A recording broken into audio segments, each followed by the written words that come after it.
Volume 6 Prologue. I awoke to someone jostling me. Through my sleepy haze, I heard two muffled voices, one cheerful and one bashful. I opened my heavy eyes and squinted toward the one manhandling me. There I found a red-haired girl with an oddly excited look on her face, and a blue-haired girl doing her darndest to stop the redhead's savagery. They'd noticed I was awake. Two pairs of golden eyes peered into mine. Their faces were strikingly similar. Clearly, these two were twins. Who are these girls? I wondered. Hun, we're almost there. Miss May told us to wake you up, right? How could I forget? The red-haired one, who spoke in a dialect oddly similar to the one used in Kansai back in my old world, was named Tina. The other, who was much meeker, was named Whiska. These were the mechanic twins who rode along with us now. "Morning, girls," I greeted them groggily. "Mornin', you're a real sleepyhead, Hun. Good morning, Hun. You really forgot who we were for a sec. How cruel," Tina complained. "I don't think we've known each other long enough to call that cruel." "All right, we haven't gone very far yet, anyway," Whiska nervously agreed. I strode through the spaceship corridor flanked by these girls whose heads barely reached my chest. Oh, this ship, it was mine. I had dubbed the Skithblithnear-class mothership Black Lotus, and it was able to contain 2 small spacecraft and 180 tons of cargo. Resting safely inside the hangar was my beloved Krishna. When it was time to do battle, my crew and I could jump into Krishna and launch at a moment's notice. This Black Lotus could harbor small craft, carried 2 first-rate engineers, and could take aboard vastly more cargo than the Krishna. It was basically a mobile headquarters. "Gone very far? Whiska's got such a dirty mind," I teased. "No kidding, I didn't know she had it in her." Unable to take our banter, Whiska blushed madly and yelled, "I'm just trying to be discreet." "Ha ha ha. You're too cute." These girls were really short. Heck, not just short, everything about them was tiny. They were of the dwarven race, different from plain old humans. That's right, dwarves, the second most popular race in fantasy, maybe even tied for first with elves. Conventional dwarves were strong and tough, with skillful hands to boot. They were small-statured beings who lived underground and were accomplished at smithing and artisanal handicrafts. That's the common image of dwarves, right? A lot of fiction depicted dwarven women as having great bushy beards like the men. But in modern times, a lot of writers have shifted to imagining dwarven women as looking perpetually young, no matter what their age. In this universe, dwarves were decidedly the latter. These twins might have looked young at first glance, but they were full-fledged adults. Even though the tops of their heads barely came up to my chest, they were amazingly 27 years old. Almost the same age as me. Tina looked up at me and asked, "So, when are you gonna man up and try us out?" I'm not sure that would work physically." I glanced down at her teeny torso. Was it, like, anatomically possible for us to do something like that? She was way too itty-bitty, wasn't she? "Don't you worry your pretty little head. We dwarves are built tough. Toughness isn't exactly the problem. Didn't you just say that's what the problem was?" "Fair," I surrendered. "I think you're both cute, and I know logically that you're both proper adults. But even if I know it intellectually, ethically, my danger sensor is going haywire when I even think about trying it." "We aren't children," Whiska insisted. "Yeah, though I am a pure maiden, a pristine, untouched article. I can't speak for Whiska." "I'm pristine too, goodness." Whiska grabbed Tina in anger. See, this was part of the issue right here. The way they resorted to violence so quickly made them seem childish, too. Or at least, it made me more hesitant to touch them, even knowing they were adults. Even if this sort of physicality was normal among dwarves, it felt wrong to me. "Ladies, behave," I chastised them. "Pure maidens don't go around shouting about how they're pristine, untouched articles. Besides, you don't need to try to force a relationship solely to conform with social norms. I think they're pretty weird norms myself." When I arrived here, I found myself in a universe full of strange and bizarre customs. The one that had really astonished me, though, was the custom regarding women riding a man's ship. When mankind made its first forays into interstellar travel, the trips were extremely long. It wasn't uncommon for interstellar trips to last up to a year.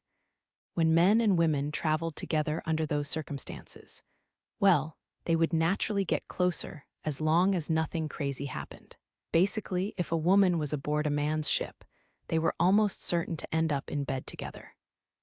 Given all that, a man asking a woman to join him on his ship was essentially the same thing as asking her to enter a sexual relationship with him.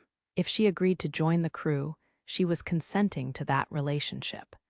And if the woman took the initiative to bring up riding your ship, she was essentially saying she was ready to ride you. The Krishna and Black Lotus were both my ships, and since Tina and Wiska crewed these ships, this custom naturally applied to them. Even though I hadn't touched a hair on their diminutive little heads, society would see them as my mistresses. On top of that, you're only here because your company ordered you to accompany me, I added. Doesn't that exempt you from anything? They were traveling aboard my ships, but it wasn't of their own volition. Their company, Spacedwerger, had lent them to me in a professional capacity. In other words, the manufacturers of the Black Lotus were their employer, not me. They had been dispatched to collect data and maintain the Skithblithnear model Black Lotus ship, ostensibly, at least. You think it's that easy? Trust me, Spacedwerger sent us here with eyes wide open.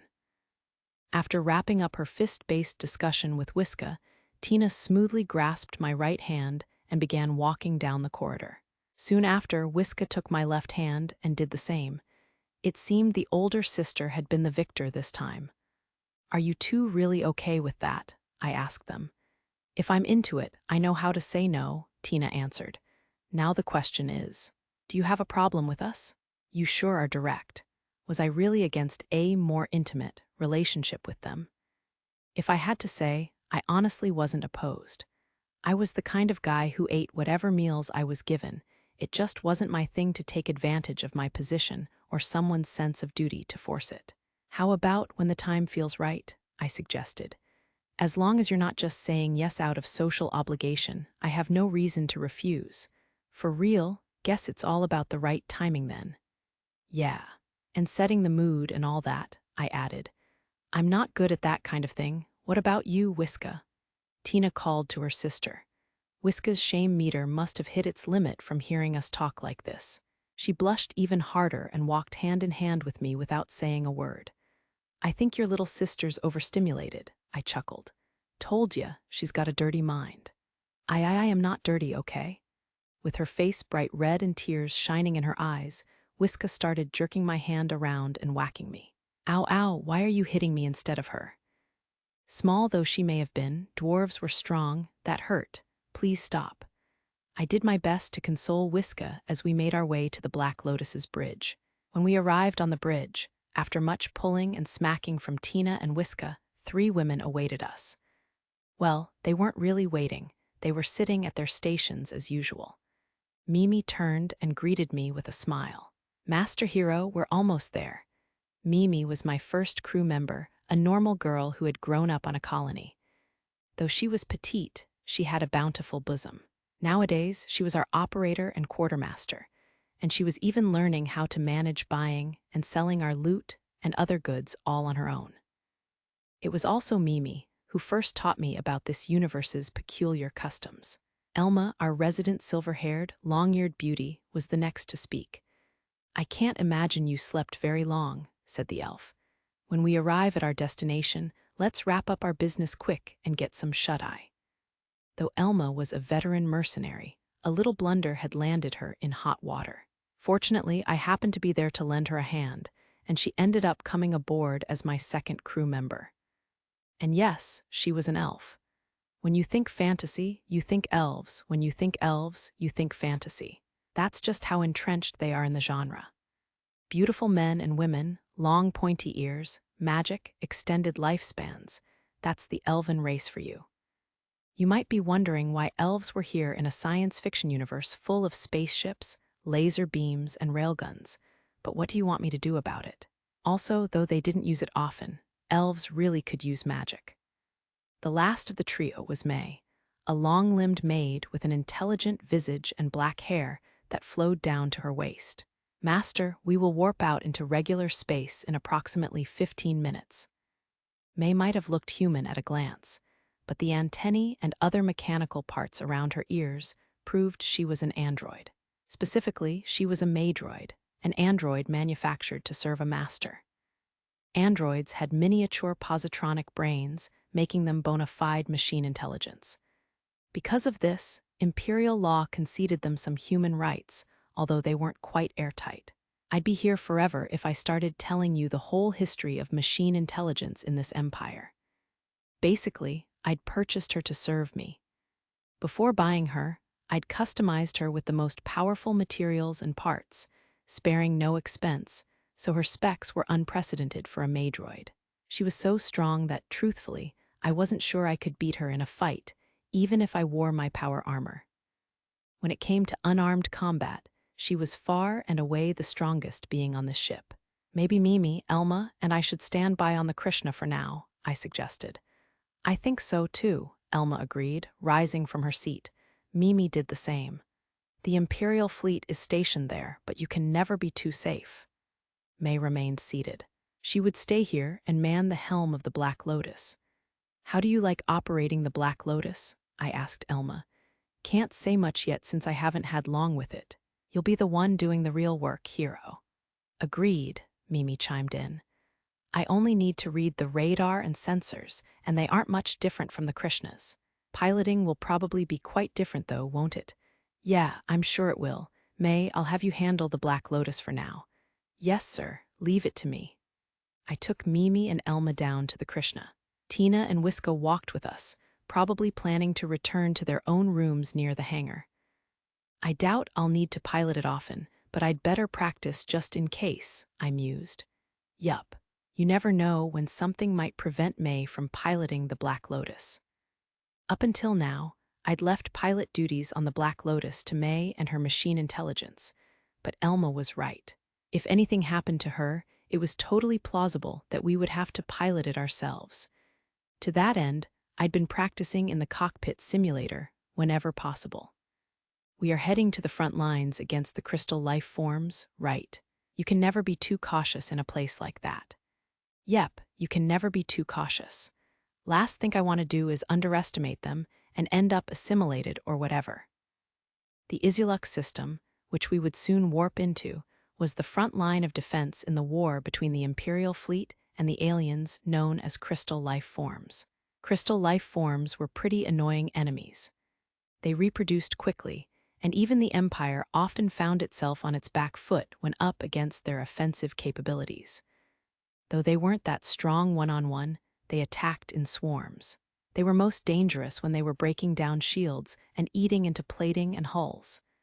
Pretty terrifying, I shuddered. We're going to be okay though, right? Whiska asked. I'm certain Master Hero can handle it, Mimi answered. He was able to win the day in a harrowing battle between the Crystal Life Forms and the Belbellum Federation, after all. He did what? I don't like the sound of that, Tina said, guilty. I had used the singing crystal to bring the Crystal Life Forms into the scuffle with Belbellum. It was a good memory, though I'm sure it wasn't as fun for them. They don't have interdicting abilities, so we'll be untouchable as long as we're in FTL drive, I explained. And as long as the Imperial outpost isn't attacked while we're there, we won't need to fight anyone. Hero, usually when you say stuff like that, the exact opposite happens, Elma groaned. Shut up, you'll jinx us, I cried. Remember when we went for that test drive with the Krishna? Shut up, how rude. It's not like stuff like that happened every time, all right? Besides, surely the Imperial outpost could handle any attack. Chapter 1, Don't Blame Me. Mimi was the first to notice that something was up. Or more accurately, May was the first, since she'd used the data link to send the warning to the Krishna. Anyway, Mimi was the first in the Krishna's cockpit to see it. What's wrong? I asked. I had a bad feeling, and it was getting worse by the minute. Elma, sitting in the co-pilot's seat beside me, was clearly thinking the same. She operated her console with her brows knit together, checking the radar and sensor data sent over from the Black Lotus. I checked too. This is the outpost, Mimi said. But they are there in the middle of battle, aren't they? Hero, Master Hero, don't look at me. How is this my fault? They're being a bit ridiculous, aren't they? This stuff doesn't happen just because I said it might. If I could control the future, I'd use it for more productive endeavors. I was still grumbling to myself when the mechanics contacted us. Hun, this is all your fault. I didn't do it, damn it. And don't call just to say that. I hung up on the twins and opened comms with May. We understand the situation. It looks like we're about to get caught up in this battle, so safety is our first priority. Hold nothing back. If we wish to prioritize safety, then hanging back and watching until things calm down is the most prudent option, she observed. Sure, that's on the table, but let's decide after we know the details. I don't see the Imperial fleet losing a defensive battle at one of their own outposts, but if it turns into a rout, we might make a run for it. I'd rather not barrel into a losing battle and die, though I'd be glad to rally behind a winner. That said, the defensive weapons installed on the frontline bases were nothing to sneeze at. With that kind of firepower backing up the elite forces garrisoned here, I would be surprised if the fleet was at a disadvantage. Understood, May replied. We will soon arrive at the Isuluk system outpost. 30 seconds until we return to normal space. Roger, prep us to launch at a moment's notice. Yes, sir. Leave it to me. After May cut off communications, I reconfigured the main monitor on the Krishna to display what the Black Lotus's optic sensors saw. Now, let's see what we're up against, I mumbled. The stars flowing like bright lines across the screen gradually slowed and turned back into shining pinpoints in the black. Since the Krishna was currently inside the Black Lotus's hangar, we didn't hear the usual FTL boom. Not that it matters. How do things look out there? Is it just me, or are the crystals doing pretty well? I asked. Looks like they're putting up a fight, Elma answered. Wow, there are an incredible number of them out there. Mimi blanched at the scene before us. The Imperial Fleet Outpost's garrison was fighting hard against huge swarms of crystal life forms. This was way beyond a minor skirmish. Smaller crystals charged at the outpost and ships, bouncing off their shields and disintegrating under the garrison's counterattacks. Medium-sized ones fired laser balls and beams before being destroyed too. The biggest ones continuously spawned more medium and small crystal life forms from their own hulking bodies to press the assault. At this point, the Empire was still holding the crystal life forms at a safe distance, but their counterattacks were blocked by the medium and small crystals in the vanguard, preventing any of the garrison's fire from reaching the big bosses behind them. The big bosses probably couldn't spawn little ones indefinitely. If the garrison could hold out, the crystal life forms would eventually run out of fighters. But the same held true of the Imperial fleet. They couldn't maintain this fighting force forever. It's a battle of attrition, I said. Yep, the battle hinges on the outpost and garrison's remaining supplies and troop fatigue. Well, let's get this over with, May, I called out. Yes, flip us around and point the hatch toward the big crystal on the right. Launch the Krishna at full power, then turn back around and cover us. Also, communicate to the fleet that we'll be attacking those big bosses and negotiate a hefty reward. Understood, Captain. The Black Lotus's hangar hatch was on the lower aft of the ship.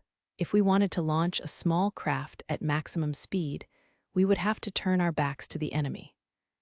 Our mothership was designed to send interceptors toward pursuing enemy craft, after all. Interceptors like this weren't made to be used like cannon fodder, like we were doing. So we're really doing this. We're really just jumping right in there, Elma groaned, annoyed. We should have known, Elma. This is normal. Mimi seemed resigned. She was used to it by now. While I was busy admiring Mimi's personal growth, May finished turning the ship around. The hatch opened, and we saw the battle between the Empire and crystal life forms raging just ahead of us. There are many crystal life forms along the way, May warned me. I don't mind. Send us out. Understood, Captain. I wish you success in battle. As soon as May finished speaking, we experienced G-forces beyond what could be fully suppressed by the Krishna's inertial control system. I felt myself being pressed back into the pilot's seat. The inertial control system really was weak to external forces. Do you have a plan? Elma screamed as her body was pushed and pulled by the G-force. We zip in as fast as we can and fire anti-ship torpedoes at the big ones, and then we hightail it before they kill us. In other words, we're just running in from the side. Is that a plan? Mimi asked as she gritted her teeth. It would probably work. The crystal life forms were fighting the Imperial fleet head-on, so their attention was fully focused on them. It would be a cinch to take them by surprise. Of course, it wouldn't be that simple. The medium-sized crystal life forms seemed to work in tandem to attack a single target, but the smaller ones acted purely on instinct. They would be likely to charge at us the moment they saw us. That said, their only methods of attack were to throw shards of themselves like shrapnel or to ram into us, so they would have trouble breaking through the Krishna's shields. It would be a different story if we were both accelerating into each other head-on, but I wouldn't do anything that ridiculously stupid. The bigger ones were slow to react, so by the time they noticed me, I'd already be out of there. Some might try to pursue me, but as long as they were huddled together here, they couldn't use their laser balls without hitting each other. Not to mention, the larger they were, the harder it would be for them to maneuver through all the others in their way. Ideally, before the enemy even had a full grasp on the situation, the Krishna would close in on a big crystal life form and launch an anti-ship reactive torpedo. Okay, let's do this. Activate weapon system, and brace yourselves, ladies. Roger, okay. I accelerated into the horde of crystal life forms. Some small ones naturally reacted to this and came at me, but I evaded them and kept my eyes and cannon on the prize. Why? Because if I foolishly drew too much enemy attention and made them focus on little Almi rather than the whole Imperial fleet, we could be crushed like a bug in an instant. Of course, I would ultimately end up with a lot of enemy eyes on me either way, but now wasn't the time for that. Not yet. Yeehaw! Weaving between the gleaming crystals, I charged single-mindedly toward the big Un. I had to admit crystal life forms were kind of pretty to look at, like faceted gems or arrowheads.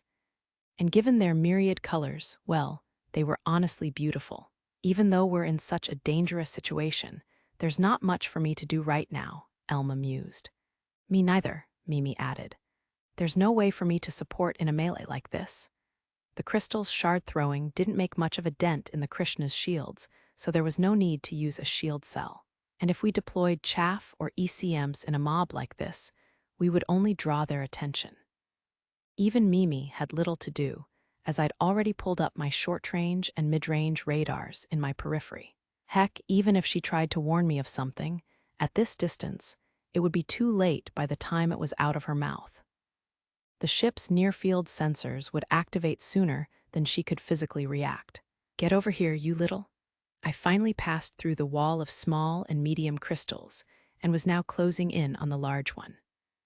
The small ones still spawning from it, and the medium ones I'd passed on my way here were all forming up behind me, but they were far too late. Fire, the anti-ship torpedo, shot from the Krishna's underside weapon deck and flew at high speed toward the enormous crystal life form. These torpedoes were typically on the slower side, but since the Krishna itself was already sweeping forward at incredible speed, the inertia was added to the torpedo's velocity. The torpedo flew out at about the same speed as the Krishna itself. Before the torpedo had even hit its mark, I had already turned the Krishna toward its next objective.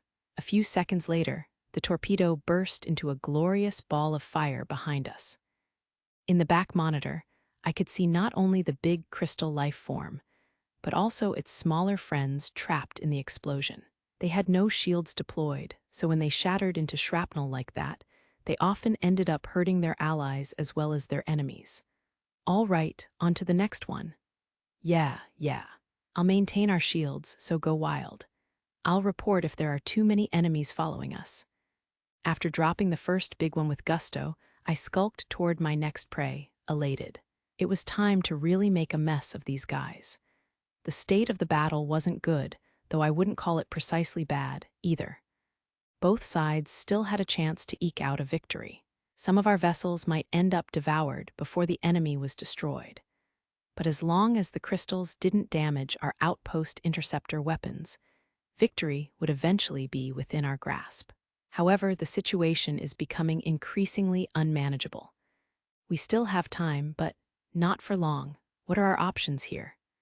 The most pressing problem was that one of the ships at risk of being devoured was the battleship we stood on at this very moment, the Lesterius. We had shields to spare for now, and our anti-air attacks were so far effective. Our carrier-borne aircraft pilots were fighting well, too, but hordes of crystal life forms waited behind the ones we were currently engaging. We were at risk of getting swallowed by the waves of enemies. Even the Lesterius, the pride of the Imperial fleet and its most cutting-edge battleship, wouldn't last long once submerged. In the worst case, Lieutenant Commander, you should use the escape pod. An escape pod will not take me far without a shield. Furthermore, I refuse to evacuate before my crew, both as captain and as a member of Imperial nobility. This ship was in dire straits, but as a whole, the fleet was pushing back. If we could hold out, reinforcements might come, and if help came, this ship would be much more likely to survive. That said, without some sort of miracle, I muttered. Just as the word left my mouth, I was contacted by the ship's communications operator. "We've received word that a mercenary guild ship has come as backup," he informed me. A mercenary. The mercenaries garrisoned at the base should be fighting at Point Sminus 2, no. This one's new. They arrived in a gunboat-type Skithblithneer mothership. Gunboat. Their help is appreciated, but I didn't know what kind of firepower they had. But the Skithblithneer was a large, no, perhaps medium, space Dwerger mothership. A helpful ally indeed. "Have them take up position behind the Lesterius and provide covering fire," I ordered. "They'll fight off the small." Before I could finish, a beam of light streaked across our field of vision, directly striking the medium crystal we were targeting. It punched an enormous hole through the enemy, and the crystal's exterior immediately started to crumble and scatter into the vacuum of space. "What was that?" I asked. "The vessel that offered to support us is operating under the name Black Lotus." Perhaps that was them? It looked like a large EML railgun. An EML? That's quite the unusual weapon, though its power is awe-inspiring. The railgun's accuracy is low, so they aren't formally endorsed by the fleet. There's no point in power if you can't hit the mark, after all. I hit a few buttons on my console and gazed at the Black Lotus on Lesterius's photosensors. Its exterior was painted a deep blue, almost black. The color reminded me of a certain man's ship.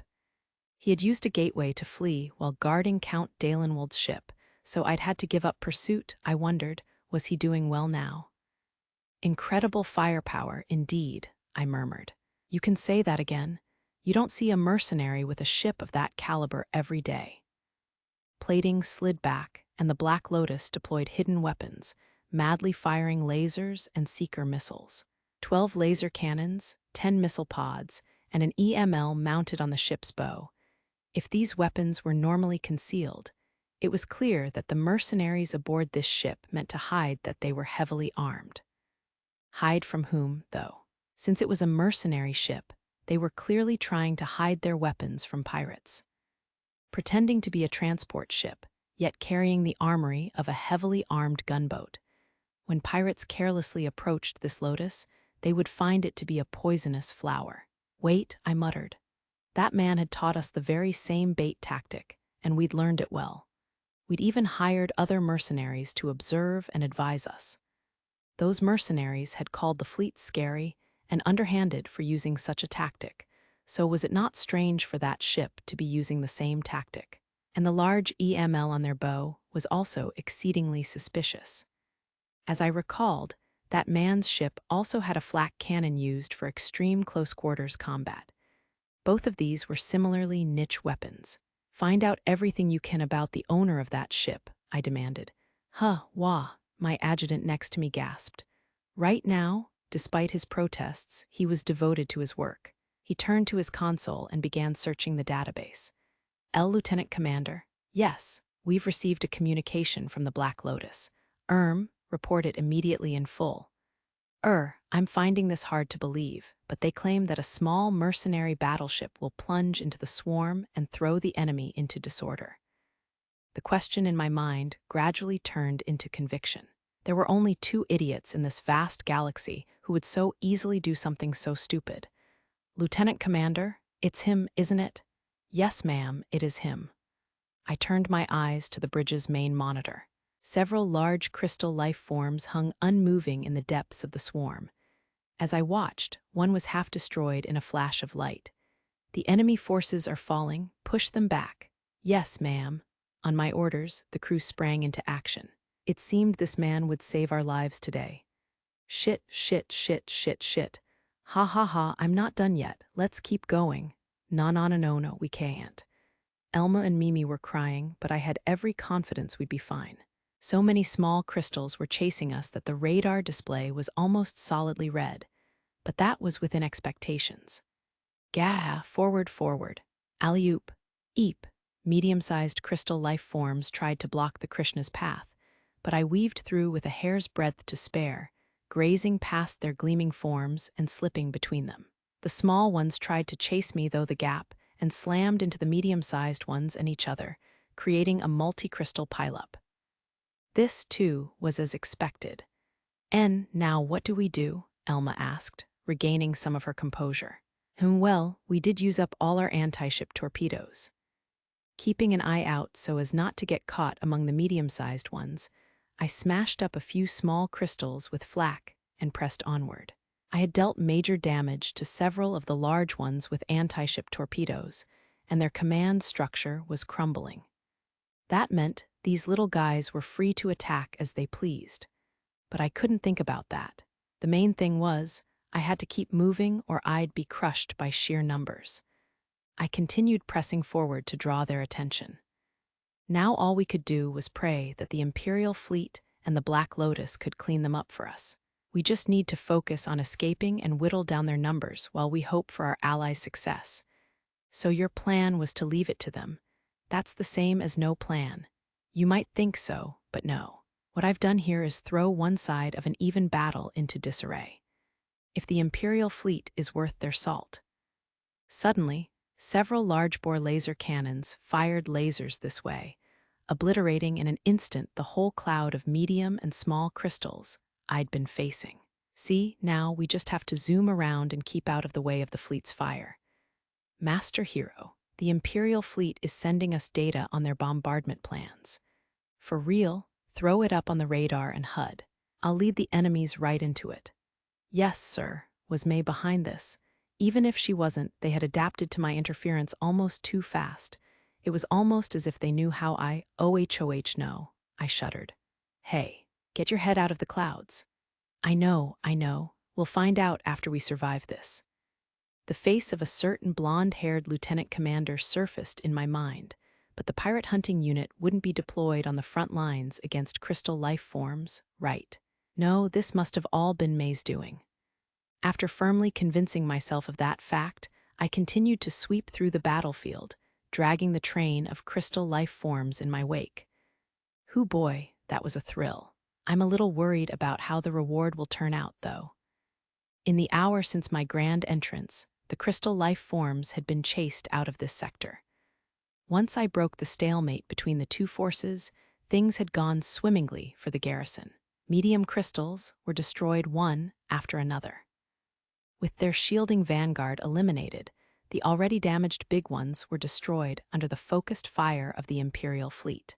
Normally, the big ones would continue spawning medium and small ones until they overcame the enemy. But 4 of their 6 here had been grievously damaged by my anti-ship reactive torpedoes. They were no longer able to spawn more crystals, and the fleet overpowered them shortly after.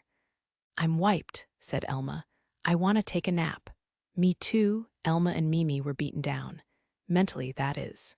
From my point of view, they'd just screamed and hollered for an hour for no reason since we were perfectly safe.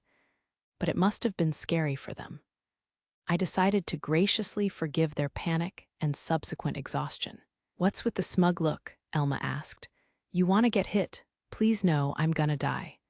Elma might look dainty, but she boasted gorilla-like strength.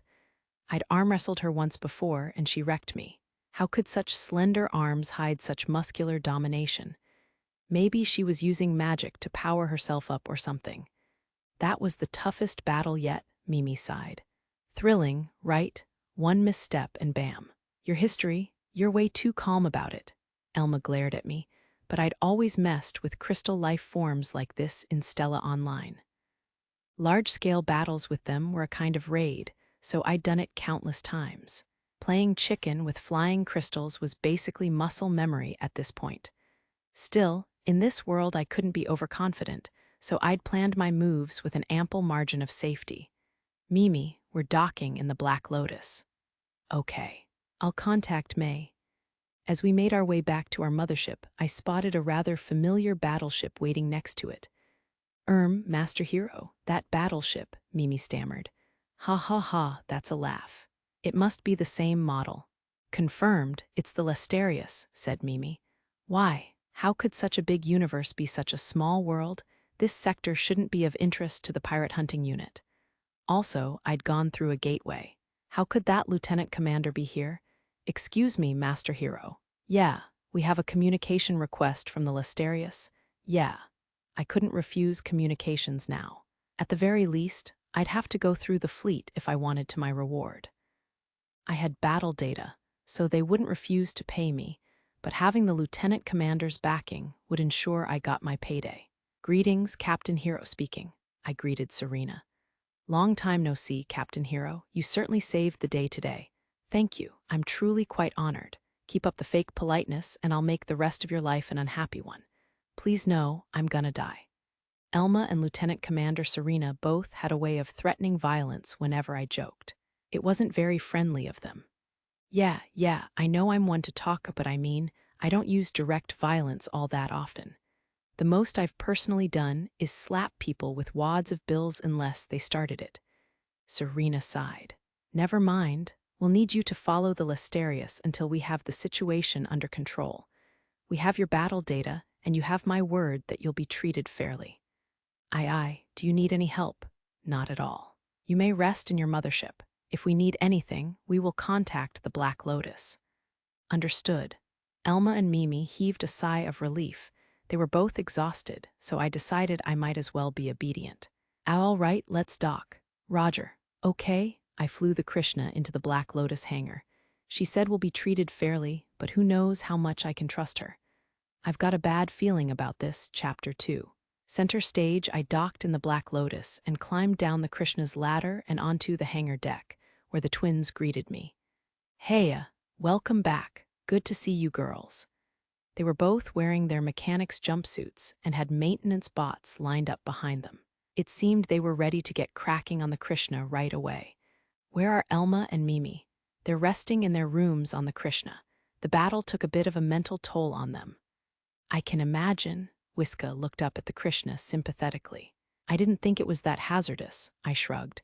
That was about the safest driving I could manage. You've got some screws loose, hun. No offense, but you're off your rocker. Am I that bad? I'd say so, Whiska agreed. We watched the whole thing through the Black Lotus's sensors. If you'd made a single misstep, you'd be a kebab on a crystal skewer. It's way easier to dodge those guys than it is to dodge laser beams. Lasers were practically unavoidable. Basically, the only way to dodge them was to hide in their blind spots. Otherwise, your only options would be to block with your shields or let your plating take a beating.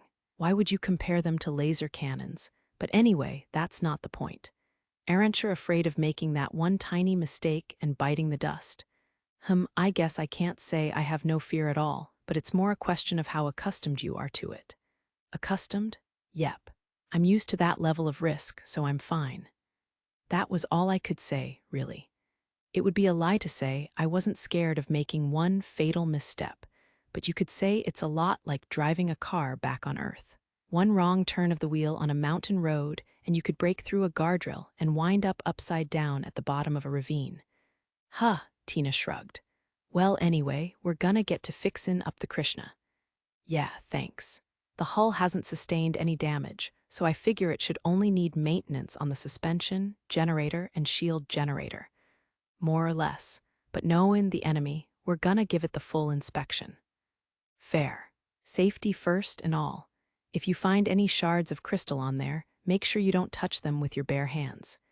Yeah, duh. I don't want to be a crystal sculpture. I wanted them to be as careful as possible, but maybe I was being a little overprotective. The maintenance bots would do most of the work, in any case.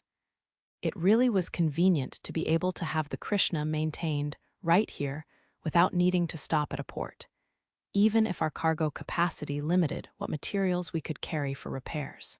I watched the girls and their maintenance pods for a while before heading to the Black Lotus's bridge. "Welcome back, Master," May greeted me. "Hey, how are things here?" The Imperial fleet is removing any remaining crystal life forms. They are also recovering their remains.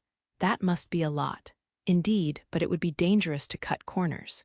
I'll say, crystal life form corpses were valuable.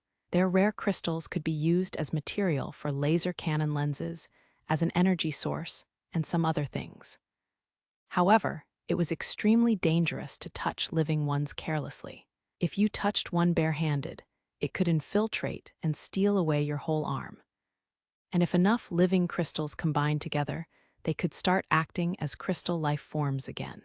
Because of this, the Imperial fleet recovered the corpses, harvested only the valuable parts, and burned the unnecessary and living parts away with lasers.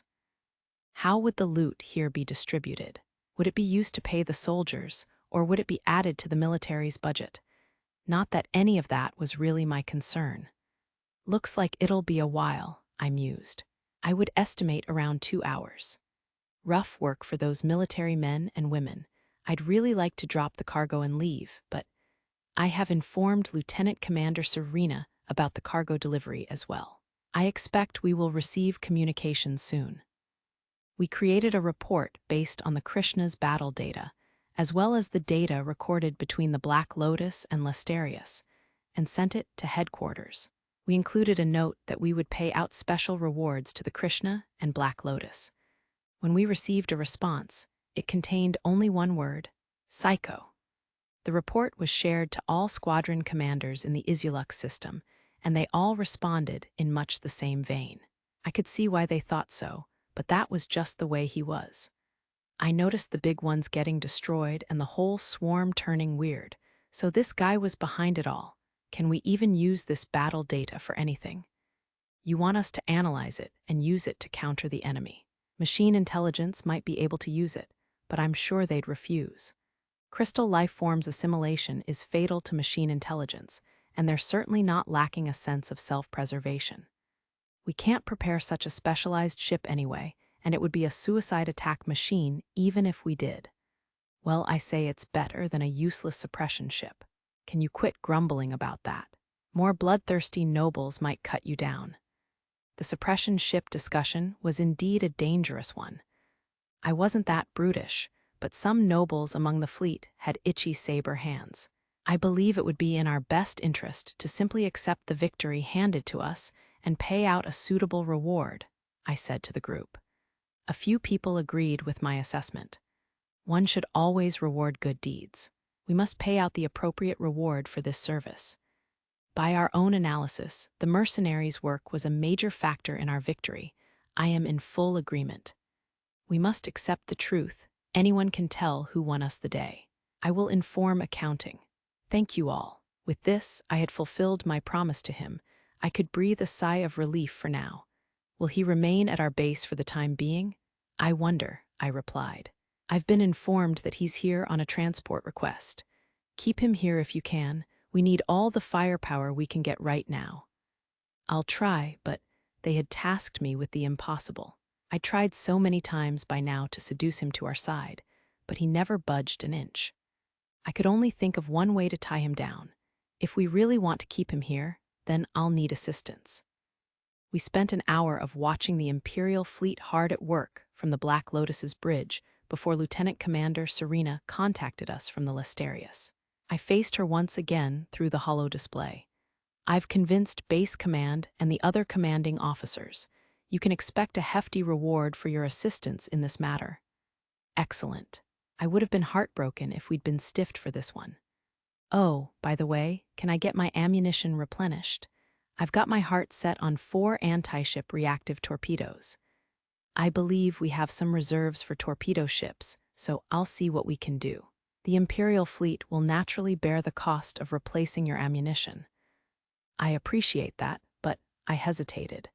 Isn't she being a little too sweet and accommodating right now? I mean, I did snatch the fleet's victory from the jaws of defeat, so maybe this is normal. Either way, alarm bells are going off in my head. The ammunition request has been approved. We will need you to dock at the outpost. Our accounting department will contact you soon regarding the rewards. Thanks. Hey, are you plotting something here? No, I couldn't get a read on her. I knew from experience that this woman was a real mess when she got drunk, but when she was in uniform, she was a perfect, poker-faced military officer. May might be able to perceive some minute changes in her expression and glean some insight, but I was not equipped with such skills. After a few moments of silence, I finally said, "Well, I graciously accept your kindness. We'll move the Black Lotus to the outpost now." Good.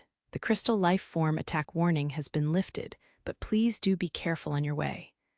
Roger that. Oh, we happen to have some nice dwarven ale in the hold, unrelated to the transport request. Can we sell it here? We happen to be running low on luxury items, so I imagine you'll get a good price for it. Why, I might even purchase some myself. Don't go overboard. Of course not. Lieutenant Commander Serena's lips twitched. She must have been recalling what she did in the airing system. She still owed me, though I guess this counted as one returned favor. Although if you think about it, maybe I'd done her a favor here. All right, you take care as well. Indeed. Goodbye, Serena cut off the call. Well, what do you think? I asked May. I believe she wants to keep you on the outpost and exploit your strength, Master. I think you're right. If she paid me enough, I'd gladly accept. The military were sure to cough up what they owed, after all. But would they shove all their annoying troubles onto me after the show-stopping performance I'd put on? There were things even I couldn't do for them. Like if they told me to face a whole swarm on my own, I'd have to refuse. But they probably knew there were limits, too, so I doubted they would try that. Well, it's fine with me, I shrugged, as long as they don't ask me to do anything too insane. I believe that having more military connections will make working in Imperial territory easier. Absolutely. Let's give it a go. In Stella Online, there was a kind of mission called a faction quest. Basically, you could receive quests from factions like militaries or large corporations. Those quests would raise factions' opinion of you, and they would offer you certain benefits. If you played as a mercenary, you would naturally end up forming a good relationship with the military, since they were the ones paying out rewards for pirate exterminations. When the military liked you, you would get more quests involving hunting and extermination, receive discounts on ammunition and supplies, gain access to military-grade weapons that most players couldn't obtain, and even get weapons for free from time to time. Military factions had great synergy with mercenary players. Of course, getting buddy-buddy with one country's military meant being pegged as an enemy by hostile countries and pacifist organizations, so it wasn't all sunshine and roses. And it goes beyond game bonuses, too.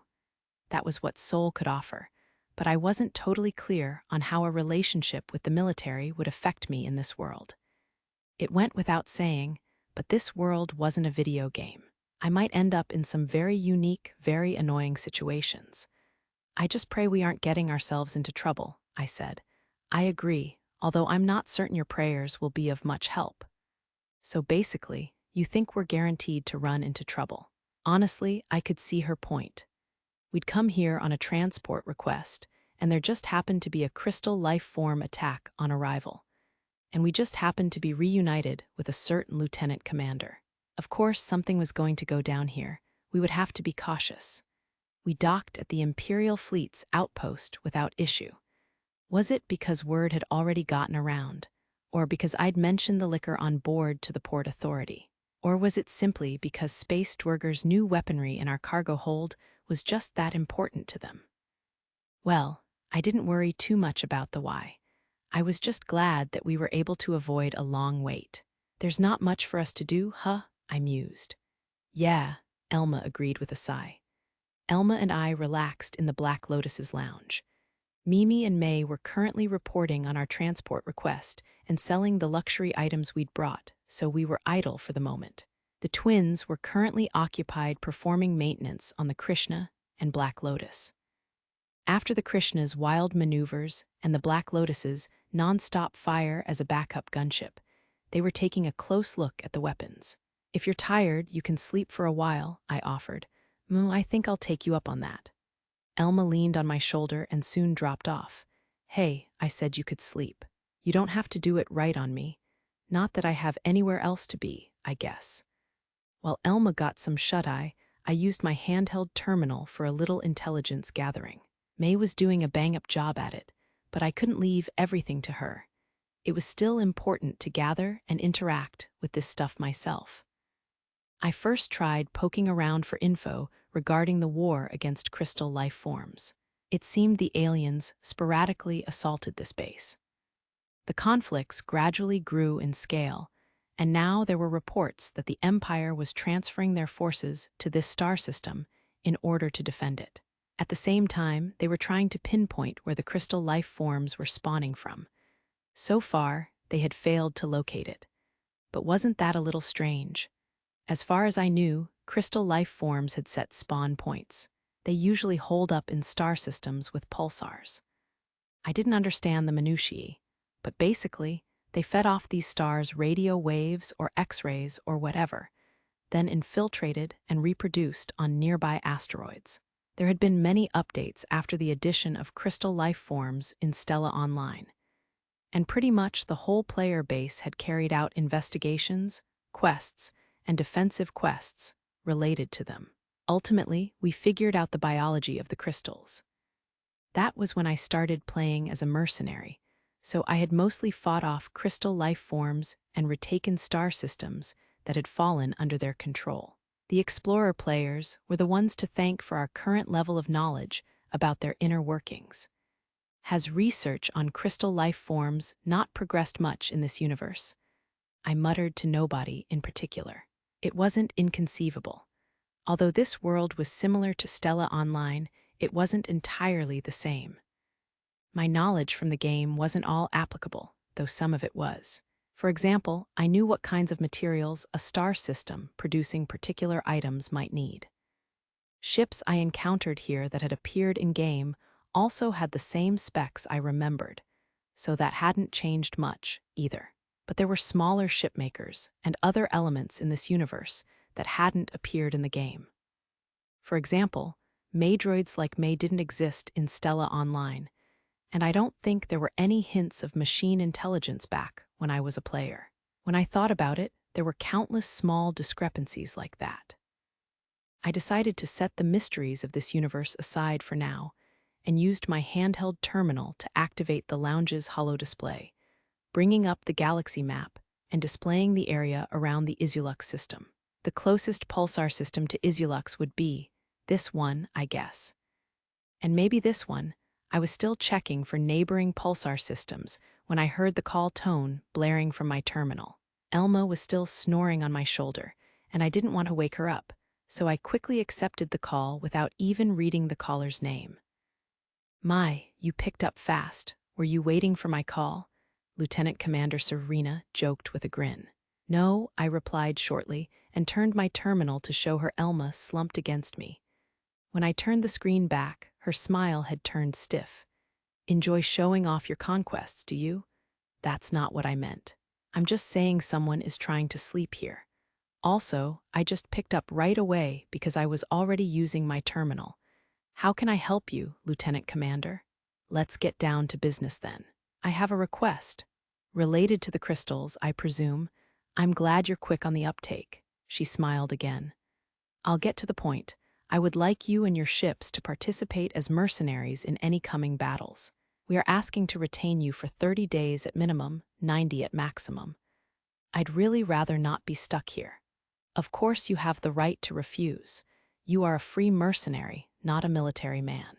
It is impossible for us to restrict your movement for our own purposes.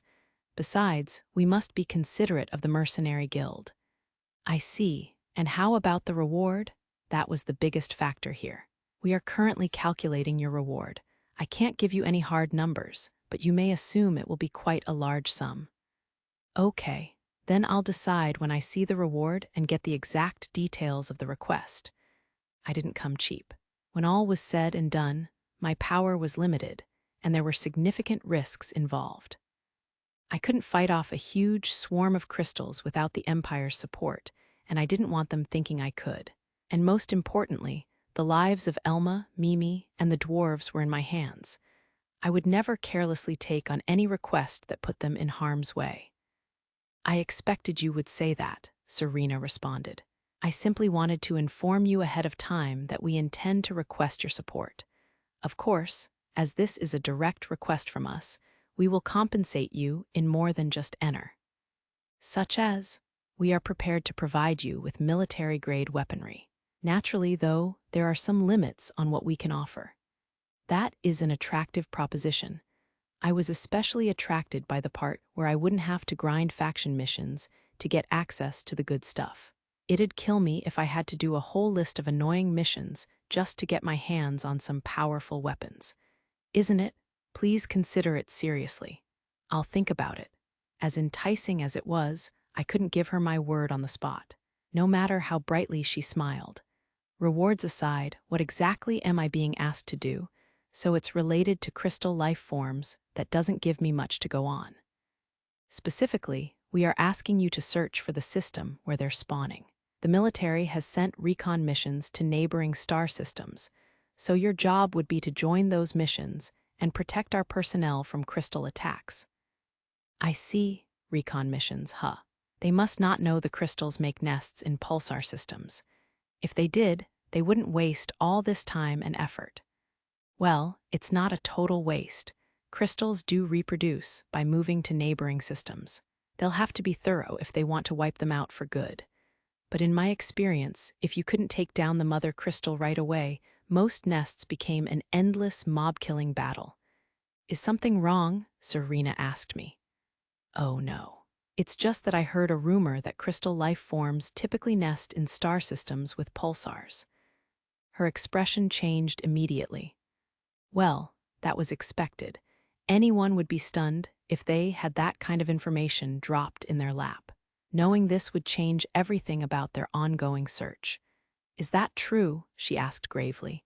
Where did you hear this? Like I said, just a rumor. I honestly couldn't say where I heard it. If I told her I learned it from a video game I'd played in my old world, she'd think I was a lunatic. Plus, I wasn't even certain it held true here, so I didn't want to appear too confident. The best I could do was make it clear that it was an offhand remark and hopefully give her a useful lead. My unit will be sent out soon as well. Wow, come to think of it, why is your pirate hunting unit here in the first place? Your whole thing is hunting pirates, isn't it? Our flagship Lesterius is among the newest of all Imperial ships. The cruisers that make up the backbone of our forces excel in striking as well. Given our quick footwork and our readiness for long journeys, we were a logical choice. So you gracefully allowed them to drag you out here. It is not our original purpose, but it means protecting the safety of the Imperial citizens who live in nearby star systems. We also cannot turn our backs on our comrades in the service. It seemed military people had a lot of obligations to look after. Serena was also some sort of noble, so I guess that probably factored into it as well. Well, you have your request, she said. I hope you'll accept it. I'll discuss it with my crew. Nice try. You can smile all you want, but I'm not giving you my word that easily. Morning, Elma grumbled. Hey, wanna go wash your face? Sure, she yawned and stumbled out of the lounge. Serena had always been a tough negotiator, but she dragged me into trouble once before you could say I'd learned my lesson. I'd managed to avoid giving any concrete answers and hung up, saying I had stuff to do. I still hadn't wanted to wake Elma, though, so I'd opened my messaging app and checked in on Mimi, May, and the twins. They'd completed the transport request and collected our 1.5 million Ener reward for the delivery. It was a hefty reward for mere transport, but our destination was a dangerous outpost, and we'd gotten here fast. On the other hand, They reported that the Merchant Guild had laughed at us for getting embroiled in a fight while carrying valuable cargo. And hey, they had me there. It hadn't been too risky since the Black Lotus had just been firing at long range and had been under the protection of the Imperial fleet, but I resolved to be more careful from now on. If I remembered, anyway. Unfortunately for the Merchant Guild, mercenary work was our main gig. Fighting meant rewards, and if I felt it was safe to fight, I'd go for it. I wasn't about to let a prime money-making opportunity slip away. If they felt they couldn't trust us with their goods, then I didn't mind going back to selling our own spoils. Working as a courier was easy money, but that was its only upside. If you wanted to pursue raw profits, then making your own sales was the way to go. Besides, we completed the request in time, so I didn't see how anyone could complain. Should I report this to the Mercenary Guild and Spacedwerger, too? When I sent a message along those lines to the Merchant Guild, they replied, "Rest assured, we have every confidence in you. We only reported the common opinion. Please continue to take our requests when they suit you. No need to send a report to the Mercenary Guild or Spacedwerger." Had they underestimated us since I'd left negotiations to Mimi? Seems like there are troublemakers all over. I chatted about it with the girls on our messaging app. "You're scary, hun." Tina's message came with a sticker showing a character with a red wrench motif quivering in fear. Elma chimed in. "If people start underestimating you, your life as a mercenary is over." If we'd ignored that fight, dropped the cargo, and made a run for it, other mercenaries would look down on us. This time, there was a sticker of a funny-looking Cyclops alien nodding in understanding. It seemed Elma was participating in our conversation while she washed her face. Maybe she was brushing her teeth, too. Mercenary work sure does come with a lot of difficulties. Another sticker displayed a character with a blue hammer peeking around a wall. That was probably Whiska's, but the way it was all bulky and macho was kind of creepy. Why did she choose that one? I've caused Master Hero trouble. Finally, I saw a sticker that looked like a weird, sad cat-squirrel hybrid thing. I can't really describe it better because that's basically as good as any description gets. It might look a little more acceptable if it had glasses on. Why not try putting some fake glasses on it? Then it might look like a capable secretary or something. Nah, I doubt that'll happen. Mimi would just end up making it cute somehow. "Don't get too down about it," I reassured Mimi. "Just brush it off with a smile and work on being more firm with them next time." "Okay." Besides, we made a tidy profit off selling the stuff we filled our unused space with. "You did good, kid." "Okay." In fact, the alcohol and other luxury items we'd brought in flew off the shelves. People snapped them up the second we put them on the market, and we were out of stock in the blink of an eye. Our take-home was 330,000 ener from those sales alone.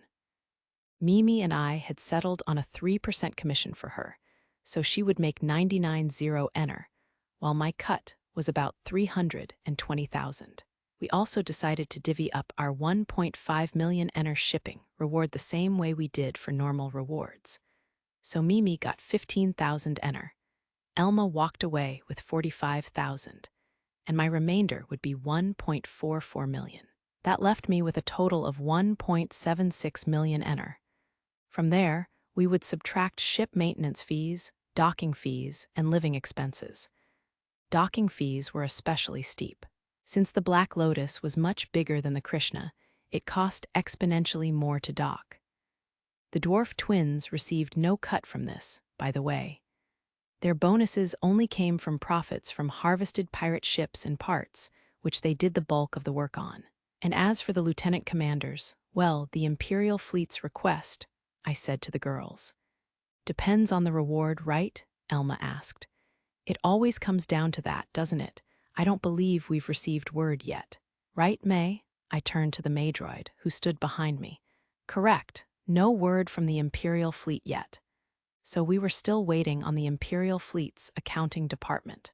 Does this kind of thing usually take so long? I presume they are having difficulties due to the lack of precedent. Lack of precedent. Surely it's not uncommon for a mercenary to jump into an Imperial fleet battle and squeeze them for a reward. It was routine for mercenary players to jump into warring sectors, join the side of the current owner of that star system, and try to reel in a big haul. When I'd started out in Seoul, I had done just that to afford equipment and ship upgrades. Master, I believe the problem is exactly how much you contributed to the battle. The fact is, your suicidal attacks turned a stalemate into a one-sided victory for the Imperial fleet. Suicidal? Come on now. I hadn't been that reckless. That was an example of safe driving backed by hard-won experience. I mean, sure, I'd caused my fair share of disasters in Seoul until I'd gotten the hang of it. But come to think of it, if the people of this universe wanted to match my maneuvers, they'd have to put themselves in peril countless times. In this universe, exploding in the middle of a horde of crystal life forms meant instant death. You half or fully destroyed 4 large crystals, greatly inhibiting the enemy's ability to bolster their numbers. You also obliterated countless small and medium crystals, drawing their attention and giving the Imperial fleet time to organize and fire. The fleet would have suffered great losses if the situation had remained unchanged, but you prevented that. Frankly, I would not be surprised if you were decorated or granted a title. Come again, what was that last bit? I would not be surprised if you were decorated or granted a title. Can I pretend I didn't hear that? I would gladly take a decoration that came with a yearly salary, but I did not want a title. That would only lead to trouble. Suddenly, the image of a cute, young, black-haired girl with a big smile came to mind. I didn't hate Chris or anything, but being an imperial noble would lead to a whole lot of annoying responsibilities. The image of Serena and Chris pulling on me in a heated tug-of-war match came to mind as well. Between the military might of Marquis Halls and the decline of Count Dalenwold, the former would probably be better. But Chris and I had slept in the same bed before. I hadn't actually done anything, but knowing that father of hers, if he got wind of it, he'd probably threaten me into taking responsibility. Come to think of it, Lieutenant Commander Serena had been aboard my ship before as well. But that was her own fault for forcing her way on board and getting blackout drunk, so it didn't count. If she tried to get on my case about it, I was more than ready to make sure the video file I'd backed up onto the Krishna went viral. If you think about your goal, wouldn't a title be most convenient? Mimi asked. His goal? Tina raised an eyebrow. He wants to buy a detached home with a yard on a terrestrial planet and live a free, leisurely life. That's a lofty goal, Whiska mused. But I see, a noble title would give you landowner rights. An orbital colony is one thing, but a terrestrial planet? Asked Tina. That means you're gonna need landowner rights, and purchasing those costs a whole mess of money. Maybe you should become a noble, after all. The twins were right. To build a detached home on a terrestrial planet, I would need landowner rights. If I were knighted, I would automatically become a first-class citizen with such rights, and that would make building my home much cheaper. A title would bring me a lot closer to my goal, but no, I haven't made my decision yet. There's no point in worrying about that now. Captain, it's important to face reality. If it's not in front of my eyes, it's not reality.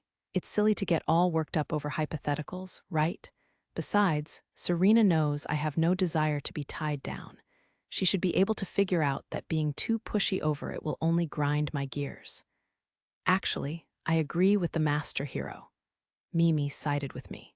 If things got too complicated, I was ready to book it. I wasn't about to give up my leisurely, free-spirited mercenary life, though I would happily take any decorations that didn't come with strings attached. What a waste. If you can be a noble, I say go for it. Tina shook her head. Rising from commoner to nobility is every ordinary imperial citizen's dream success story, Whiska added. The twins spoke as if it were something awesome, but was noble status really so great? People might treat you better for it, but it also came with responsibilities. I doubted it could be better than the carefree life of a mercenary. I'm not a high society guy, so hobnobbing with nobility isn't my thing, I answered. It's not like you have to be a socialite just because you're a noble, Elma said. Especially in the case of knights, real nobles just treat you like you're still half a commoner. Well, It'd piss me off if people looked down on me too. Besides, I've got plans. I'm going to be a top-tier platinum rank mercenary. What exactly are you planning to do? Also, what's your beef with being noble? Do you have some weird trauma? Tina asked. Weird trauma? Not really, it just sounds like a pain. It's not for me. You might actually like it if you try, Tina urged me. Ugh, no, no, no more of this. Done. Stop. Aw, she stuck out her bottom lip in a pout. Are you teasing me now? I'll remember this. Ah, Mimi gasped, interrupting our exchange. We've received a communication from the Imperial Fleet Accounting Department via the Mercenary Guild. Ooh, good timing. What did they say? They say that the actions of your ship and crew greatly reduced enemy numbers and saved the lives of many soldiers. In recognition of your efforts, they offer 3 million ener as a reward, along with the Silver-Winged Sword Assault Badge. Well, Silver-Winged Sword Assault Badge doesn't mean a thing to me, but I do like the sounds of 3 million ener. Very easy to understand. I didn't know enough to judge whether that was an adequate amount, but it sure was a lot of money. That would be around 300 million yen, so pretty crazy, right? Though probably not enough to live a pampered life of all play and no work. Wait, shouldn't you be more surprised by the Silver-Winged Sword Assault Badge? Elma protested. Those are just a bunch of words to me. Is it really that big of a deal? It sounds fancy, I guess. I was curious about the design. Maybe it was a silver sword with a wing-shaped cross guard or something. Or would it be like a tank with sword wings? It is precisely as Miss Mimi said, May explained. The badge is awarded to those who have saved the lives of soldiers and contributed greatly in battle. According to the database, they are given out in the Graken Empire once every 12 years and 7 months on average. You would be the 17th person to receive it. I see. What about the Tarmine? Oh, wait. I guess that wouldn't count. I'd performed about as well back in the Tarmine system, but that had been with the aid of an illegally used singing crystal. Honoring me for my exploits, there would be tantamount to admitting that the Imperial fleet had used a singing crystal as a method of slaughter, and they definitely couldn't do that. So, does it come with any perks? I asked May. The recipient has the same status as a knight, and is therefore equal to a noble in the eyes of the Graken Empire. Though it is more of an honorary title. You will not have hereditary rights. That was fine. I didn't want or need such a thing. The Imperial fleet really was desperate to put a collar on me. Turn that frown upside down, Elma said. It's fine. You're not gonna be a real noble. Oh, and it comes with a stipend, you know. Indeed, 150,000 ener per year for the rest of your life, May added. That's not much, kinda crappy, right? I mean, 150,000 ener couldn't even satisfactorily upgrade a starting Zabuton. Lame. It's not crappy at all, cried Tina. Your sense of value is all out of whack. 150,000 ener a year is enough to live on. You'd never need to work again. Wiska backed her up. Wiska and Tina's objections were logical. Fair, yeah, I guess that's true. The twins have the most normal money sense in this universe, after all. 15 million yen per year sounds like the lap of luxury, to be honest. If I accept this, it won't force any weird restrictions on me, will it? I asked them. I don't believe there's anything to worry about. If you say so, May, then I guess it's fine. Mimi, reply and say that I graciously accept the honor. You understood, Mimi replied, tense. She began tapping out a message on her tablet. Our reward was ample, and now it was time to see about that new request. At this rate, I could expect big things. Chapter 3. Captain Psycho, hero the day after Mimi sent my response. The Imperial Fleet issued a summons. I would need to report to the Imperial Fleet's B-3 block on the outpost for a simple award ceremony. If I knew I'd have to go to a ceremony, I would have told them to keep the award. We were in the Black Lotus's dining hall. With our cargo handed over and all the administrative crap finally dealt with, we had gathered here for a celebration of sorts. Well, not all of us. May wasn't joining. She'd said she had some business to attend to, but who knew what that meant? You're weirdly stubborn about this. Elma furrowed her brow and gazed at me searchingly. In her hand was a metallic jug. Apparently, it was a high-tech jug that kept alcohol at the perfect temperature. I decided not to ask how much it set her back, but Maebe, she could think about repaying some of her debt soon. Although not paying it gave us an excuse to stay together, so I wasn't going to push her about it. Now that you mention it, it is a little rare for Master Hero to be this against something. Oh, please. I bet if they were put you in charge or struck in your ego, you'd be glad to go along with it. Mimi and Elma cocked their heads at once. Tina had said something oddly rude. What kind of person did she think I was, exactly? And Whiska, you don't have to force yourself to back her up. No particular reason, but I just don't like it, I answered. Maybe it's because Serena's involved. Can't help that. We certainly can't blame you. Elma and Mimi agreed in no time. Right, I said. I'm actually startin' to become interested in the Serena y'all talk about so much. Sis, I think we'd best keep our distance. Just a feeling, Whiska was sharp. A wise man sees danger and avoids it. Not that I knew if the same proverb existed in this universe. Either way, now that we told them that you'll accept, we have no choice, May said, entering the dining hall. Fine. I'll go, I sighed and turned to face her. Why did you bring those in here? She held a pair of sheathed swords, one large and one small. She wasn't pointing them at us or anything, she was just holding them in her hands. She was also carrying some kind of belt. I'd received those swords after May, and I beat the hell out of an irritating noble together. Or more accurately, a certain scary old man, the father of said noble, had bequeathed them to me afterward. I believe it would be best if you wore these during the ceremony. I shall accompany you as well. Oh, what the hell is she thinking? In the Gracken Empire, swords were the symbol of nobility. There was no law against commoners having them. But normal people didn't carry swords, as there were some nobles out there who took issue with the unwashed masses imitating them. If they caught sight of you, they might challenge you to a duel and cut you down. I don't want any scary nobles challenging me to duels, I protested. You needn't worry, Master. It would be best for an honorary knight with the silver-winged sword assault badge to carry a sword. Is that how it works? I asked Elma. Well, I guess, she seemed hesitant. I seriously don't know, I said. Explain it to me clearly instead of beating around the bush, please. I don't know much about it, either, but having the swords gives you a chance to bring up Count Dalenwold, right? Besides, May is machine intelligence. This country's nobles might act weird about them in public, but they won't push too hard against machines. In other words, she'll act as a check on Serena. So she's trouble repellent? I think so. Isn't that right? May nodded wordlessly in response. Okay, she's trouble repellent. Then I'll take the swords, I suppose. I accepted the swords from May and hung them at my hip. Wow, they're pretty heavy. Should I always walk around with these from now on? Once you've received the silver-winged sword assault badge, perhaps that would be best. You will be honorary nobility within the Gracken Empire at that point. They won't attract any trouble either, not as long as you hold the silver-winged sword assault badge. In fact, it is my belief that not carrying the swords under these circumstances would be more likely to attract trouble. That badge is a bigger deal than I thought. Indeed, it is extremely rare for a living person to receive it. Wait, what? Normally, silver-winged and silver sword badges are awarded for great and conspicuous exploits in battle.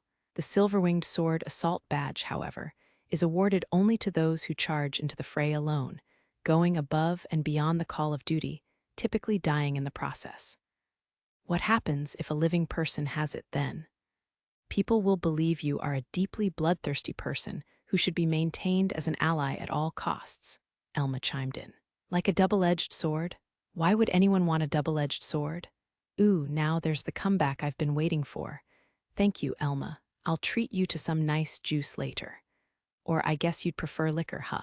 So you're saying people who don't know about the silver-winged sword assault badge will see the swords and think I'm a big deal, while people who do know about it will be too terrified to pick a fight. I would say that is accurate, if a bit blunt, confirmed May. Maybe I should back out after all. I was getting cold feet. You cannot. Figures. I tried to convince Mimi and Elma to come with us, but they refused because I was the one being honored with the award. Meanwhile, the twins refused because they still felt like outsiders to our little group. In the end, only May accompanied me to the B-3 blocks ceremonial venue. 2 swords hung at my hip. That alone made me conspicuous. Add May's presence, and a lot of eyes were focused on me. I mean, they were probably just staring at my beautiful Maydroid. That had to be it, or at least I tried to convince myself it was. Guess I should start learning swordplay too, I muttered. If you wish, master, I can teach you as much as you'd like. How about we start with the basics, then?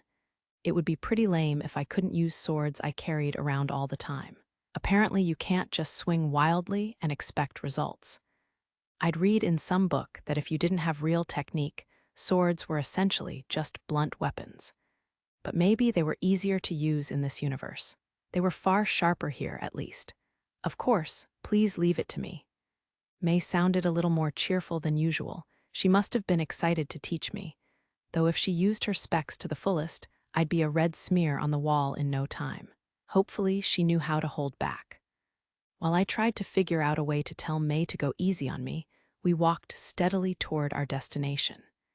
It seemed several other awards were being given here today, and there was a bit of a crowd in front of the room. I surveyed the people gathered as I approached. At first glance, they mostly seemed like military people, but there were mercenaries interspersed throughout as well. Nobody had brought a Maydroid like I had, though. Maybe that was to be expected. Were they not as popular as I'd thought? A young mercenary near the back of the crowd noticed me and looked my way. He was clearly sizing me up. I wordlessly looked him up and down right back. He was a young man. I couldn't tell his exact age from his chiseled features, but he didn't look much older than me. On his hip was a laser gun and something else, either a sheath or a pouch with a weapon inside. He wore sturdy-looking pants, a shirt, and a jacket. The designs were different, but the outfit itself was pretty much the same as mine. Yeah, this guy was definitely a merc. "What are you looking at?" he sneered. "I figured you might be an ally. I've got business in this room, too." I gestured with my eyes to the crowd and the door. The aggressive young merc looked dubiously at May, who was waiting behind me. I could forgive that. After all, I had not just 2 swords, but also a Maydroid trotting at my heels. If I were to put myself in his shoes, I would probably be thinking, is this guy really a merc? If he is, what's the deal with the swords? And what the hell is he doing with an expensive-looking Maydroid? I'd think the same if I were him, so I couldn't really blame him for being on edge. You know, stuff happens, I shrugged. I get that you're suspicious, but I'd advise you not to stick your nose where it doesn't belong. HMPH, just a noble killing time, huh? I'm not a noble, though, but if I say too much it'll cause trouble, so I'd better wait for the crowd to thin out. This mob seemed to be some sort of screening for award recipients. After a few minutes, the crowd started to thin out, and it was our turn to go through the screening.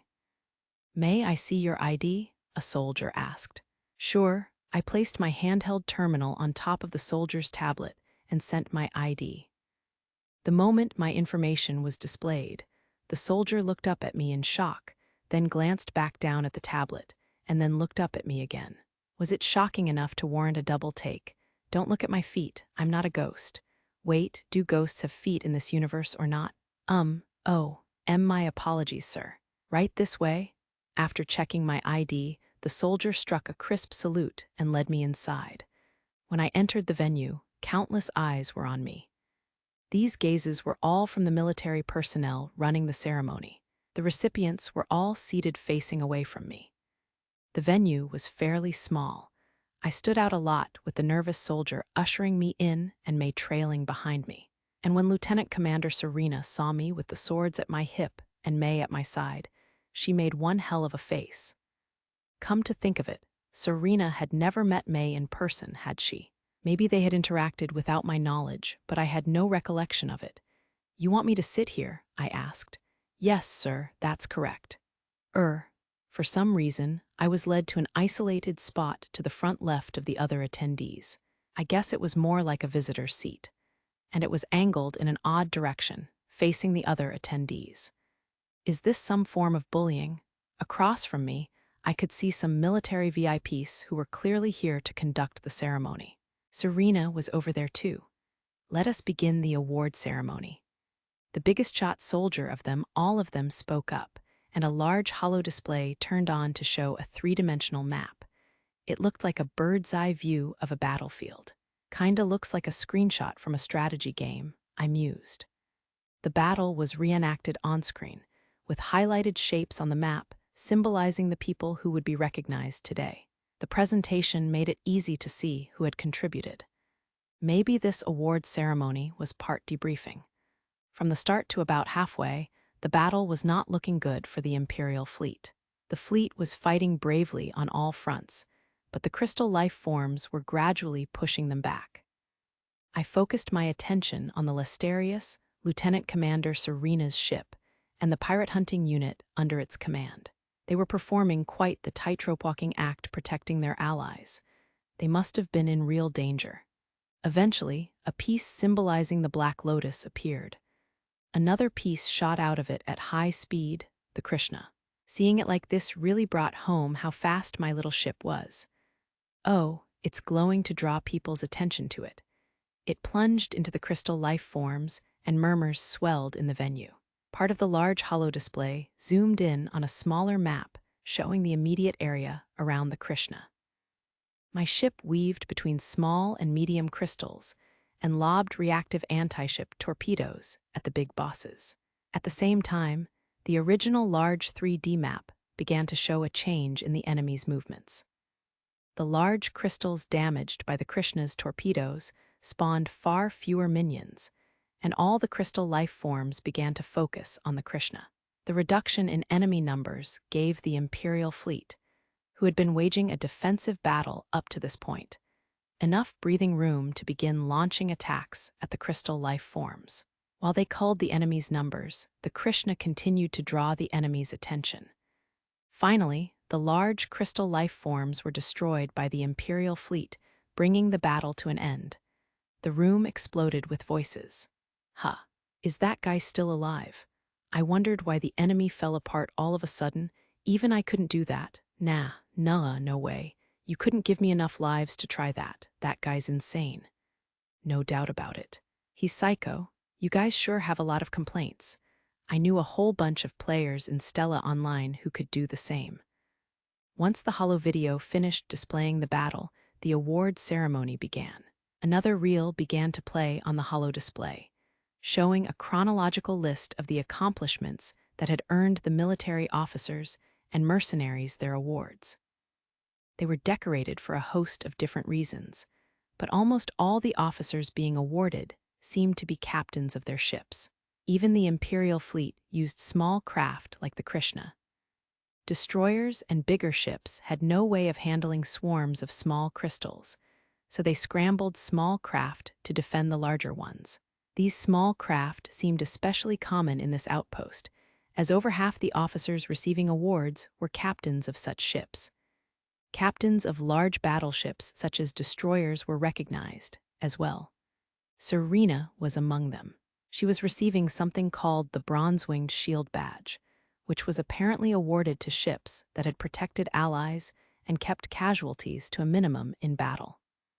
The decorations were divided into 3 tiers: bronze, silver, and gold. There were also 2 types, sword and shield, and then they seemed to add random words like assault in there. For example, if you've been a great help in defeating enemy ships, you might earn the bronze sword badge, silver sword badge, or gold sword badge. If you fought in a defensive battle or protected allies through your actions, you'd get the same, but with a shield thrown in instead of a sword.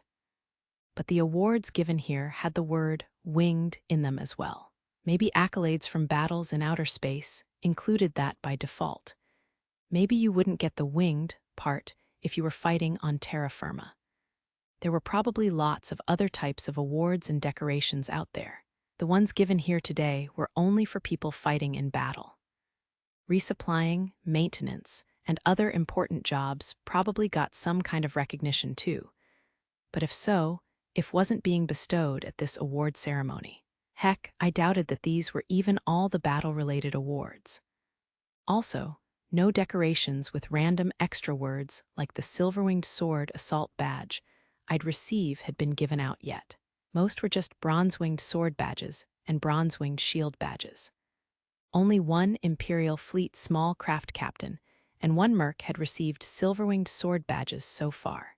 Now, our final commendation is for one who turned the tides of battle single-handedly. The Silver-Winged Sword Assault Badge is awarded to Captain Hero. Captain Hero, please come to the front. I stood up and walked to the front, stopping in front of the officer who seemed to be the commander of this outpost.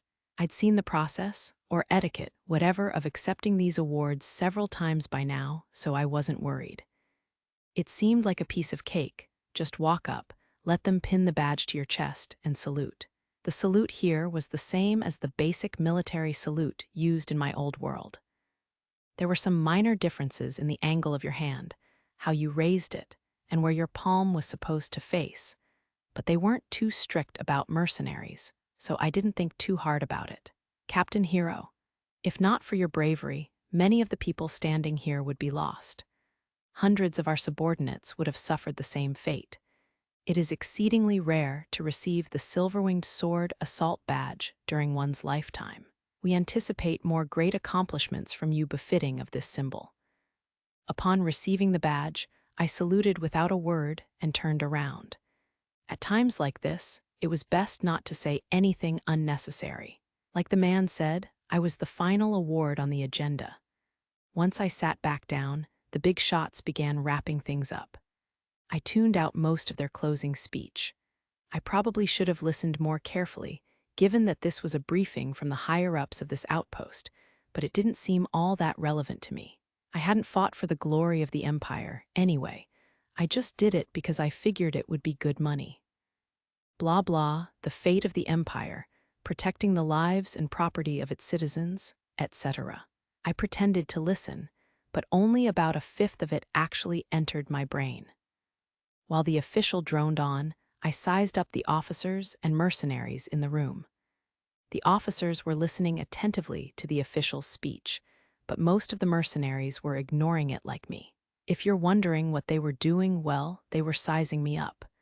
They had to be, because they kept making eye contact with me.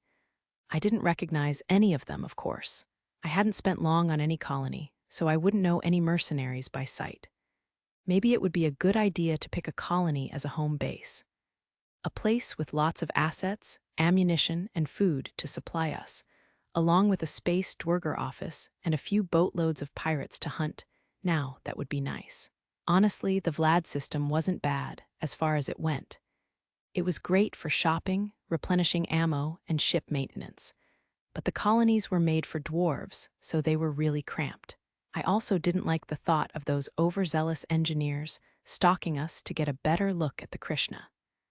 Mimi's dream was to taste all the food in the galaxy. Maybe it was too early to settle down on a home base. I was deep in thought when the officials finished their speech, and the crowd began to disperse. The VIPs left first, followed by officers ranked lieutenant or higher. The look on Lieutenant Commander Serena's face as she gazed at me was rather striking. "Am I good to go too?" I asked. "Yes, I believe it is safe now," May replied. I stood and moved toward the entrance. What was the point of putting me in that strange, conspicuous seat? Was that special treatment for being the biggest contributor to the battle? It felt more like I was being put on display. It was unpleasant, embarrassing. "Let's get back to the ship. We might have word on the request by now," I said, trying to squeeze past the crowd. But my way was blocked. More precisely, someone had intentionally stood in my way. It was an unfamiliar face. Wait, no, it's not. That's the young merc who sized me up before we came in. I didn't expect any good to come from this, but I asked anyway, "Is there something I can help you with?" Most of the people left in the room were mercenaries, though there were also a few military officers left. They watched me and the merc blocking my way with great interest. "What kind of cheap trick did you use?" "Pardon, I'm asking you what trick you used." You mean how did I survive going into that swarm? What else could I mean?" This guy was a pain in the ass. I felt people staring, but they were shrugging, crossing their arms and grinning. They weren't going to interrupt this show. But of course, I'd do the same thing or outright leave if I were in their shoes. What kind of answer are you expecting here? I asked. What? If there was a trick, do you really think I would tell you? Hell, I wouldn't be willing even if you got on the floor and begged, let alone demanding it like an asshole the way you're doing now. If you want to learn, then act like it. You little, he clenched his hands into fists. Ooh, whatcha got? Wanna fight? Just so you know, I'm probably pretty weak. I've been working out in this universe, but I've never gotten into a real fist fight. Elma taught me some basic martial arts, but I haven't actually used them. If that's all you want, then I'm out, I said dismissively. Sorry, but I've got places to be. I shrugged and slipped by him. Gah! There was a scream from behind me. Curious, I turned around to see May clutching the man's wrist.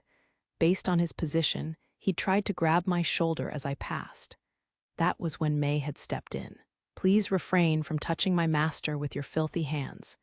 She cast a glare so cold that it might just hit absolute zero.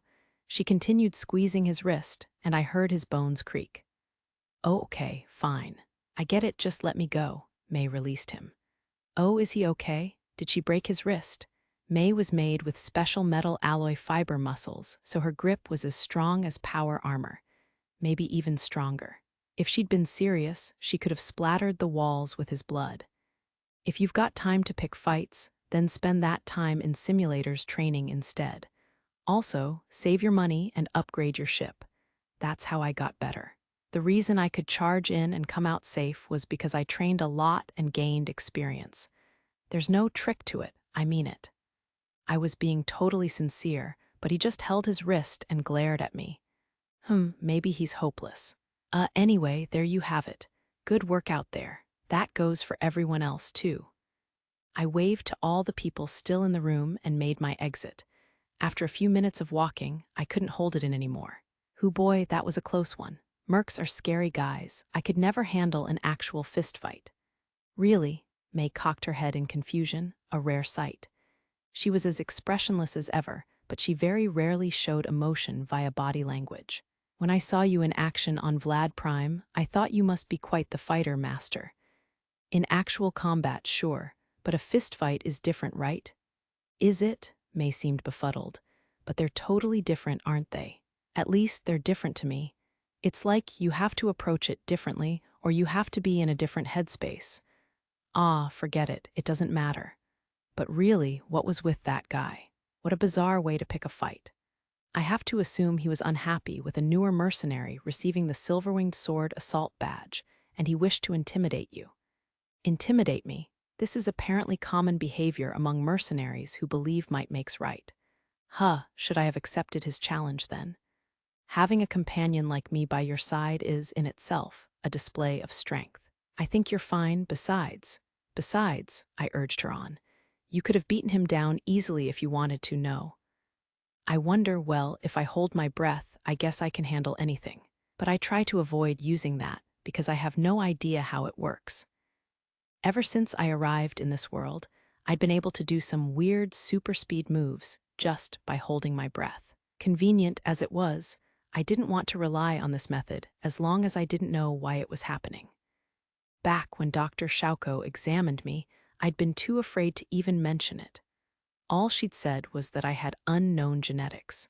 If she knew about my weird ability, she might have locked me up. Well, whatever, I shrugged.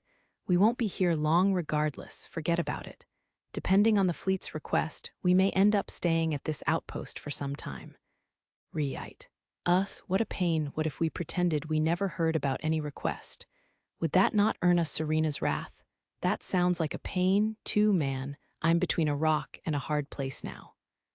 I looked upward with a hint of despair. Chapter 4. An annoying woman, the silver-winged sword assault badge, looked more or less as expected, a silver sword with wings spreading out from the hilt. The only unexpected feature was the red, ruby-like jewel set in the center of the hilt. This thing stood out like a beacon. Whenever members of the military saw it gleaming on my chest, they were hilariously shook. I walked for a few minutes, basking in a slight sense of superiority, until I suddenly laid eyes on an unwelcome figure. Shining blonde hair, scarlet-red eyes, beautiful features, and a sword hanging at her hip. Congratulations on receiving the Silver-Winged Sword Assault Badge, Captain Hero. Thanks. Congrats on your Bronze-Winged Shield Badge, too. Yes, thank you. All right, good talk. When I tried to end the conversation and walk around her, she clapped a hand on my shoulder and held on tight. May, help. I called out in my heart, but the Maydroid beside me remained expressionless and made no move to stop Serena. Master, you cannot escape. It would be best to go quietly. I love reasonable girls like you, Serena grinned. Compared to this stubborn man here, yeah, I don't know how to give up. But it would be hard to shake her off, so for now, I decided to be good. So, what do you want? Guessing you're craving my company? You catch on fast. Though I'd prefer it if you didn't give me a hard time in the first place. That's all in the past. Let's focus on the now. Where are we headed? Would my ship be an acceptable destination? Your ship will do. In fact, I've already sent my subordinates. Figures, Lieutenant Commander Serena strode ahead. I hustled to catch up and walked next to her, while May quietly followed behind. I've got a lot of questions for you, but first, why in the world are you wearing those swords? She demanded. Count Dalenwold gave them to me when May and I beat up this guy who attacked him. He gave what? She was stunned by my point-blank answer. What was it again? He said something like, I hate that you interrupted our duel, but you defeated him, so you take them. I see. Serena thought for a moment and turned her eyes to May. And this girl's name is May? Yeah. She looks like a maid, but she can go toe-to-toe against any power armor. And how long have you two been together? Ever since I bought her on Sierra I guess. Correct, May chimed in. Sierra I. How have I not met her? Well, she's been cooped up on the Krishna. Correct, May said. We did not have the opportunity to meet. I see. We hadn't invited Serena onto the Krishna for a drinking party that time, partially because I saw absolutely no reason to. May is a machine intelligence with a miniature positronic brain. Don't treat her like an object, okay? I know. What exactly do you think of me? The lieutenant commander narrowed her eyes indignantly. I think you're as an ill-mannered and clingy lieutenant commander, of course. Why? If I actually said that she'd probably clock me, so I kept quiet. So really, what do you need to chat about? I asked her. If it's about the request, you could have gone through the Mercenary Guild. There's no need to be so cold with me. You may find that my friendship comes with its own perks. I can't think of a single one so far. Honestly, when I think back to memories of you, all I see are problems. Well, that makes two of us. Serena pouted, sticking her bottom lip out like a kid. She was lucky she was beautiful. No matter what she did, she always looked good. Ha ha ha. Are you perchance referring to what happened in the Sierra system, my dear Lieutenant Commander? All I did was pay you back for what you did to me. Her puppy eyes couldn't defeat me that easily. I spent every day with the beautiful Mimi and Elma and the ideal Maydroid May. Serena may have been a stunner, but that alone wouldn't do me in. Not to mention, Lieutenant Commander Serena was such an irritating woman that I had zero feelings for her. She dealt no damage to me whatsoever. Oh, what about the twins, you ask? They were cute, but it still felt like a crime to go near them. I mean, even though it wasn't. They were adults, but it didn't look right. Okay, I understand. You don't have to make your disdain for me quite so clear. Her voice faltered, revealing her true feelings. That's what I really hated about her. She wasn't too perfect, betraying vulnerability at the worst of times. I don't disdain you, though. You're just annoying. Isn't that the same as saying you hate me? Serena frowned and knitted her brow. That's a waste of your gorgeous face, Lieutenant Commander. Look, it's just that your position is annoying in a few ways. Your personality isn't much of a problem by itself. You're a quick thinker, you're pretty, and I gotta say, I find it cute how you're a little messy in private. Messy is cute. It's that you're not overwhelmingly perfect, I explained. A flawless superhuman would be totally unapproachable. I'm not sure if I should take that as a compliment, but still, it's obvious that you avoid me. Because you're annoying in a few ways, yes. Can you stop using that word? It's rather hurtful, Lieutenant Commander. You're really annoying. First, your family background is annoying. It's hard to be frank with you because I worry that, if I do or say something wrong, the Marquis might come for my life. There's nothing I can do about my parentage, she complained. Guess the fault lies in your stars. How blunt, huh? Serena slumped her shoulders and sighed deeply. See, this is exactly what I mean. You're cute, so as a man, I want to give you attention. Yet because of your position as a big shot and the Marquis' daughter, there's no way I can do that. As a result, men will naturally avoid you, because catching feelings could mean major trouble. Is this supposed to make me feel better? I'm saying nobody really hates you. They just don't want to get close because of all that annoying stuff. I see, she grumbled. You're not trying to make me feel better, you're picking a fight. Well, I'll gladly rise to the occasion. Serena glared daggers at me and laid a hand on her sword's hilt. I threw up both hands in surrender. Please know, I'm gonna die. Before I knew it, we'd arrived at the hangar where the Black Lotus was docked. 3 of Serena's subordinates were waiting for us. One was a bulky military man. This was Lieutenant Robertson, Serena's aide. The other 2 were women whose names I didn't know. Since the lieutenant commander was openly visiting my ship, she needed a number of personnel present. Lieutenant Commander, Lieutenant Robertson greeted her. Thank you all for coming. It is our pleasure. It's been a while, I greeted the lieutenant. Let me show you around the new digs. Indeed, it has, he replied. Congratulations on receiving the Silver-Winged Sword Assault Badge. Thanks, though I feel like I don't really understand the gravity of it. Ha ha ha, that sounds like you. I was briefly acquainted with Lieutenant Robertson. We'd seen each other a few times when I taught anti-pirate tactics to Serena's pirate hunting unit in the Aryan system. I didn't know the women's names, but I'd definitely seen their faces before. Serena looked a little confused to see we were so buddy-buddy now, but I ignored her and guided the whole party into the Black Lotus. I ignored how amazed they were by the luxury of the ship's interior and headed straight for the living quarters and dining hall, where Mimi and Elma were waiting. I didn't see the twins around where they holed up in their rooms. I'm back, I called out. Where are Tina and Wiska? They went back to their quarters so they wouldn't get in the way of your chat with the military, Elma answered. We'll probably want to discuss our plans for the immediate future, so I'd prefer if they were present. I said the same, Elma shrugged. Those 2 were meek at the strangest times. Mimi, would you mind calling them up? Understood. Members of the fleet, please take a seat, I addressed them. As captain of this vessel, I don't care about the positioning of the seats or anything like that, so sit wherever you like. May, can I get you to bring everyone water? It will be done. While Mimi tapped her tablet, I urged everyone to sit and had May prepare drinks. I wouldn't mind serving them coffee or tea with the Steel Chef 5, but asking each of their preferences would be too much of a pain. For now, they'd be getting normal purified water. I began, unsure how to proceed. I assume you've come to visit regarding the request, right? That's right, Serena answered. It would be difficult to explain all the nuances via the Mercenary Guild, so a direct conversation is ideal. Consider these preliminary negotiations rather than a formal request through the guild. Understood. Elma and Mimi, does that work for you? Yup, sure.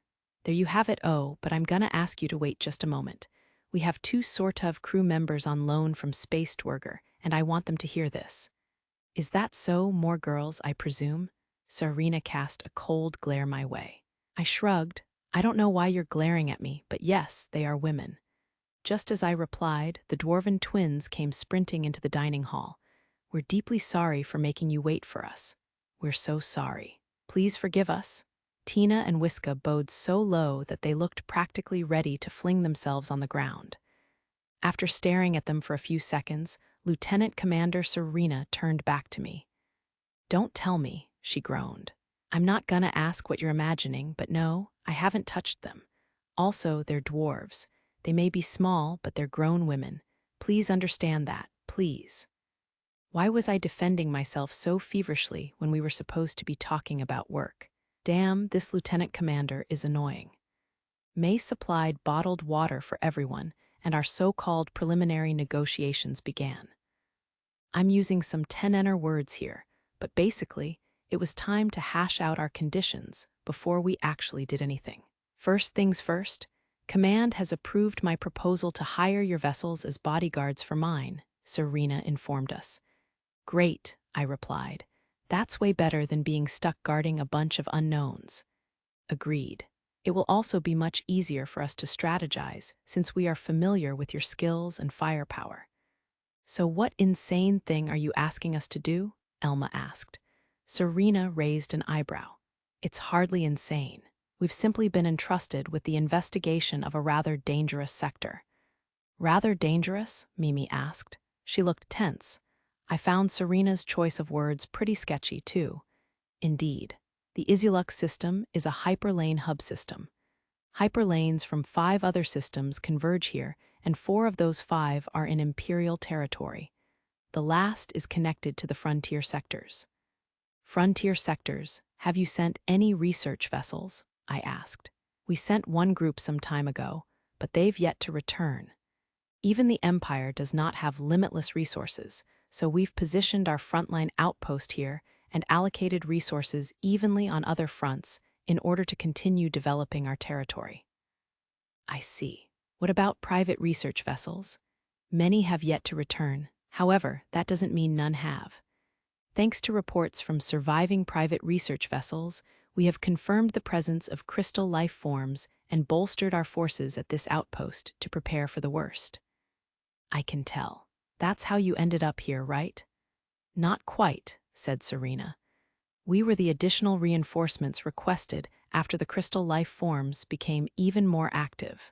Our presence here is temporary. So if we choose to accept this request, we'll be tagging along with your unit to investigate the unresearched sector. Yes, and I believe we can expect to encounter and battle crystal life forms. Right. And how about the reward? You will receive 400,000 ener per 24 hours, she answered. Really splurging on this, huh? 400,000, Tina muttered, astonished. Whiska froze, wide-eyed. Mimi and Elma looked deep in thought. I probably looked the same. Just so we're clear, I'm not going down with your ship if things go south, I warned her. The huge reward sounded nice, but it scared me. It was so extravagant that I felt like she'd force me to do some really crazy stuff to get her money's worth.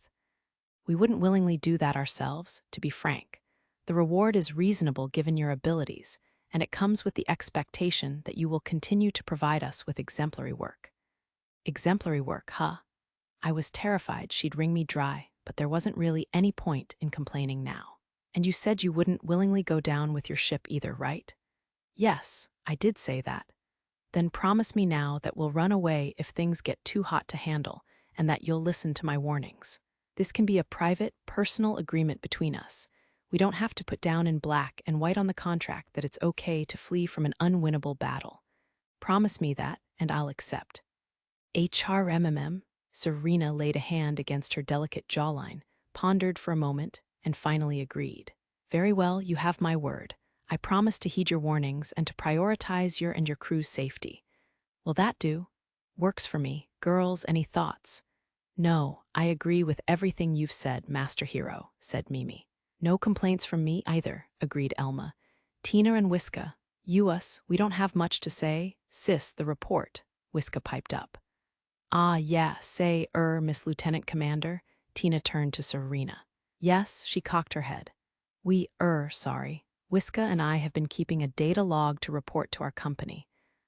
Is it okay if we include this stuff in our log? I see, it shouldn't be an issue if it only includes things you witness from your own ship, but just in case, perhaps I should review it. Government censorship. Wow, I joked. Serena glared. How rude. It could create a huge problem if sensitive information found its way into these reports. I simply want to avoid that. This is in the interests of goodwill and nothing more. I have been performing daily reviews, so there should be no issues, May announced. After careful review, I will dispatch the contents to you. Oh, I'd appreciate that. Understood, May bowed. It sounded like May would be the real censor here. For some reason, Tina looked awfully confused by May's response. Whiska hadn't really reacted. Did she know about May's oversight? Why didn't Tina then? Also, there's the question of chain of command. I said, bringing the discussion back on track. Are we doing the same as last time? Yes, you will be my direct subordinates. Only I, as commander of the unit, will have the authority to give you orders. Okay, send everything we just discussed to the guild, please. Understood. One more thing, supplies. The Black Lotus just sold off all its cargo, so we have a lot of free space. Lovely, Serena smiled. It would be a big help if you could transport some of our supplies. Indeed, but not out of the goodness of our hearts. A little greedy today, aren't we? Her lips twitched despite her smile. Look, you should know that safe, secure space doesn't come free, especially out here in the black. Now. Hear me out, I'm not after your money. Lieutenant Commander Serena looked at me dubiously. Go on. I spread my hands wide and explained, I don't want to leave this star system with an empty hold when this is all over. In other words, I want to take stuff with us. In exchange for contributing to the operation by carrying supplies in our cargo bay, I want you to give us a connection to buy the materials harvested from the crystals when we're done. We'll help with your work as much as we possibly can, so I'd like you to do the same for us, within your abilities. I figure it's a fair deal. How about you? I would be remiss not to ask. I hope you don't mean, I interrupted her. Of course, I'm not saying I want you to hand over materials for free like a black market dealer. I just want a line on buying quality materials approved by the military for a reasonably low price. I remembered the first time I'd met Serena. She was a strong person who stood firmly against injustice. I wasn't stupid enough to ask her to steal from the military for us. Very well, she agreed. I have some connections in accounting, so I can make some arrangements. Also, I forgot to say, but our vessels have the cargo space to carry the necessities for the job. Luxury items, however, are a different matter. Roger that. We'll send you data on our cargo capacity later. Understood. Well, I believe that settles everything. Lieutenant Commander Serena stood up, and we saw her and her subordinates off. There you have it, everyone, I announced to the crew. Ready yourselves for the mission ahead. Roger, got it. Yes, Master. Sure, you understood. The twins were still scared of stuff like this. Not that I could blame them. Most normal people didn't travel to frontier sectors teeming with crystal life forms. Common people all over the galaxy were terrified of being assimilated into the crystals. Don't worry, girls. The Black Lotus isn't going to be facing enemies directly. If a gunship like ours is in the direct line of fire, we're all already dead. Serena will retreat long before that happens, so you and the Black Lotus will stay pretty far from the action. Oh, so we're gonna be okay? I wouldn't worry one bit. Not about Tina, Whiska, and May, at least. The Krishna with me, Mimi, and Elma inside would certainly end up in close quarters combat against the crystals. But we'd be fine as long as we weren't facing a seriously huge swarm. We had the pirate hunting unit on our side too, after all. We finished resupplying, right? I asked my girls. Yep, Mimi answered. As you directed, we've loaded 4 reactive anti-ship torpedoes onto the Krishna and 12 onto the Black Lotus's backup. The person handling the resupply cringed pretty hard, though, Elma said with a wry grin. Hey, if we're getting supplies for free, you bet I'm gonna make the most of it. I'd planned to get 20 torpedoes as backup, but they'd told us that we could get 12 at most. I didn't mind. Depending on how you used them, you could destroy an entire colony with a single torpedo. I could see why they were cautious about giving them out. We've still got food, water, and everyday essentials from Vlad Prime. The military will take care of our needs while we're with them, too. Yep, I'm thinking we're ready to launch as soon as we accept the request and take on their cargo. How's the ship maintenance? I turned to the twins, who still looked nervous. Hopefully focusing on some practical details would help them relax. The Krishna's done, Tina answered. We still have some minor checks left on the Black Lotus, but they ought to be done within the day. Whiska added, the Black Lotus fired at full capacity during the battle, so we've been taking an extra look at wear on the energy weapons and rigging. At the moment, no major issues stand out. That's so, keep up the good work. Leave it to us. Okay, all right, everyone, let's disperse for now. Once the guild contacts us and we've got a departure time, I'll contact you. Until then, finish what you need to finish, then you're free to do whatever. Oh, but try to stay on the ship if you can. There's nowhere to hang out or sightsee out there anyway. Everyone readily agreed. What about me? I had nothing to do but wait for them to contact us. Maybe I should check in on everyone. This request would be a lot more dangerous than our usual pirate hunts. It was a captain's duty to watch out for his crew's mental health, don't you think? Chapter 5. A captain's duty HMMM? Where would I begin? Mimi, Elma, May, the twins, maybe I should check on the twins first. Mimi and Elma are used to me doing crazy things, and May shouldn't be a problem no matter what. I should start with the people who have been here the least amount of time. Besides, I have time for nice, long chats with Mimi and Elma at night. I decided to go visit the twins. "Oh hey, hun, what's up?" Tina greeted me. They were currently sitting together on the sofa in the lounge.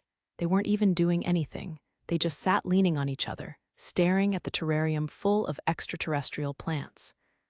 Hey," I stammered. "I was just seeing how everyone's doing. Am I interrupting?"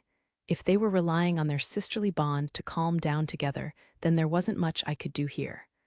"I'll just fade right out, don't mind me." "Nah, don't go.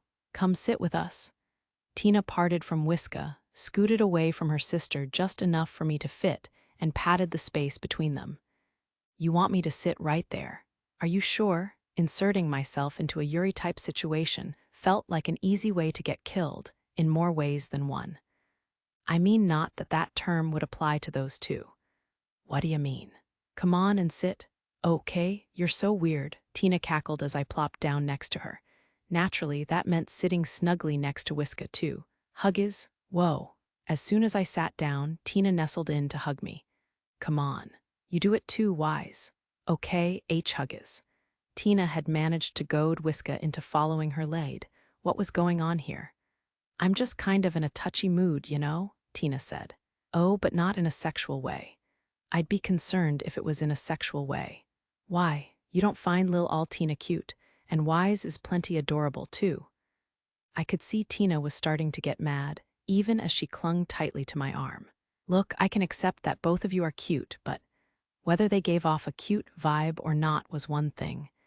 But as for the rest, like sure, they were cute, but their diminutiveness made it feel way too dangerous. What if it awakened something inside me? That was a really terrifying thought. Anyway, forget that, please. I stammered again. I can't think of any tasteful subjects of conversation. Not much of a talker, huh? Gotta wonder what Mimi and Elma see in this guy, can it? If you think I'm a poor conversationalist, then how about you start? Good idea. Okay, how about I tell you an embarrassing story about Wise? Sis, heedless of her sister's protests, Tina launched into her tale. It all happened about 4 months ago. We had a ship that needed a fresh coat of paint. So there we were painting, and Wise got paint all over the butt of her uniform. She never even noticed, and she left paint butt prints all over the workshop. "Sies," Whiska screamed, red-faced, cutting Tina off. "She must have been clumsier than she looked, huh?" "Adorable, right?" Tina giggled. "Pretty adorable. NNGH, if that's how it's gonna be, then how about I tell him embarrassing stories about you?" Whiska cried. "Heh, give it a try. I've got stories up my sleeve that are twice as embarrassing as any dirt you've got on me." I wondered if any embarrassing story could be as bad as them rushing into my room with barely any clothes on that one time. Regardless, I listened attentively. "GNNGH, MMMGH, the twins groaned in anger and embarrassment. It felt like I'd heard a whole lot of mortifying tales about these two in a very short amount time. Though if you ask me, I'd say they were more just random mistakes than truly humiliating stories. I liked the one where Tina was so sleepy that she went to work in her pajamas, I mused. Everyone gets a little overtired sometimes, okay? It's not that weird, Tina grumbled. No, it's pretty weird. Nobody does that no matter how sleepy they are. Heh heh, see? You're even clumsier than I am, sis. Nah, you're way clumsier than me, Wise. No, you're the clumsy one, sis. Nope, you. No, you. Grrrrr. Did they not know they were basically the same? It's like that one Japanese saying. There's no point comparing heights between acorns. But as a responsible adult, I kept my mouth shut, even if I believed they were more or less equally embarrassing. Come to think of it, at some point along the way, Wiska had started clinging to my arm like Tina. Had she gotten so heated that she'd lost sight of her surroundings? Honestly, that added another clumsy point to Wiska. Not that it mattered, but she might have just taken the lead by an inch. You know, it's kinda unfair for you to hear all of our mishaps, ain't it? Tina asked, turning the conversation back to me. She's right. Tell us some of your embarrassing stories. My stories, huh? They were really putting me on the spot here. I hadn't told them about my circumstances, the real circumstances, so I couldn't be too candid. I decided to tell them the made-up memory lost story I'd used on Mimi and Elma at first. I don't remember much about my past. My only clear memories start right before meeting Mimi and Elma, as far as we can tell. It was caused by some sort of hyperdrive accident. PSSH. Yeah, right, huh? Wait, for real? Yeah, for real. It all started when I woke up floating in space in the cold, powered-off Krishna. Somehow I was lucky enough to remember how to operate the ship. I survived thanks to that. Pirates attacked me, but I managed to make it to Tarmin Prime.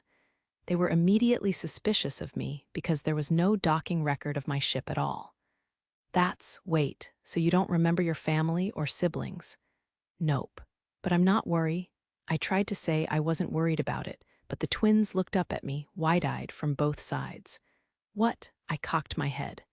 Hun, you've been soldiering on all this time with such a brave face. Aren't you lonely? Are you okay? The two stretched their little arms up as far as they could and stroked my hair. I can't say I grew up in a loving family environment, so it kind of feels bad that they're worrying over me so much. Hey, I'm not that cut up about it, I tried to assure them. Don't you lie to us. It must feel awful to have no memories of your family. She's right, hun. I guess so. I was overcome by this rush of sentimental words. They just looked so sincere. I could tell that they were honestly worried about me, so it felt wrong to push them away. If you're ever lonely, you can come to us for some love, you know, Tina said to me. No, do you not want to? Wiska asked sadly. It's not that, but can you two cool it? And think of a way to get out of this, aha. Let's forget about my memories for now, okay? Aren't you interested in how I met Mimi, Elma, and May? I'm sure you've chatted with all of them by now, but you haven't heard those stories, have you? Actually, that's true. Yeah, right. Since we were just talking about Tarmin Prime, let's start there. I told them about the colony where I first met Elma, Mimi, and Lieutenant Commander Serena. As I spoke, the two started to press in even closer. It seemed like they were looking at me differently. Anyway, I decided to call this long chat a success. The twins had been in the middle of a break while the maintenance bots recharged and self-maintained. When the maintenance complete alarm went off, they reluctantly got up from the couch and returned to work. I saw them off and began the walk to the Black Lotus's bridge, where I found May. Master, what brings you here? When I stepped onto the bridge, May turned around to greet me. A cable stretched from her wrist and to the bridge's console. She probably used that thin connection to control the entirety of the Black Lotus. But we weren't in flight right now, so I honestly had no idea what she was doing with it. Nothing important. I just thought it would be nice to check up on everyone before we accept that request and launch. And so you came to visit me? Yeah. You're part of the crew, aren't you? I see. I felt as though I could see the slightest gleam of joy in the eyes behind those red frames. May was expressionless as usual, but lately, I think I'd learned to read slight fluctuations in her emotions. Or maybe it was more like she was becoming more expressive. Her appearance almost never changed, though, so it would only be by the tiniest bit. You are a mysterious man, Master, she said. You think so? Yes. Machine intelligences, such as myself, are granted human rights under imperial law. But said rights are unfortunately not commonly accepted by human individuals. I was having trouble following. What was she getting at here? There are several nations where machine intelligence isn't guaranteed rights at all. Even citizens of nations, such as our own, don't necessarily believe in our human rights. Of course, that does not apply to everybody, but it is very rare for people to truly accept us as individuals, as you have. Even rarer for them to worry for our mental state when traveling to dangerous places. With that, May closed in on me a little and casually pulled me into a hug. I was taken wholly by surprise. May was tall, about my own height, and I froze up as she leaned over and embraced me. Her subtle scent made my heart skip a beat. I'd always wondered how a machine could smell so lovely. May, yes, I am a machine, May said in a rush. But even we have fears. Crystal life forms devour organic beings and machine intelligence alike, and this body that you have bequeathed me is no exception. They would devour Miss Mimi, Miss Elma, Tina, or Whiska just the same. These are irreplaceable friends to me. If they were taken from me by the enemy, I would go mad from sorrow. She loosened her embrace slightly and gazed into my eyes at point-blank range. But most of all, I'm afraid of losing you, Master. You are my very reason for being. Even if Miss Mimi or Miss Elma survived, I would be broken if I lost you. She looked at me, more sincere than I'd ever seen her. I nodded silently. I understood. In truth, May continued, I wish you wouldn't take requests this dangerous. We could leave the crystal life forms to the Imperial fleet. The reward is too small for the risk. If we want Enner, pirate hunting would be safer, more efficient, and still help many people. However, I know you would not abandon Lieutenant Commander Serena. You're right. If I turned Serena away, left this star system, and later learned that she died in battle, I would surely regret it. I would wish I'd helped her. I will not stop you. I will only do what I can to help. Sorry for this. Don't be. I'm overjoyed that you cared enough to talk to me about it. I hugged May back. Her skeleton was made of a special powerful alloy, and her muscles were alloy fibers. Her soft skin was artificially synthesized organic material, and her body heat was emitted from the microgenerator inside her. Her sleek, black hair and beautiful obsidian eyes were all imitations of humanity. But to me, May was May. It didn't matter whether she was human or not. I won't let the crystal life forms get the better of us, I said, resolute. Right, I believe in you. You'd better. I won't betray your expectations, I swear. After pressing our bodies tightly together for a long moment, we finally pulled away. Leave the management and piloting of the Black Lotus to me, May said. This is your home to come back to, Master, and I will protect it to the last. I'll be counting on you. Of course, please do, May bowed. I waved to her and headed to the Krishna to meet with Mimi and Elma. Mimi and Elma were in the Krishna's cockpit. What are you girls up to? I called out as I entered. Oh, Master Hero. Accepting this request means fighting crystal life forms. Mimi wanted to adjust the Krishna's radar in preparation, so I tagged along, Elma explained. I see.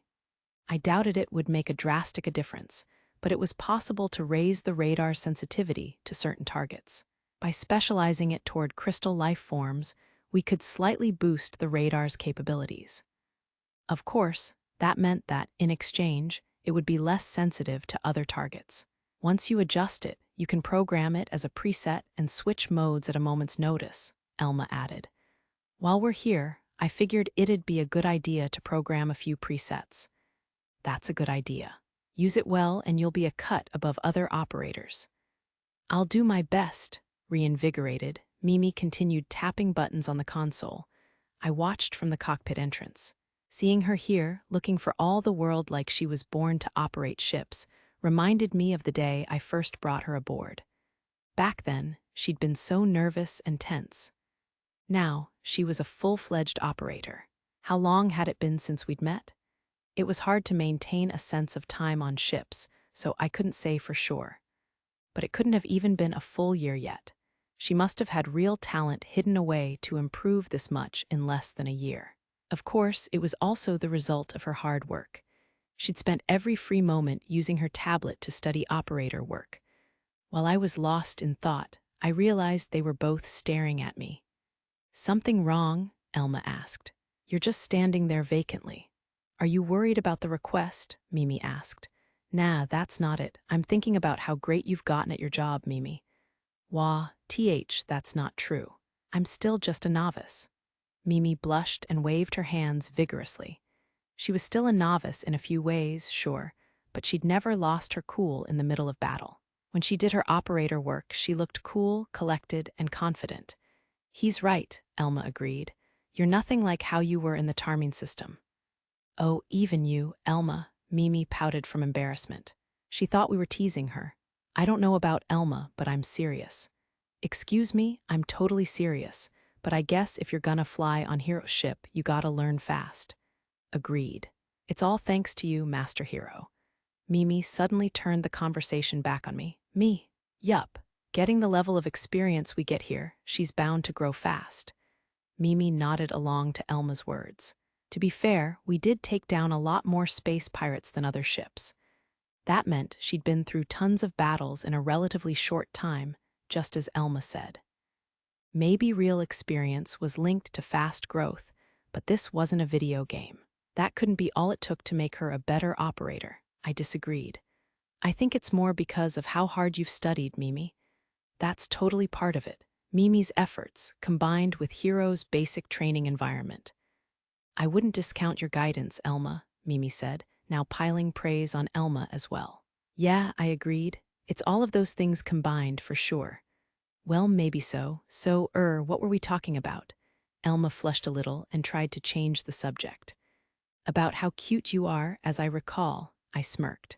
She gets kind of flustered when she's in the spotlight, doesn't she? Geez, stop teasing me. We laughed and apologized to the furious elf. After recovering, Elma looked at me pointedly and asked, So, Hero, what is it exactly that you're doing? Nothing in particular. I'm just wandering around checking up on everyone. Elma approached me and sniffed a delicate sniff. You've been getting awfully close to someone. Oof, scary. You smell like another girl, Mimi giggled at our exchange. Hey, this isn't funny, I'm seriously scared. Then how about you get a little closer to me and Mimi too? That's a good idea, Mimi agreed. Please be gentle with me. Ooh, I know, we'll need you to pay us back for all the waiting you've put us through.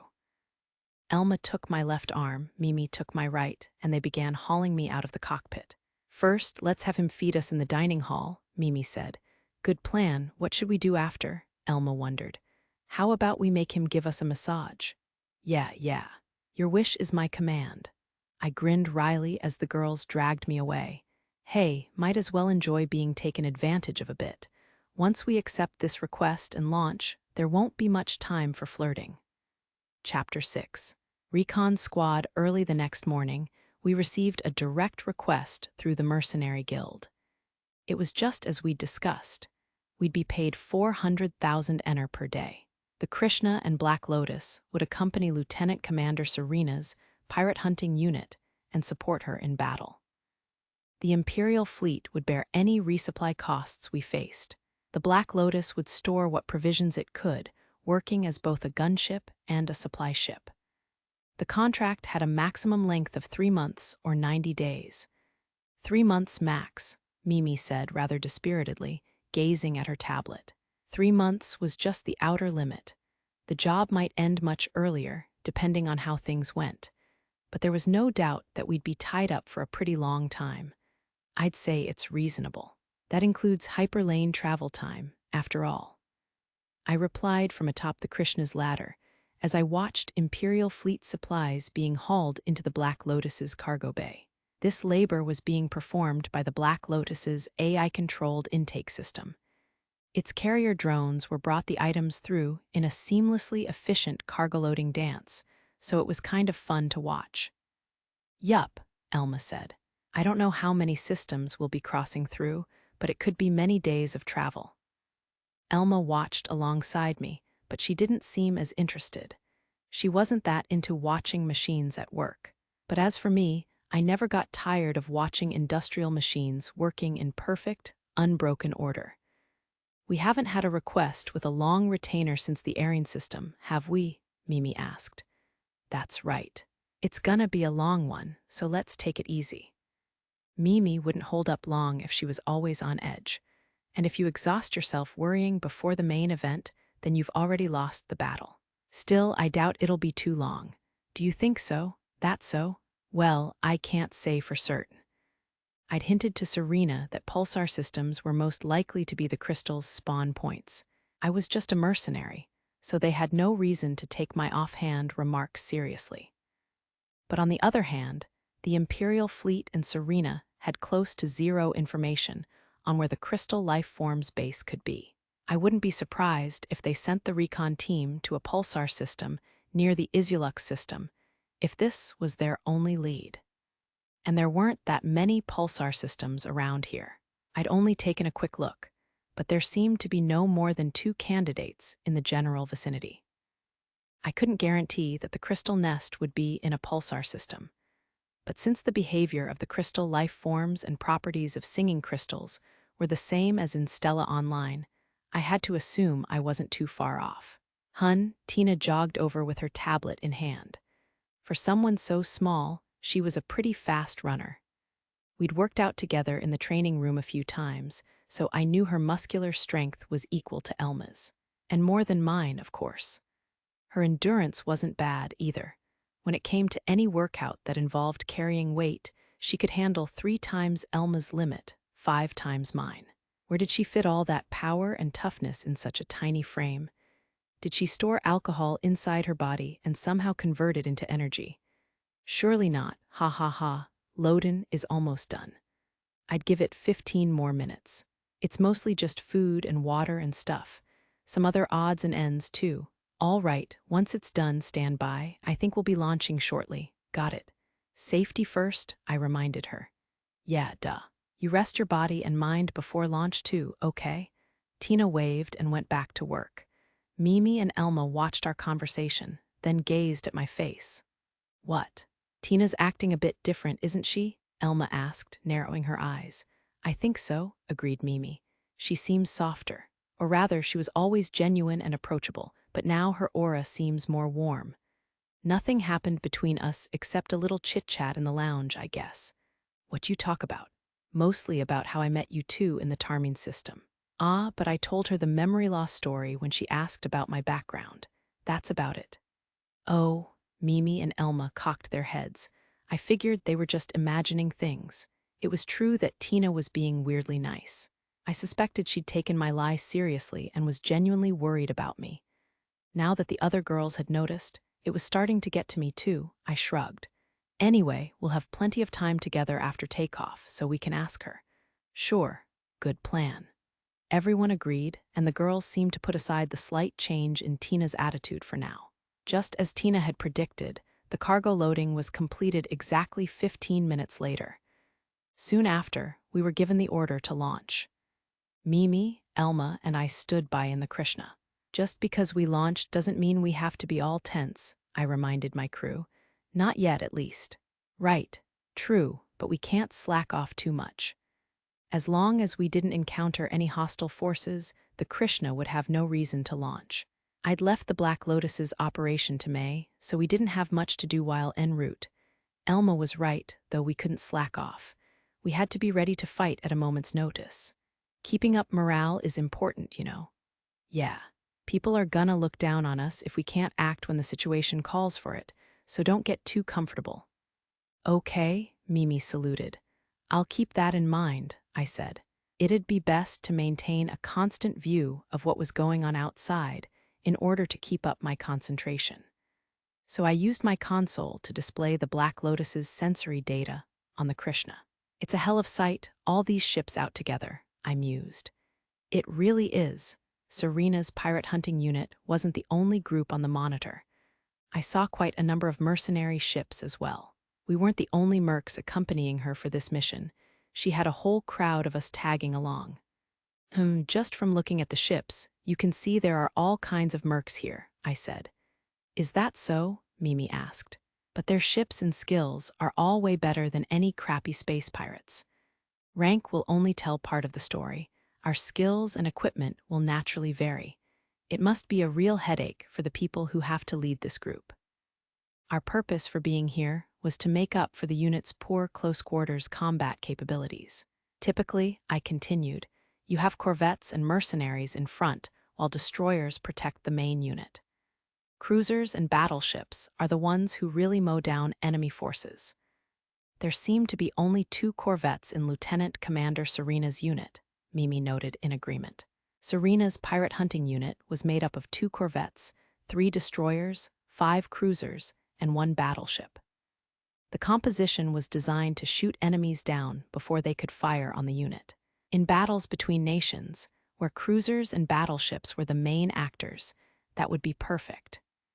But when fighting crystal life forms, who love to get in close and zerg you with pure numbers, it wasn't great. No matter how strong your cannons are, they're gonna be useless when the enemy's too close. And that's why they have so many mercenaries to cover for that weakness. That does make sense. It'll be dangerous if we have to fight crystal life forms, right? I'm sure we'll be fine as long as they don't have too huge a swarm. 5 cruisers and 1 battleship could easily mop up a larger swarm of crystals. Unless they had something like 30 medium life forms, 100 small life forms, or a big one, we'd be sitting pretty. Besides, if a fight broke out that we couldn't handle, we could use interstellar comms to request help from recon units in nearby systems. Zip it, Elma finally cut in. Keep talking like that, hero, and you'll make the huge swarm appear. Hey, that's not how it works, I hope not. We're done for, Mimi groaned. Looks like we should be ready for the worst, Elma sighed. Stop, it really will happen if you say that. Don't try to pin it on us, bub. We passed the blame around as we waited in the Krishna's cockpit. The 2nd Reconnaissance Unit, Serena's pirate hunting unit plus us mercenaries, took a hyperlane from the Isulux system to the frontier sector with other recon units. We first reached the Pax system, which was directly adjacent to the Isulux system. Our 4 recon units split up, investigated that system, and quickly confirmed that there were no crystal life forms present. There were 3 hyperlanes that extended from the Isulux system and through the Pax system. Our 4 units split up into 2 groups and investigated them separately. We overheard a discussion between the 1st Reconnaissance Unit's commander and our unit's commander, who was Serena, of course. It'd be best if our 2 units worked in tandem so we can back each other up if we run into unexpected trouble. I agree. When we're ready to move to the next system, it would be ideal for one unit to take the lead and make sure the route out is secure. Yes, the other unit can scout out an escape route in the meantime. We can alternate taking the lead. Let us do just that. With that decision made, the 1st and 2nd units proceeded carefully through the frontier sector. We continued on like that for about 36 hours after leaving the Isulux system's Imperial outpost. That's when trouble struck. Sector C is being pushed back. They've sent a request for aid, Mimi shouted. Tell May we're fine out here and to offer them covering fire. They'll have to make do with that. Understood. I weaved through the swarm of small crystal life forms and used continuous flak cannon fire to destroy the ones that had broken off from the horde to block my escape route. When they shattered, bits of crystals smacked into the Krishna's shield and bounced off. I knew this would happen, Elma screamed. It's been more than 24 hours since I said it. Isn't there a statute of limitations on this kind of thing? 36 hours after our departure, in the 4th frontier sector away, the 2nd Reconnaissance Unit searching the Gargol system encountered crystal life forms and charged into battle. The aliens had been waiting in ambush near the hyperlane exit. Our unit used interstellar comms to request aid from the 1st unit, which had been standing by in the Lysimus system, which we had just passed through. Fortunately, it only took about 15 minutes to travel between them, so we would make it as long as we held our ground until they arrived. And what had we done amid the chaos? Our Krishna had plunged into the swarm as bait in order to protect the battleships and cruisers. And the Black Lotus hung back with the larger ships to prevent the crystals from closing in on them. Crystal life forms like to go for whatever prey was closest. So if I just fired flak and heavy lasers at them while zooming around, I could drag a pretty big train behind me. Also, if I destroyed a few as I flew by, the crystals around them would join in and become hostile toward me, allowing me to draw even more enemies away from the other ships. We've got a ridiculous number of crystals tailing us now. It's okay, not a problem. This swarm of crystals was much smaller than the ones we fought in the Isulux system, but our fighting forces were also far fewer. If this turned into an uncontrolled shootout, large ships with many blind spots would be the first to go down. It was my job to keep this from turning into a free-for-all. I changed our attitude control thrusters from auto to manual, built up momentum, and turned the ship around to face the crystals pursuing us. Aura, aura, aura, aura. I fired the 4 heavy laser cannons and 2 flak cannons wildly into the crystals beelining toward us. They completely filled our field of vision, so I didn't need to aim. Every shot would hit something. Master Hero, up ahead, or up behind, crystals. No sweat. Still firing at the mob chasing us, I used our attitude control thrusters to slip around the crystal life forms coming at us from every other direction. It was easy to see them coming on the radar, so all I had to do was swing the ship out of the way. What's that? Do I not need to pay attention to what's in front of us, you ask? Don't be silly. Everything I fire will hit something, so I can just check with my periphery at most. Captain, is that? What is the meaning of this? Robertson and I were speechless on the bridge of the Lesterius. His ship had plunged into the swarm of crystals and come out dragging a huge tail of them behind him, which was already stunning enough. But he hadn't stopped there. He'd turned and begun firing into the crowd chasing him, all in the very center of their swarm. He was flying backward at jaw-dropping speed and using his heavy cruiser-like firepower to cull their numbers, all while using incomprehensible maneuvers to weave through the other crystals flying at him from all directions. Before he could be fully surrounded, he burst forth from the swarm and dragged even more crystals behind him. That silver-winged sword assault badge isn't just for show. Honestly, what I'd give to get a look inside his head. It was already insane to charge into a swarm of crystals. To begin counterattacking, while behind enemy lines on top of that, no. Now wasn't the time to be amazed by his fancy flying. I needed to gather myself and focus on commanding. We mustn't waste his efforts. Focus our firepower on Sector A to drive them back. Have the mercenaries assist in Sector C? Roger. Light tore through Sector B, obliterating the crystals pursuing his ship. It seemed he'd thrown an anti-ship reactive torpedo into their midst. The first reconnaissance unit should arrive soon as well. Have we managed to hold our ground? He continued to assail the swarm of crystal life forms, and their numbers visibly shrunk. It was too early to let our guard down, but it seemed we would make it out of here in one piece. That was a thrill, eh? Yeah, I suppose. Elma and Mimi answered dutifully, but I could tell they were wiped. They weren't used to fighting crystals yet. As long as you avoided their attempts to slam into you, their firepower wasn't that strong. They honestly weren't that scary of an enemy, and they didn't use any sort of strategy, either.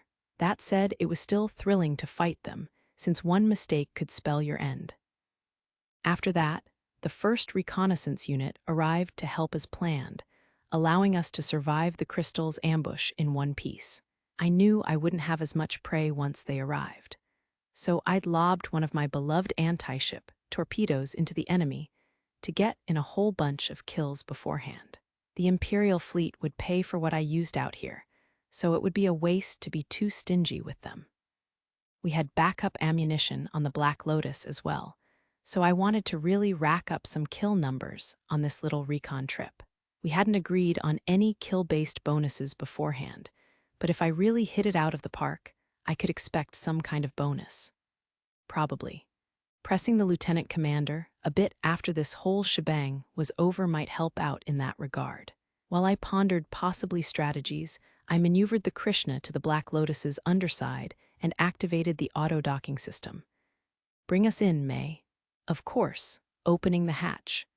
The Black Lotus's hatch opened, and we automatically parked ourselves in the hangar. There's nothing like auto-docking. Look at that reliability. No chance of an accident? Well, sometimes it has accidents. Sometimes. But not with ships as small as the Krishna, unless there's something really strange going on. Come on, girls, we've docked, I said. Mimi and Elma heaved a huge sigh. Had they managed to relax all that tension? It should be smooth sailing now since we've eradicated most of the enemies around here. But there might be other swarms in this system, and they might bring reinforcements from neighboring systems. Rest up so you can be ready for anything. How can you still have so much energy? Elma groaned. That fight was lukewarm at best to me. Heh, ha ha ha ha. I was actually pretty tired, but the whole engagement was barely 20 minutes long. Anyway, get used to this. Small crystals are basically just slow seeker missiles, if it helped to think of it like that. Is that true? Mimi asked weakly. It is. You can't dodge lasers, but they're nowhere near as fast as lasers. They can't take tight turns like seeker missiles can, either. As long as you don't panic, you can take them down no problem. Oh, Mimi seemed unconvinced. Anyway, take a break, girls. I'll tell Tina and Whiska we need maintenance and ammo. All yours. Yes, sir.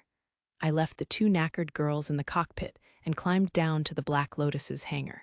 I hadn't taken any damage, but it was mighty convenient to be able to totally replenish our ammo at times like this. Expensive as the Black Lotus was, I'm glad I bought it, I thought to myself as I stepped onto the floor of the hangar. The 2nd Reconnaissance Unit had only sustained minor casualties. The only damage taken by our main force, the Pirate Hunting Unit, was some slight scuffing on the hulls of the 2 frontline corvettes that had their shields pierced at the start of the ambush. No human lives were lost among the military ships. But 2 mercenary ships had fallen, and 3 people on those ships had died. They'd been quick to flee as soon as the crystals appeared, and inadvertently charged right into the very shootout that ended them. Other ships among the fleet were damaged, but not sunk, so they were receiving quick repairs in ships that contained hangars and maintenance facilities. I saw a familiar glare across the hangar. We just keep running into each other, I joked. Did you just me? The person who had come to the Black Lotus for maintenance was the same young mercenary I'd spoken to at the award ceremony. You know, the guy who had tried to assault me on the way out. Actually, I never got his name, did I? Oh, we haven't introduced ourselves, have we? Name's Hero. Wade. I offered a handshake, but he ignored it. You little shit, I'm dealing with you like a mature adult, okay. But getting angry wouldn't help anything, and picking a fight would be even more of a waste of time. Okay, fine, you want a drink. Some water? No thanks. The young mercenary Wade apparently glared at me. This guy was a lost cause, but if he didn't want my attention, there was no reason for me to give it to him.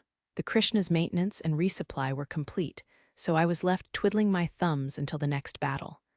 Well, I'll be off getting some rest on my ship. If you need anything, tell the dwarf twins performing maintenance here. No reply. Why did he have such a bad attitude? Jealousy. I had outperformed him in battle, and I had a huge mothership, and I had bombshells like Mimi, Elma, and May on board. I could see why he would be jealous. Ha ha ha. Who, me? No, I'm not mad. Not mad at all, nope. I returned to the cockpit with a big grin plastered all over my face and found Mimi and Elma, who seemed to have recovered somewhat, gazing vacantly at something on the monitor. What are you looking at? I asked them. It's the total battle data from that encounter just now. You did it. This ship is the top ace. That's incredible, Master Hero. Ha ha ha, isn't it? Go on, praise me more. My anger from before disappeared in the blink of an eye. Looking back, there was no reason to get so worked up over that young guy's jealousy and rudeness. Though if he really started a fist fight, I wasn't above punching back. What's the matter? Elma tilted her head quizzically. I guess she could tell something was up. I didn't usually react to praise the way I did just now. Was that how she'd figured it out? A young mercenary who came for ship repairs was kind of a brat to me, that's all. Don't worry about it, I replied. I sat back in the pilot's seat and compared the data from the battle. I defeated 153 enemies, huh? Looks like the torpedoes with the adjusted explosion range worked just as Elma planned. They did. We really took down a bunch with that one, said Mimi. Not to be overly humble, but it was your own idea, Hero. It was also only possible because of how you can drag those things behind you, attack them, and keep evading at the same time. It's more your accomplishment than mine. I couldn't handle crazy maneuvers like those. They're not crazy. Anyone could do it with enough training. Yeah, whatever you say. She brushed off my claims. Why? You really could if you put in the effort. It's just watching the radar, predicting enemy movements, and avoiding their paths. You can do that. You could even use slow seeker missiles to practice. I have an update on our schedule, Mimi said. It looks like we'll be staying here for a little while to rest and rebuild before we set an ambush of our own. An ambush? Yes. This star system is a hub with 4 hyperlanes running through it, so we'll be using it to see which direction the crystal life forms come from, and if there are any others lying in wait here. Also, they plan to search for the remains of other recon teams. I see. Another thing, they want to prepare for any more ambushes like today's by concentrating our firepower. From now on, both units will work in lockstep with each other. Okay, I get that. Our backup had made it in time today because they were a short distance away by hyperlane. But if we'd been far enough away that the other recon unit had needed a few hours to get to us, the second reconnaissance unit might have suffered major losses. I would have been able to farm a higher score myself, but a situation like that also would have potentially put the Black Lotus in danger. I feel like not spreading your forces too thin by going in one by one is the most basic of basics, I mumbled. I dunno, Elma disagreed. Sticking too close together could mean losing an entire force in one fell swoop if you're careless. We're just here for recon, so I don't think it's wrong to have a group that moves forward and a group that hangs back to ensure that we'll be able to report back. If the situation gets too hot, we could always have some ships hold the line so others can get away. If we really want to prioritize surviving to report back, then why not do that? But that means everyone dies except for a handful of ships, right? If we have 2 groups, then half of us survive because only the forward group went down. Besides, even with half the forces, we could still buy time for a few ships to escape. It's not as if splitting into 2 units will give us an advantage over the enemy. It raises the risk of our own forces getting cut down, too meh. It's a tough choice. Either way, the military already made the decision, so it's up to us to obey. Fair. Just as my strategy discussion with Elma came to a close, we received a call. Mimi opened the communication line from the console. This is the Krishna. Yes, yes, please wait just a moment, Master Hero. What's up? Who's calling? It's Lieutenant Commander Serena. I'll put her up on the monitor. Got it. A call from Serena? Wonder what she wants? I thought, but it wouldn't do to let her see my confusion. A moment later, Lieutenant Commander Serena came up on the cockpit's main monitor. As usual, she was in her sleek, white military uniform. She skipped the pleasantries and said, "First, I'd like to congratulate you for earning top ace. You seem more energetic than I expected you would be." Thanks. You look like you're holding up pretty well yourself. Of course, that was far from enough to wear me down. That's an elite of the Imperial fleet for you. So, to what do I owe the pleasure? I decided to get right down to business. I didn't want to somehow make any weird promises through small talk. Impatient, I see. That is so very like you. No need to be on guard, it's nothing major.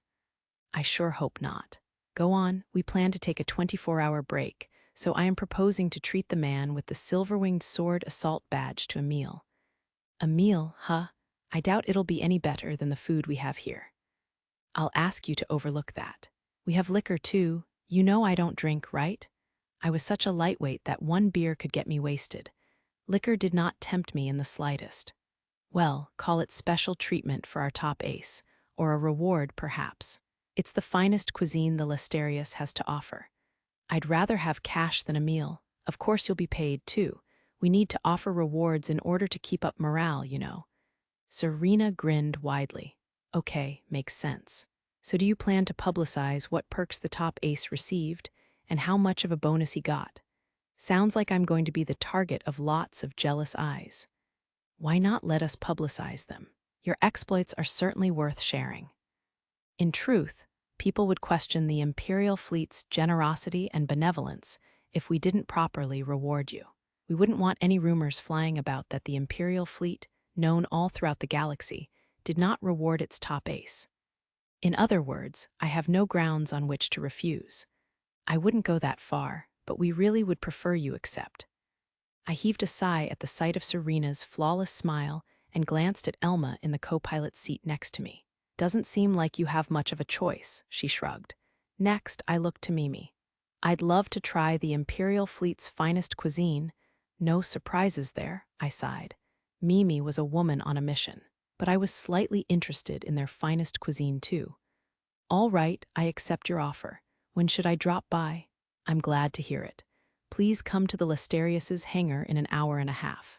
Will you three be the only ones attending? We'll need to leave May on the Black Lotus, and the mechanics are slammed with repairs on the Mercenary ships. It'll be just us. Understood. I will see you then. Make sure you wear your badge, please. With that final instruction, Serena cut off communications. In the silence, the only thing audible in the cockpit was my heavy sigh. She's really determined to make me one of them, huh? I wouldn't say that, but well, if you plan to continue as a mercenary, you'll have to work alongside the military. Thinking of it as networking. Think so. Well, I just hope they give us good food. Yeah, yep, good liquor too. Mimi and Elma were clearly ready to party. As for me, well, I honestly felt it was nothing but trouble when Big Shots called me to dinner. I couldn't help but sigh again. Please enjoy your meal. Leave managing the ship to me. Liquor, I want to go too. Sis, don't you worry. We'll get the job done. May, Tina, and Whiska said their goodbyes, and Mimi, Elma, and I headed to the flagship of the 2nd Reconnaissance Unit, Listerius. I felt uneasy about letting rough-and-tumble mercenaries come onto the ship with only May, Tina, and Whiska aboard. No, I'm sure those three will be fine. There's no human alive who could beat May in a fight, and Tina and Whiska are stronger than I am. They'll be fine. In truth, when it came to unarmed combat, I was the second weakest person on the ship next to Mimi. I piloted the Krishna through space while I meditated on these meaningless worries. The universe around us was a beautiful sight.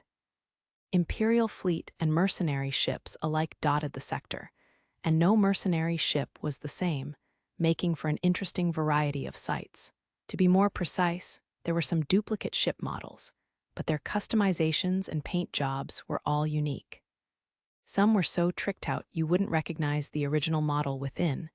Some had weird thorn-like protrusions, and some had wing-shaped stabilizers, as if they planned to fly like birds. Of course, some models stayed pretty close to their base specs. Some people just didn't like changing their ship much. Personally, I didn't mind wildly changing the appearance of my ship if necessary. Before I'd obtained the Krishna, my favorite ship had been customized so much that it looked nothing like the original model. I hadn't put any pointless stabilizers on it, though. Back in Stella Online, I had friends who'd put spike-like stabilizers and other turn-of-the-century badass artifacts on their ships. Speaking of badass mods, I definitely wasn't a fan of the people who made their thrusters shoot fire like flamethrowers, though I had to admit they were a little useful. The fire made it difficult for others to gauge how much thruster output you were using at any given moment. Okay, I'd better stop thinking about that. That ship is so cool, Mimi cooed in admiration. When Elma and I looked at the ship Mimi was gazing at, we were both disgusted. I mean, it was covered in pointless spikes and screws, and the bow was decorated with a skull. Mimi would like something like that. If I'd left the Krishna's customization to her, it would have probably ended up looking like this monstrosity. I prefer a more sharp and tasteful design, honestly, Elma said. Even though you don't care about the interior? I'll be pickier about the interior next time. The exterior of Elma's previous ship had been sleek and beautiful, though apparently she'd left the interior pretty crude due to some odd mercenary hang-up. It seemed Elma preferred form over function. We continued discussing the mercenary ships in this sector as we closed in on the Listerius. All along the way, I'd been scanned from every direction. People would find it suspicious if an undamaged ship was heading straight for the flagship while everyone else was standing by. The Krishna was a rare ship, too. I didn't mind being scanned right now, so I left it alone. Mimi sent a docking request to the Listerius, and it was quickly accepted. We'd arrived a little earlier than planned, but it seemed word had already spread. I flew the ship through the Lesterius's docking hatch and activated the auto-docking program for a smooth parking job. I heard Elma mutter something along the lines of "it's just wrong," but I ignored it. She was such a manual docking supremacist. "Okay, we're here. Let's get going." "Okay, sure." Mimi had a big smile on her face in anticipation of the Imperial Fleet's finest cuisine, but Elma appeared oddly dispirited. Had my auto-docking offended her that much? Just give up and accept that it's convenient, geez. I double-checked that the silver-winged sword assault badge was pinned to my jacket, donned the sword belt that held both my long and short swords, and walked at the front of my party. Ever since I obtained the silver-winged sword assault badge, I'd been wearing the swords as May instructed, instead of just my laser gun. I didn't like it, since it made me stand out so much, but because people awarded this badge were treated as knights under Imperial law. It seemed this was the best move if we wanted to avoid unnecessary trouble. Since May had been the one to suggest it, and Elma hadn't raised any objections, I obeyed. But I lived in constant fear that some overbearing noble would challenge me to a duel to the death or something. Not to mention, I wasn't much of a swordsman, so it was a sure bet that I'd get my ass kicked by any real noble with a taste for swordplay. I'd better have May teach me some basics sooner rather than later, actually. That makes me think. Why not leave both the badge and the swords at home when I go out? Feeling the weight of the swords on my hip now more than ever, I climbed down from the Krishna. A soldier was standing by to show us to dinner. "Welcome to the Lesterius," he said. "Allow me to be your guide." "Thank you, lead the way." After exchanging pleasantries, we followed the soldier through the Lesterius's interior. I was already familiar with the ship. It was practically like an old friend's house by now. I'd walked through here countless times when I taught Serena and her unit how to fight pirates. "Everyone seems so busy," Mimi observed. "The battle just ended. There must be a lot of cleanup work. Is it okay for us to be wined and dined while everyone's working so hard?" "The feast is part of the cleanup process," Elma explained. "It's them posturing about rewarding their top ace." "I see." We walked and talked for a while until we reached the senior officers' dining hall. It was reserved for Lieutenant Commander Serena and the other higher-ups on the Lesterius. "Although, to be frank, the captain and the others rarely dine here," the soldier said. It seemed it was uncommon even for people who could use this fancy dining hall to actually eat their meals here. Even though the higher-ups of the Lesterius had many meetings over meals, there weren't enough of them to warrant the use of such a big, fancy room. Makes sense. "Then why bother setting aside a room like this then?" I asked. "They have to," Elma said. "Some nobles insist on it." "Ah, so you've got some real blue bloods out there." "You got it," said Elma. "To keep up with the demands of that type, any large ship that could be used as a flagship comes standard with a senior officer dining hall. Serena may not use it much, but the next captain might." Mimi and I listened closely as Elma shared her mysterious knowledge of nobles. Before long, we entered the dining hall and took our assigned seats. Since we'd arrived a little early, Lieutenant Commander Serena was nowhere in sight. "Even the furniture looks expensive," Mimi cried. "It's like a high-class restaurant. By the way, I don't trust my table manners in a place this swanky. Heck, I don't even know how to use cutlery properly," I admitted. "You start at the outside and go in, right?" That's about all I remember. Frankly, any average Joe living in Japan didn't have much opportunity to learn their way around table etiquette. Whenever I ate out, I always went for gyudon, udon, or ramen. If I was in the mood to really splurge, I'd go to a sit-in restaurant, steakhouse, or revolving sushi place. I'd never eaten something like French or Italian food.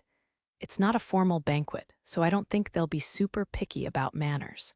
As long as you don't do anything insane, like eating with your hands or licking your plate, I'm sure you'll be fine. Even I wouldn't do that. I wasn't raised by wolves, you know. "Even you," Mimi giggled. "There are all kinds of mercenaries out there," Elma said with a shrug. "You're one of the classier ones in that regard, hero. You don't drink or do drugs, you don't waste your money on gambling, and you don't go to brothels.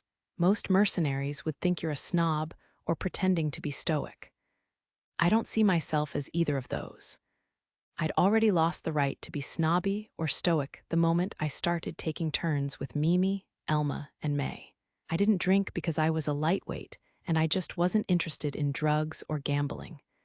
Master Hero, I think you're perfect just the way you are. You're a wonderful person. Yeah, you're all right, said Elma. I don't want to see you getting addicted to drink or drugs and losing everything you have. No worries there, trust me. Right on cue, Serena entered the dining hall and cut in. I would hope not. It would be a blow to our image if our silver-winged sword assault badge-bestowed hero turned out to be a good-for-nothing. That was oddly specific timing, had she been eavesdropping outside, or, as I'm sure she'd call it, monitoring the conversations in the room. Greetings, Lieutenant Commander. I was most honored to receive your invitation today. I rose from my seat, put a hand to my chest, and bowed reverently. Serena grinned wryly in response. Mimi and Elma had stood alongside me. At ease, please. This isn't that formal. Besides, it makes my skin crawl when you act like that. Oh, thanks. Behind Serena, 3 more people entered the dining hall. One was her aide, Lieutenant Robertson, while the others were officers I'd never seen before. One of them was a well-built middle-aged man, and the other was a woman about Serena's age. The well-built man wore a single sword at his hip, making it pretty clear that he was imperial nobility. Captain Wilbert Broadwell, leader of the 1st Reconnaissance Unit. Lieutenant Cecil Prant. I serve as Captain Broadwell's aide. Hello, nice to meet you. I'm Hero, owner and captain of the Krishna and Black Lotus. This is my co-pilot, Elma, and our operator, Mimi. The head of the 1st unit and his aide, I wondered why they were here. Since the 1st unit had come in to help with the battle, maybe it wasn't that weird. Come, let's not stand around chatting, said Serena. Shall we sit and have a toast? At Serena's urging, everyone took their seat. Now, how's this meal gonna go? A toast to victory. Cheers. As the highest-ranking military member here, Captain Broadwell took the lead and formally kicked off the meal. I'd been wondering what the Imperial Fleet's finest cuisine would be like, but there wasn't anything unfamiliar in the meal. We received a Neapolitan-like pasta dish, steak, and something like consommé in a mug.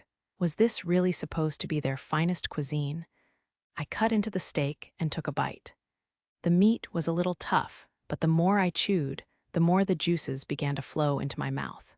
The fried garlic was fragrant, and the sliced onions cooked alongside it were perfect weight. They use real meat and vegetables. I mumbled to myself, finally realizing why Serena had called this their finest cuisine. I could make the same meal using food cartridges in our automatic cooker, but the real deal was on a whole nother level.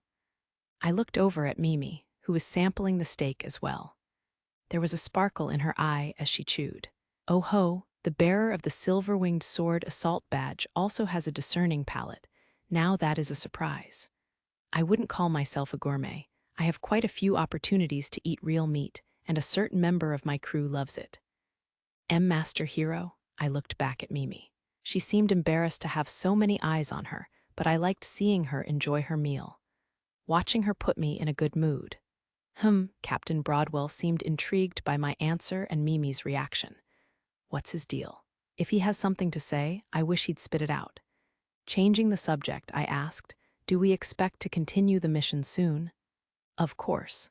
We've budgeted 12 hours to repair damaged ships and 12 more to rest. After 24 hours, we will resume the mission. At this moment, the undamaged ships are combing this star system, Captain Broadwell said.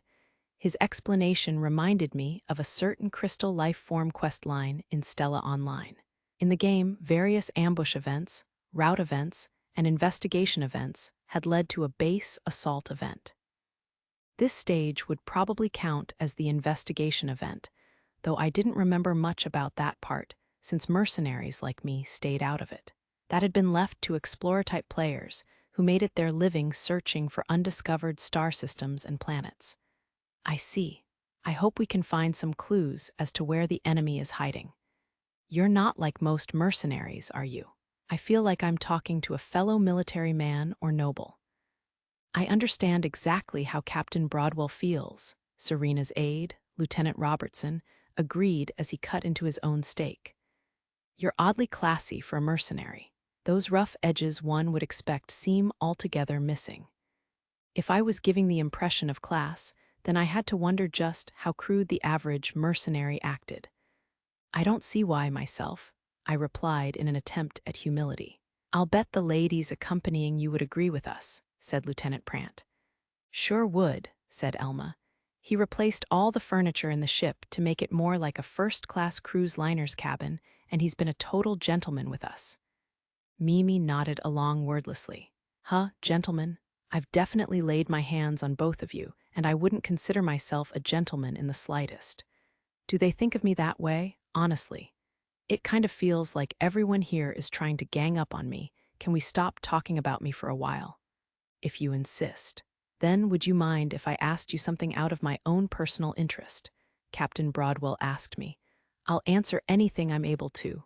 "What now? Is this an interrogation? I get Serena throwing me to the wolves, but can't Mimi or Elma jump in to save me?" "That ship you pilot, the Krishna, I believe. Where did you procure it?"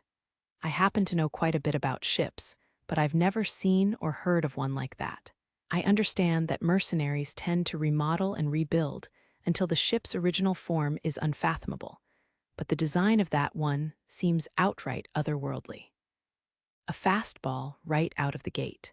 I'm sorry, but I can't share that information. When I was given the ship, I promised never to tell anyone where I'd gotten it. In fact, I don't even know where the person who gave it to me is now." Then might I take a look later?" "Sure, as long as you're just looking." "I see. Then after this meal, I would love to examine it." Captain Broadwell seemed satisfied. I hoped that I could take his smile at face value. He wasn't trying to make the Krishna his, was he? I looked to Serena for reassurance. "Don't worry," she said. "A member of the Imperial fleet would never rob a mercenary of his ship." "Chem, I wasn't thinking of doing any such thing," Broadwell protested. "Captain Broadwell is an expert on small craft. Everyone here knows him as a maniac for small ships, but that may not be as well known among mercenaries. As Captain Broadwell is son of the great Count Broadwell, a noble, in other words, I believe it's natural for Sir Hero to be a little wary." Serena explained the point of her remark with a helpless smile. Captain Broadwell pouted and scratched his head guiltily. "I suppose I didn't consider the implications. Sir Hero, my request comes purely out of personal curiosity, so you needn't worry. Actually, would you and your lady friends be willing to take a holo photograph with me at the Krishna? I'm building a collection of holo photos with rising mercenaries and their ships." Sure. I guess that's fine." He seemed so earnest that I couldn't help but acquiesce. Mimi and Elma consented as well, though flabbergasted by the request. It was agreed. After our meal, we would take a trip to the Krishna for a photo shoot. What had I just agreed to? The meal proceeded peacefully from there, and I was given 1,000,000 ener as a special reward. One could also say the trip to the Krishna ended more or less without incident. I mean, one could, right? I wish. So the frame bursts open gloriously, and the large flak cannon emerges. This weapons system is revolutionary. I've never seen anything like it. It has so many attitude control thrusters, too. Using a powerful generator must improve your mobility immensely. But it's quite the brute force maneuver. Is this an experimental vessel? The big man muttered to himself, using his hollow camera to snap photos as he ran all around the Krishna. It was honestly sight to behold. He even turned down the gravity in the hangar so he could take pictures from above. I guess they weren't joking about Captain Broadwell being an outright small craft maniac. In the end, he took a photo with me, Mimi, and Elma standing together with the Krishna behind us. Then he took another with him in the picture alongside us. Goodness, what a lovely photo shoot. Thank you, seeing this large man flash a big, satisfied smile, as if to say that he'd achieved all his worldly goals, was certainly striking. "What an odd person," Mimi said. "SHH. You can't just say that out loud," I warned her. I think you're being just as rude, Elma rolled her eyes. On that day, I learned that the military was full of weirdos. Chapter 7. Pulling out after the dinner party, we took a short break and resupplied before setting out on a patrol around the star system. The undamaged small craft had been pressed into service as scouts. Of course, all I had to do was fly around leisurely while Mimi and Elma watched the radar, so it was easy enough. Even the girls' monitoring work wasn't especially hard. We were ready to ring the alarm if we sensed any signs of crystal life forms or any other odd signals, but other than that, they didn't have to watch too carefully. It's so peaceful out here, but if crystal life forms appear, it'll be hell in an instant. Well, now it doesn't feel peaceful at all. I continued guiding us through the system as I listened to Mimi and Elma's carefree conversation. Other small ships were patrolling and searching ahead of us. They were the real scouting unit, so we were just there for moral support. This is kind of a break anyway, I said to them. There are plenty of other ships out on recon, so it's not as if we'll be the ones to run into any crystals. Hero, why do you keep saying stuff like that? Master Hero, please stop jinxing us. Excuse me. Can you stop with this narrative that I'm some omen of doom? Sure, sometimes I say I wish something wouldn't happen and it does. It's happened a few times, even. But that can't be the case all the time, now can it? Besides, there's no way specialized information-gathering vessels would miss traces that the Krishna can pick up with its subpar intelligence capabilities. Since you said it, I'm terrified that the alarm's gonna go off any minute now. Ha ha ha. As if, but based on past experience, Mimi was interrupted by an electronic alert blaring through the cockpit.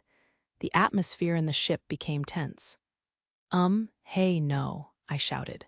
Don't look at me like that. Just hurry up and get in there. To escape Elma's glare, I turned around and checked my console. May's face was displayed on the corner of the cockpit's main monitor. Master, Imperial Fleet Scouts have confirmed signs of crystal life forms warping out into this star system. They've issued a command for all ships in the system to gather, sending you coordinates of the rendezvous point now. Is the Black Lotus going too? Yes, we will move alongside the Imperial Fleet's ships and meet up with you at the rendezvous point. Understood, I replied. See you there, May bowed on-screen and hung up. Look, I said, fishing for an excuse. Our ship didn't find them, so it doesn't count. It counts. I think it counts too. Look at the timing. Well, I think my crew is a little too hard on me. The rendezvous point was on the opposite side of the star in the center of this system, so by the time we arrived, almost all the ships in the system were already there. They sure are ready to gang up on the enemy as soon as they warp out, I mused. This is what you do when you know they're coming, Elma replied. Battleships, cruisers, and other ships with long-range capabilities like the Black Lotus had surrounded their expected warp-out destination in a semicircle. Their plan was to blow the crystals to smithereens as soon as they appeared. What's our position? Behind the air defense destroyers placed at the front, Mimi answered. Once they finish firing on the crystals, we are to jump out front and fight a defensive battle. Roger that. So we're going right into the swarm again, if we need to, yeah. If there was an opening for that kind of move, I would do it. But if it looked like the aliens would overwhelm us the moment we went in, I would absolutely not. If you jumped into a space with an even spread of crystal life forms, they would close in from all directions and crush you. It might look like I was jumping in at random, but it took a surprising amount of visual assessment to charge in solo like that. I wouldn't recommend it for beginners. When are they expected to warp out? I asked. In under 2 minutes and 30 seconds. Pretty soon. Activate weapons system and begin checks. Aye, beginning checks. I booted up our weapons system while Elma started the subsystem checks. Our maintenance and resupplying were complete, so we shouldn't run into any issues, but you always had to be sure. While the checks ran, the warp-out time approached. Prepare all cannons. Firing coordinates. What? Cease fire. Cease at once. Captain Broadwell screamed over comms. What was going on over there at the warp-out point? It wasn't a swarm of crystals that appeared. It was a medium-sized battleship with its armor crushed on one side. It looked like a mercenary ship. The thing was really torn up, and it was in the process of being devoured by crystal. More tattered, crystal-covered ships warped out after them. Almost all were mercenary ships, but Imperial fleet ships emerged as well. If anything, they were in even worse shape than the mercenaries. Scout ships continue gathering information as ordered previously. All others retreat to the Star and reform. All ships change course. On Captain Broadwell's orders, we turned and pulled back to the Star. Those are the 3rd and 4th reconnaissance units we split up with earlier, aren't they? Mimi noted. Yeah, they must have lost to the crystals and retreated. Looks like they ran like hell regardless of how it'd look. There were clearly fewer ships than had left originally. The systems here were all unexplored frontier systems. But the hyperlane connections between them were known to some extent thanks to observational technology, such as hyperspace radar. The 3rd and 4th unit survivors had used that data to estimate which system we were searching and retreated in this direction. What happens next? Good question. The 3rd and 4th units had similar fighting power to the 1st and 2nd. So if they sustained that much damage, I would guess we'll perform emergency repairs on the damaged ships and pull back to the Isulux system to rebuild our forces. Then we'll head to the system where the 3rd and 4th units got trounced and fight those crystals. Otherwise, we retreat and abandon the mission entirely, Elma added with a shrug. If bringing the fight to the crystals means sending out the whole Imperial fleet and losing a bunch of ships, it might be safer to go back to the Isulux system with its interceptor weapons and wait there. Huh, is that feasible? Mimi furrowed her brow at Elma's words. Mimi was a commoner of the Graken Empire. She was used to the government refusing to assist its citizens and distrusted the Graken Empire government quite a bit. She still respected the Imperial fleet for trying to protect its citizens, though interacting with Lieutenant Commander Serena so often might be chipping away at the respect part. With losses this heavy, the 1st and 2nd units are pretty intact, but the 3rd and 4th are almost annihilated. Just from a visual estimate, I'd say 30% are stardust, while the other 70% are too damaged to continue. Looks like it, I agreed. From a practical perspective, they're basically annihilated. They couldn't perform any unified counterattacks like that. They'd pretty much crawled back on hands and knees. Does that mean our job is done? Mimi asked us. We'll probably have to go back to the Isulux system, if nothing else, I said. There's no way they'll keep up the search as planned, especially not when they've got information from those beaten-up ships. What happened after that would depend on the Imperial fleet. We still had plenty of time left on our contract, but unless they sortied again, they'd end up paying us a whole lot of money to sit around. Then the contract would run out, and we'd be free again. Worst case for us is we go back, they reform, and then decide to strike out again, Elma noted. Ha ha ha, if they do that, we're certain to end up in the offensive force. The Krishna had made a huge splash in the fight against the crystals, after all. The Black Lotus had performed admirably as a supply ship and gunship as well, since it had skilled engineers and complete maintenance facilities on board. If they were going back out, they had no reason to let us go. Our contract was good for many more weeks. I hope they release us, Mimi said. Yeah, same. That sure would be nice. Ha ha ha, we'd waited on guard for crystals to come in pursuit of the 3rd and 4th units, but in the end, they never appeared. If they had followed the fleet ships, the 1st and 2nd units would have had to fight so the others could escape, and that would have been a pretty difficult battle. Either way, the wounded 3rd and 4th units wouldn't even be able to retreat without repairs, so the Krishna was forced to relinquish the Black Lotus's hangar for the time being. Only 2 small craft could fit in there, so the Krishna would have taken up one precious spot that a ship undergoing maintenance could use. Would you calm down? Elma demanded. What? How do you mean? You look so worried, Master Hero, Mimi said. She looked concerned. I was just a little worried that the mercenaries, with emotions running high after being nearly killed by crystals, might try something funny with Tina and Whiska. I'd warned May a few times to be ready for anything, so they would probably be fine. But what if they weren't? If something happened to the twins and May would probably be fine. I'd crush those assholes into space debris with my own 2 hands the moment they left the Black Lotus. You seriously don't need to be so worried, Elma reassured me. The mercenaries here fear you more than you think. Why? I couldn't think of any reason for them to be scared of me.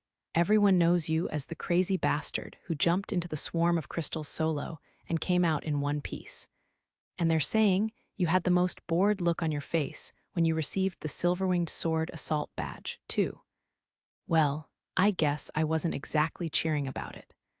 Probably because that ceremony was such a snooze fest. I suppose it was at least interesting to see that bird's-eye view of the map. And that's not all. People are spreading rumors that you're a psycho who cares more about danger and thrill than money and reputation. Oh, that's hilarious. Now that really was a laugh. Of course I cared more about money and reputation than danger and thrill. Like, maybe think for a second. I wasn't some kind of weird battle junkie, sorry. And where did you get this information? That's for me to know and you to find out. Elma grinned, refusing to reveal her sources. Was there some kind of dark website where mercenaries exchanged info? As little as they are, the twins are strong. They've also got the maintenance bots and May with them, so they'll be totally fine. I hope you're right. I waited and worried in the Krishna until the maintenance of the damaged ships was complete. In the end, no one made any trouble for the twins and May. Far from it. According to May, the mercenaries had watched the tiny girls hard at work with innocent smiles on their faces. Maybe because of my usual debauched lifestyle, I somehow found the thought of that even more criminal. Aw, were you worried about us, hun? You're kinda sweet in your own way. Aw. With the urgent maintenance completed, we returned to the Black Lotus just as the decision came down that we would retreat to the Isulux system. Back on our mothership, we all took a break with our hard-working mechanics. That's not really okay, it's kind of true, I confessed. That smug grin on Tina's face made me want to deny it, but her and Whiska's joy at being worried over made it impossible. I did not think you would worry about me, too. May seemed pleased as she served us in the lounge. She was totally expressionless, of course, but her aura felt soft. Even while May served us in the lounge, she was able to fly the Black Lotus toward the Isulux system without issue. I didn't know how she did that, but apparently she was controlling the ship via remote control somehow. Does that not raise security concerns? It made me wonder, but May wouldn't do sloppy work. It was probably fine. In the end, I'm just glad nothing happened, that's it. Trying to change the subject, huh? Asked Tina. You don't have to be shy, said Elma. Can't hear you, woo. Anyway, let's talk about what comes next. I ignored their smirks and forged ahead. I couldn't take any more teasing. There's not much we can do aside from going back to the Isulux system and awaiting orders, is there? Whiska cocked her head. I was thinking the same, Mimi agreed. They weren't wrong. Maybe I'd picked the wrong topic to distract them with. No, it's fine. I just have to keep on changing subjects. That's not what I mean. I mean protecting Tina and Whiska. I turned to the twins. Sure, dwarves are stronger than they look, but even you have limits. There might even come a day when pirates attack and board us. I'm thinking it might be a good idea to get you some fighting bots for defense. Now that we were talking about their safety, Tina and Whiska turned serious. Do we need them that badly? Preparing for the worst is a good policy. What kind of fighting bots would you like me to procure? May asked. A good balance of high mobility ones that can get to a fight fast and heavily armored types that can suppress people. The ability to suppress rather than kill is a priority, I think. Then might I suggest security over fighting bots, and I presume you would prefer the top-of-the-line master. That's right. I wouldn't pinch pennies when it came to Tina, Whiska, and May's safety. It would have been nice to have taken care of this back in the Vlad system, but the selection there wasn't great. The system had lots of high-quality tech, but when it came to androids and fighting bots, it seemed to be lacking. Did androids not mesh with dwarves? Then again, Tina and Whiska used maintenance bots. Well, I had no idea. Then perhaps when we are finished with the crystal life forms, our next destination should be a star system where we can buy such things, May suggested. Miss Mimi and I will look into it later. Yeah, leave it to us. Mimi pumped her fist energetically. I could leave planning for our next destination to them. The Krishna's checks are almost done, Wiska said. We'll go finish the maintenance. See you soon, hun. We'll get the job done right. With that, the twins waved and left the lounge. Mimi and May got ready to leave together to figure out our next destination. I could have joined them, but I'd rather ask after they decided. I was left with nothing to do. "Wanna go back to the ship?" I suggested to Elma. "Sure, I doubt anything will happen, but just in case we have to scramble. I'd better find something to occupy myself when we're standing by like this." But I've offloaded information gathering and commerce to Mimi, and Tina and Wiska take care of maintenance items. Elma has a way of finding all the core info we need, too. "Why force yourself to work?" Elma asked me. "Just take it easy. It's important to be rested and ready for the worst, you know? Besides, you're the captain, so it's best you leave the details to your subordinates and be ready for action." "Yeah, Master Hero, you work too much." "I think so too, Master. Instead of worrying about us, we wish you would direct that toward your own well-being." It wasn't just Elma and Mimi, even May was telling me to rest. I wasn't exactly tired, though, and even I didn't fancy myself a workaholic. If anything, maybe it was because I was a frugal guy at heart. Spending time doing nothing felt like wasting it. "All right. I'll be sitting around in the break room." "Good. Pilots need focus, so you have to rest your mind." Yeah. If there was really nothing to do, maybe napping on the break room sofa would be nice. I made my way there, envisioning sweet dreams ahead. Chapter 8. Mimi and Rations. Fortunately, once urgent repairs were complete, the withdrawal to the Isulux system went smoothly. We didn't run into any crystal life forms, and we arrived safely back at the outpost. Then, we waited around for a week for the military to do their stuff. Everything from the repair and reformation of the damaged recon units, to analyzing the information they'd brought back, to strategizing over how to fight the crystal swarm. During this time, we mercenaries were ordered to stand by and protect the Isulux system. We were still under contract, so as long as we didn't void the agreement ourselves, we were at their disposal. Of course, voiding the contract without good reason would incur a penalty. Non-fulfillment meant they'd demand a large reparation sum, and your reputation as a mercenary would be done. So I could pay off reparations, and I didn't care about my reputation. But only an idiot would void a contract when it wasn't even clear whether we would go back on the attack or not. If I voided it now and left, and then they decided they weren't attacking, I'd be out the penalty money for nothing.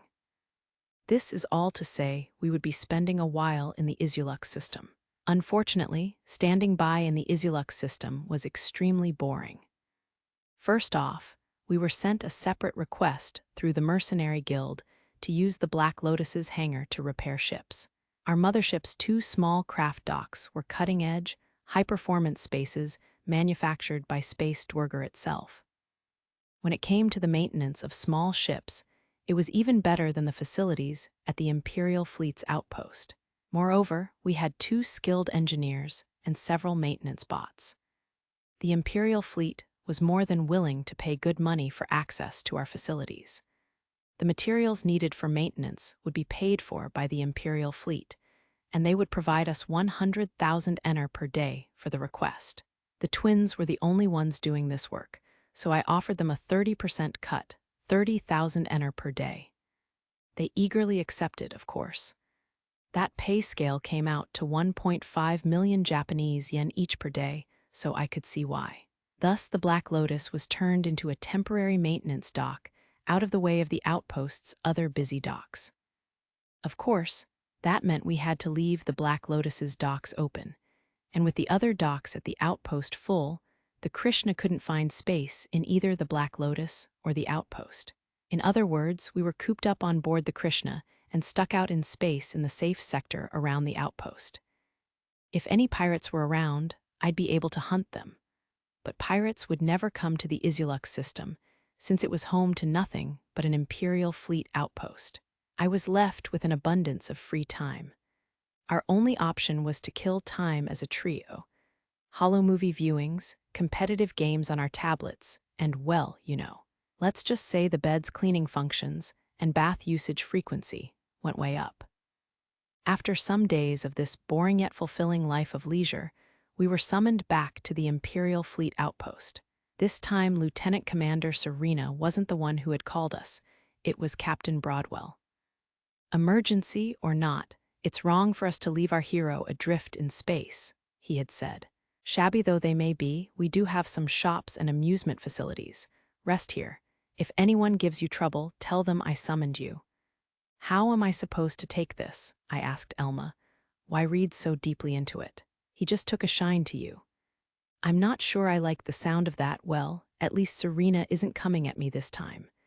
"Sure, why not?" I asked May about it as well, but she agreed with Elma, so I decided to accept Captain Broadwell's request. "It's livelier than I expected," Mimi chirped. "Sure is. There are plenty of military people and ships here on the outpost. The more people you've got, the more food there is. The more ships, the more you need materials for maintenance. And we all know the military is a major consumer of both." We parked the Krishna in a hangar provided by Captain Broadwell and climbed out onto the outpost. As Mimi said, the place was surprisingly busy.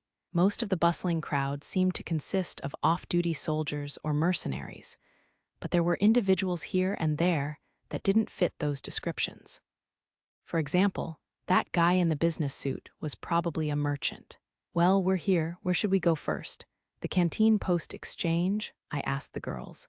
"Nah, they've got shops for civilians too, I guess because shopping sort of counts as entertainment." Post exchanges were like shops run by the military. Soldiers are people too, so they naturally need stuff for everyday life.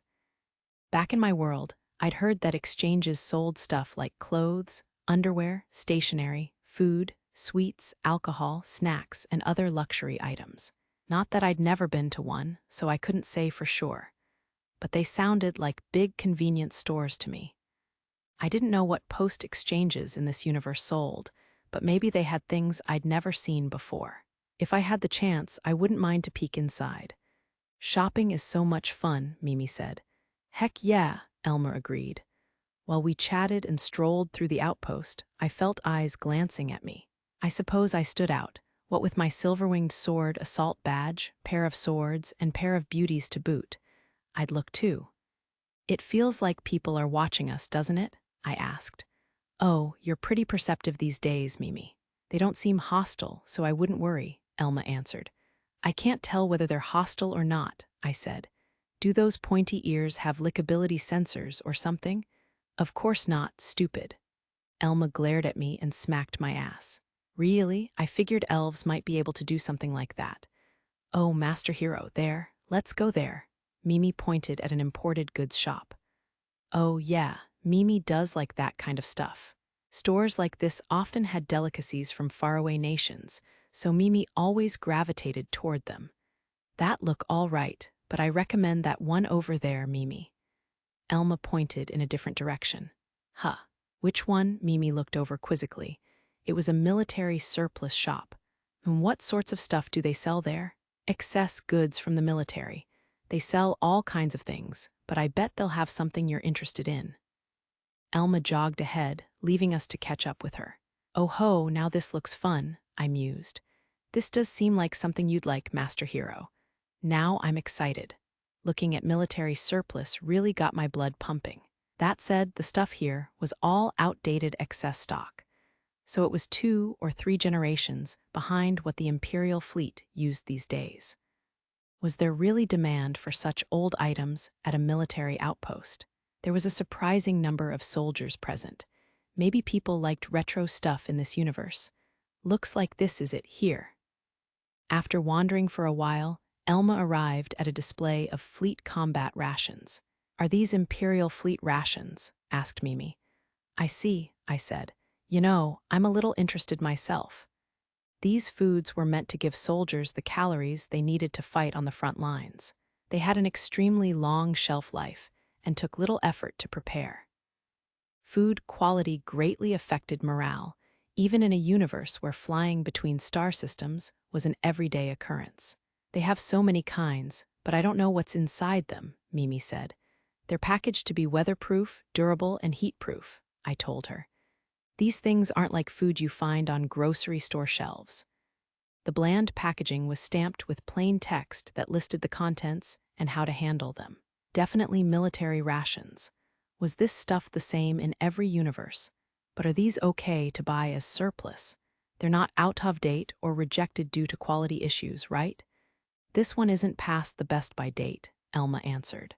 They probably just got rid of it because they updated their menu. Updated their menu? Imperial Fleet ration selections are updated every few years. But the rations themselves don't expire for 50 years, so they end up with a lot of leftovers when they update the offerings. What an absolute waste. Not at all. The rations are sent out as surplus, and they end up reaching mercenaries like us, traveling merchants and residents of colonies. Automatic cookers are kind of fancy. Come to think of it, they might have sold rations back on Tarmine Prime.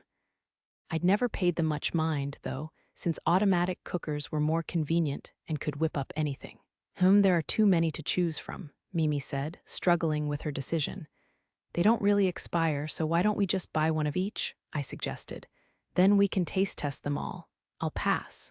Ah. Elma, eat with us, Mimi protested, but Elma remained steadfast. What's the problem? I asked her. Do they taste awful or something? That's not it. It's just, I ate enough of those things for a lifetime before I joined you too. Oh, I get it.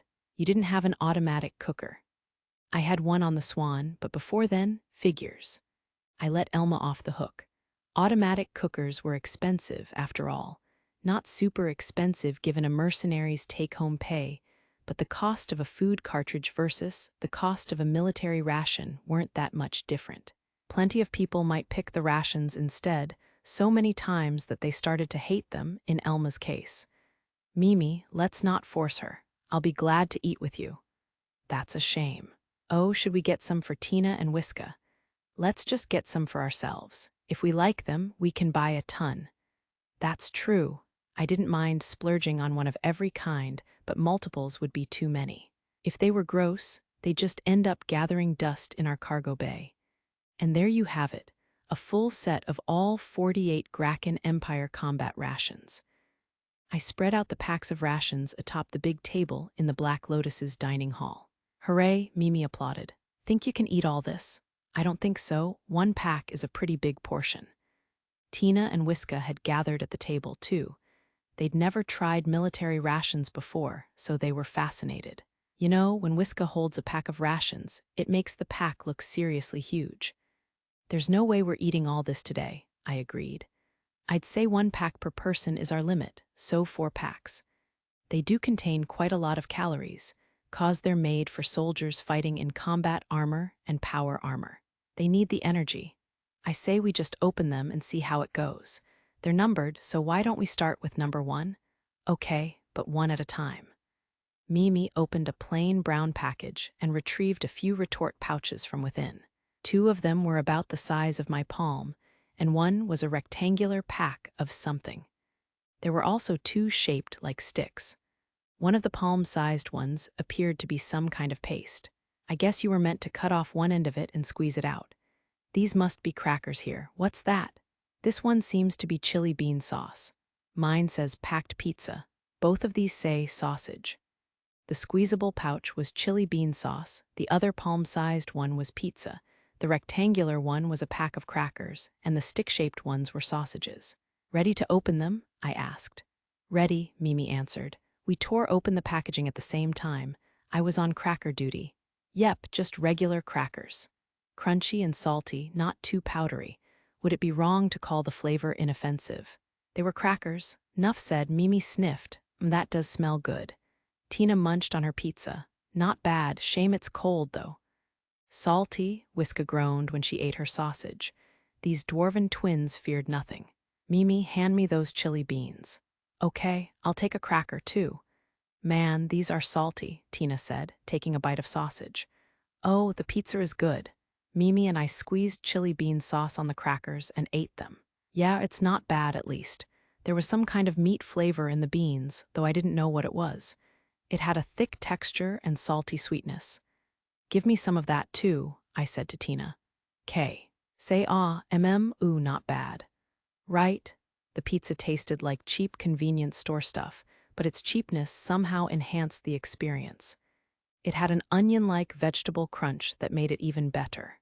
And this apparently could last 50 years. How the heck did they preserve stuff like this? I mean, these must have come from food cartridges, right? It's salty, isn't it? So far, every single person who had tried the sausage had called it salty.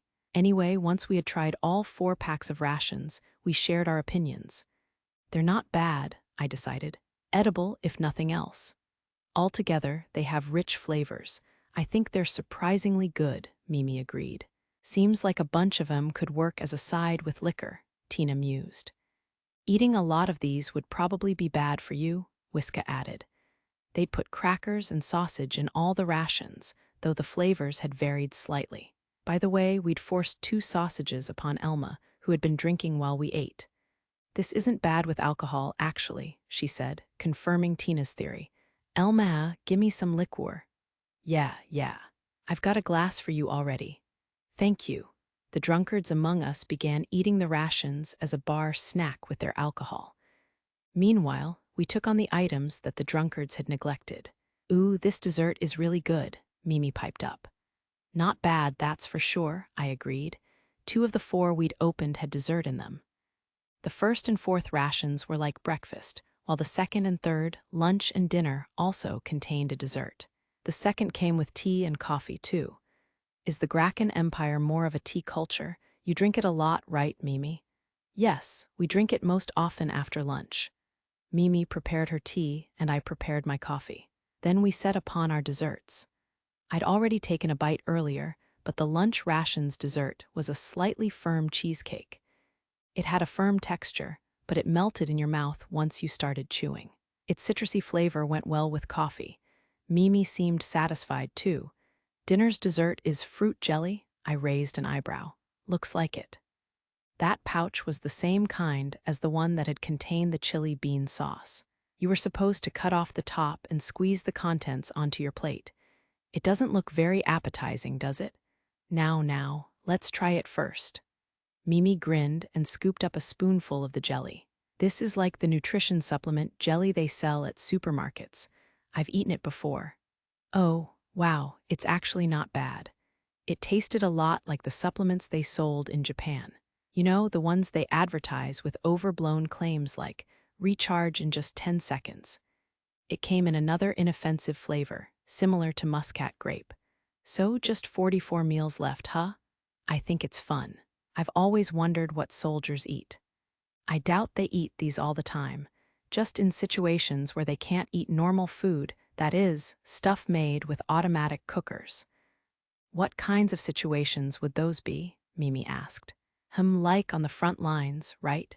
When you're fighting on land for control of a planet, or something.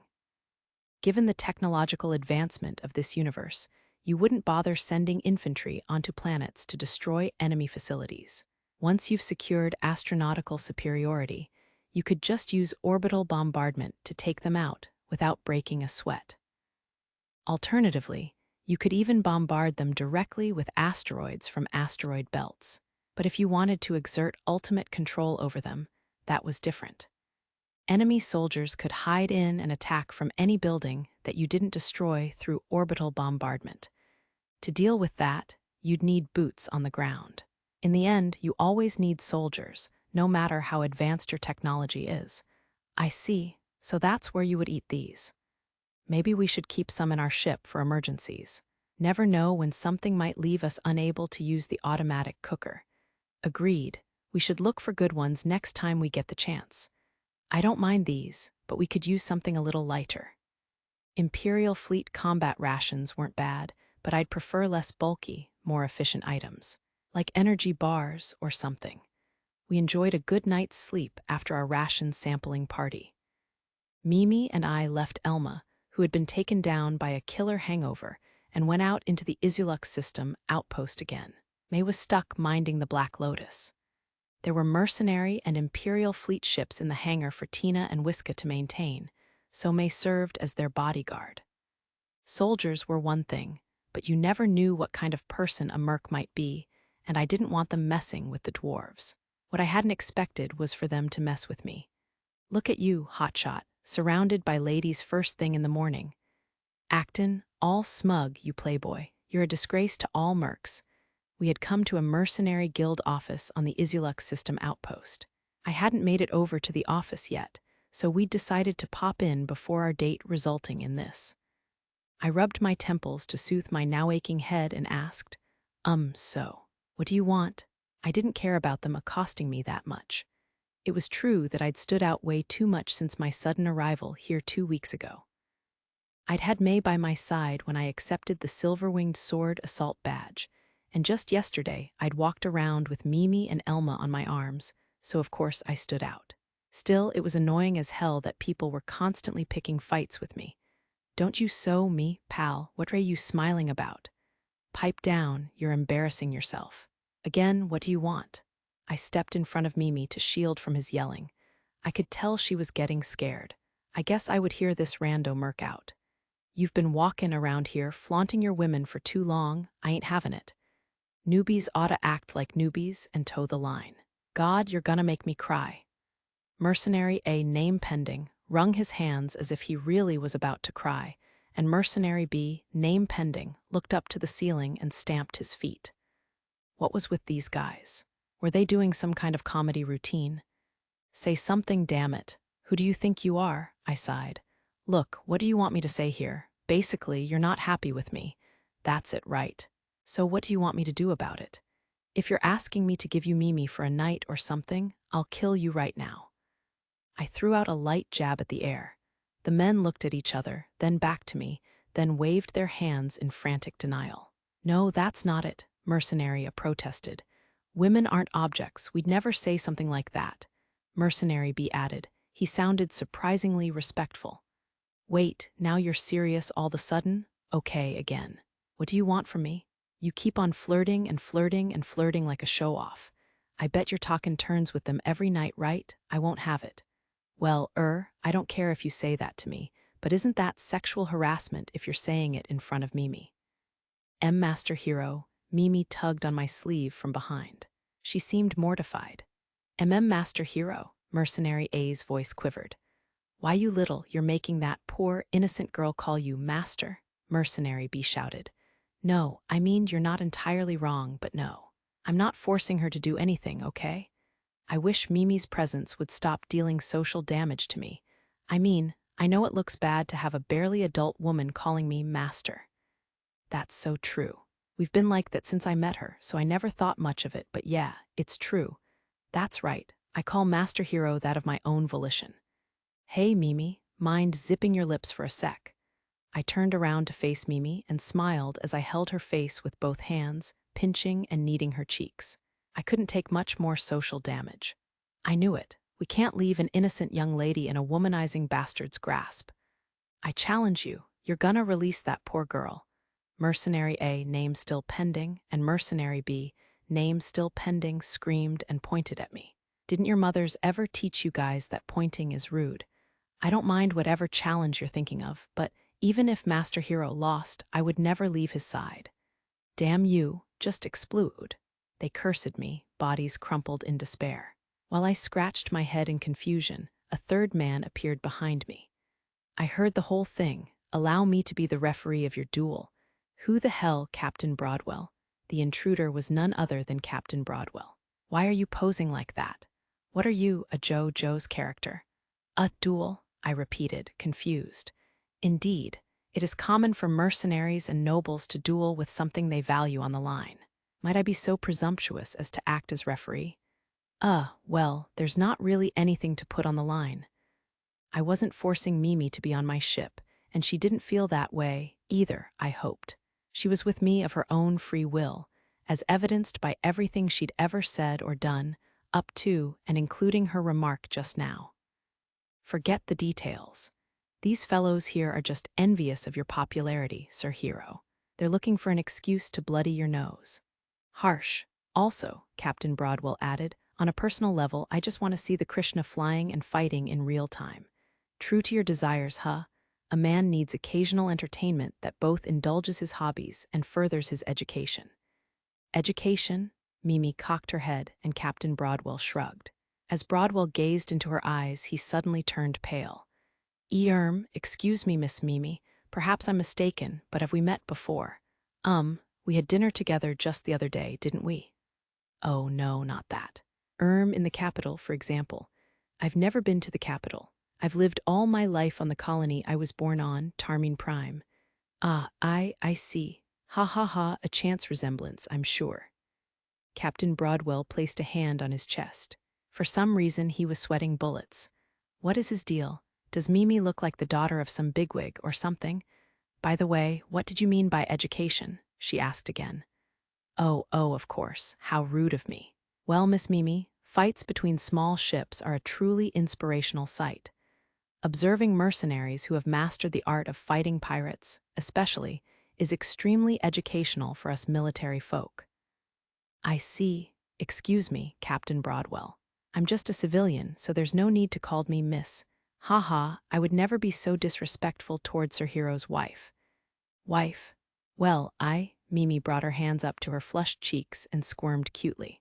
Yeah, you're adorable, but Captain Broadwell's being really suspicious. I felt like there was an ultra-large landmine just waiting to be stepped on, but not right at this moment. Perhaps avoiding the capital would be a good idea for now. So, are we doing this? I asked. Hell yeah, we are. Let's see what you have to say after we crush you. Mercenary A and Mercenary B had recovered and started getting rowdy again. If you really want to, fine, I guess we can do this. As for the duel, I'll omit the details beyond saying that it was a one-sided trouncing and they left crying. It wasn't a 1-vone or even a 2-vone. In the end, I'd overwhelmed them even in a 5-vone, at which point Captain Broadwell complained, "This isn't very educational at all." Don't blame me. Blame those crappy mercs. After the duel, 2 days passed without much happening. I checked in on the mechanic twins, whose eyes were growing deader by the day, and spent some peaceful hours aboard the Krishna messing around with Mimi and Elma. But now, I was staring at Lieutenant Commander Serena's amused grin on the cockpit's main monitor. You seem to be on quite the warpath, she said. She'd called early in the morning, so I'd slipped out of bed to avoid waking Mimi and Elma and taken her call in the cockpit. I'm not the one who started it. They came at me first, so I meted out some much-needed discipline. The duel had been held with the permission of the Imperial Fleet, specifically Captain Broadwell, so mercenaries and soldiers alike had watched eagerly. There wasn't much entertainment at the outpost, so the soldiers all leapt at the chance to watch in a duel between mercenaries using real ships. Though they probably wondered if the fight was fixed given how thoroughly I'd beaten them. They'd even sent Imperial Fleet corvettes and carriers at me, but I flattened every last one. Keep up the training, fellas. So, what are you calling me for? How cold. Do I need a reason to call you? No, but I'm not interested in a drinking party. Looking after you is too much trouble. GRR, very well. Do you happen to recognize this? Her grin now stiff with irritation, Serena sent a video file. I checked to ensure that she didn't hide any weird data in it, then opened the file. At once, I saw a dazzling pulsar, a huge swarm of crystal life forms, and an enormous crystal that looked like a chestnut inside its burr. Ooh, yeah, that's a heck of a mother crystal, I mused. So you know what this is? Crap, I wanted to punch myself for being so careless. Nah, it just looks like a big mommy, you know? I recall you mentioned pulsar systems before. I whistled to myself nonchalantly. Enough of that racket, please. Tell me everything you know. That is an order, the lieutenant demanded, glowering at me so ferociously that I almost wet myself. I've said this before, but my memories are kind of fuzzy, you know. But you know about the crystal life forms, don't you? Tell the truth now. I promise I will conceal my informant and call it an unsourced rumor. I thought quietly to myself for a moment. Honestly, I didn't want the Imperial Fleet, let alone Serena herself, to see me as an enigma full of useful information. Maybe it was already too late, but I wanted to keep the damage to a minimum. Fortunately, whether she would keep her word or not, she'd promised not to share her source of information. She knew that my Krishna and Black Lotus could cause some real trouble in the Empire, so rather than pointlessly earning my wrath, she would surely think it better to maintain our current relationship. But first, I gave her a warning. If you lay one finger on my crew or try to force me into anything, I'll make your life hell, and I'll use any means necessary to escape the Empire. Is that a threat? I just want to protect me and mine, and that's not all. If you trifle with me, my video folder will go viral. Imagine every site with the same top video, Dumb Marquis's daughter Serena's cute video montage. Okay, yes, understood. I will not reveal my source, and if anyone tries to discover it, I will protect you as best I can. Delete the video, please. How about I promise I won't use it in future negotiations? Not that I would delete it, though. There was no way to prove that. Besides, I wasn't about to give up my means of revenge that easily. Very well, I accept your terms. Now tell me everything. Deal. I told her as much as I knew about the mother crystal inhabiting the pulsar system. Mother crystals alone had no movement capabilities, and their only means of attack was emitting limitless small crystal life forms. The small crystals they created could shoot laser beams equivalent to Class I laser weapons, or they could attack by ramming. They didn't have defenses equivalent to shield technology, so artillery and explosive weapons were more effective on them than lasers were. Of course, even though they were weaker, lasers still did plenty of damage. More annoying was the guardian crystal swarm that protected the mother crystal. This swarm was composed of stronger versions of medium crystals, and a lot of them.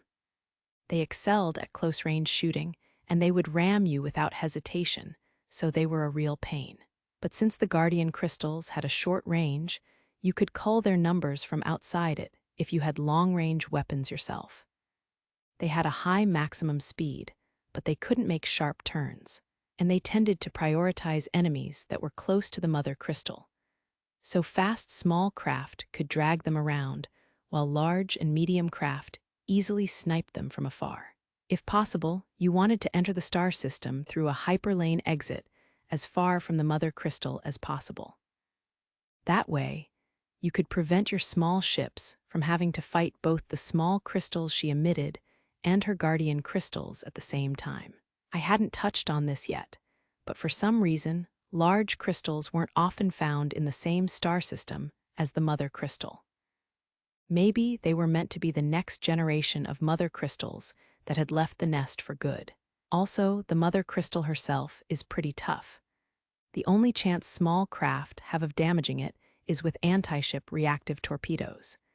Medium and large ships should use artillery or reactive missiles. Lasers aren't totally useless, but the other weapon types will get you more bang for your buck.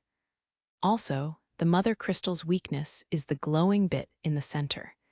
You can probably see it already, but I marked the center of the mother crystal on screen. These spikes here are a problem. When a projectile approaches the mother crystal, the crystal creates a spike there to stop it with pinpoint accuracy. It basically uses them like moving armor that reaches out from its center to the tip of the spike. She can hold out for a long time against attacks from just one angle. The best way to deal with this is, once you've finished off the guardian crystals, have your heaviest hitting large and medium ships surround the mother from all sides and fire on her weak point. You know quite a lot, Serena said, impressed. I've got experience fighting them. Don't ask when or where, and don't assume my information is infallible. It's possible that this mother crystal won't be like the ones I know, and her guardian crystals might not be the same either. I couldn't guarantee that the knowledge I'd cultivated in Stella Online would apply to crystal life forms in this universe. But judging by my experiences, until now, though, it couldn't be far off. I'd encountered a lot of things that had been omitted in Stella Online, but almost nothing I'd seen actively clashed with anything that had been in-game. What is your own assessment of the accuracy of your information? Maybe I should say 50-50, but to be honest, I'm about 90% sure. If they weren't the same as my memories, I'd have ended up as crystal food on my second raid. I'd kept a margin of safety, but my game of tag with the crystals was in effect not so different from Soul. Their attack strength, angles, and speed fit my muscle memory perfectly. Their durability also seemed much the same, so I figured the mother crystal would probably be the same too.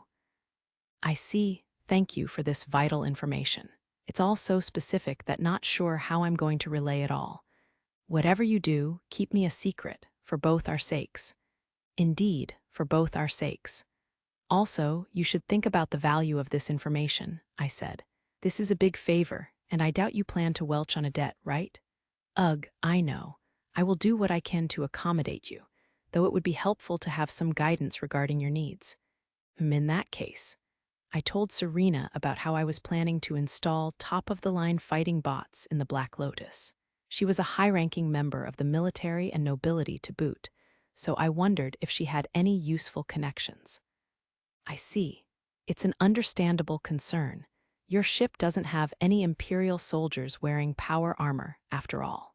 Very well, there should be a corporation handling combat robots among the munitions industries funded by the Hall's family. I will write you a letter of introduction. I'd be grateful if you greased the wheels for us. You couldn't be too careful around Serena when she was sober, but I appreciated how she always paid me back, even if she was annoying as hell when she was drunk. So, is the fleet planning to go out again? I believe so, yes. We have actionable information, thanks to you. The rest relies on my efforts. It'll be tough with the forces we had last time, I warned.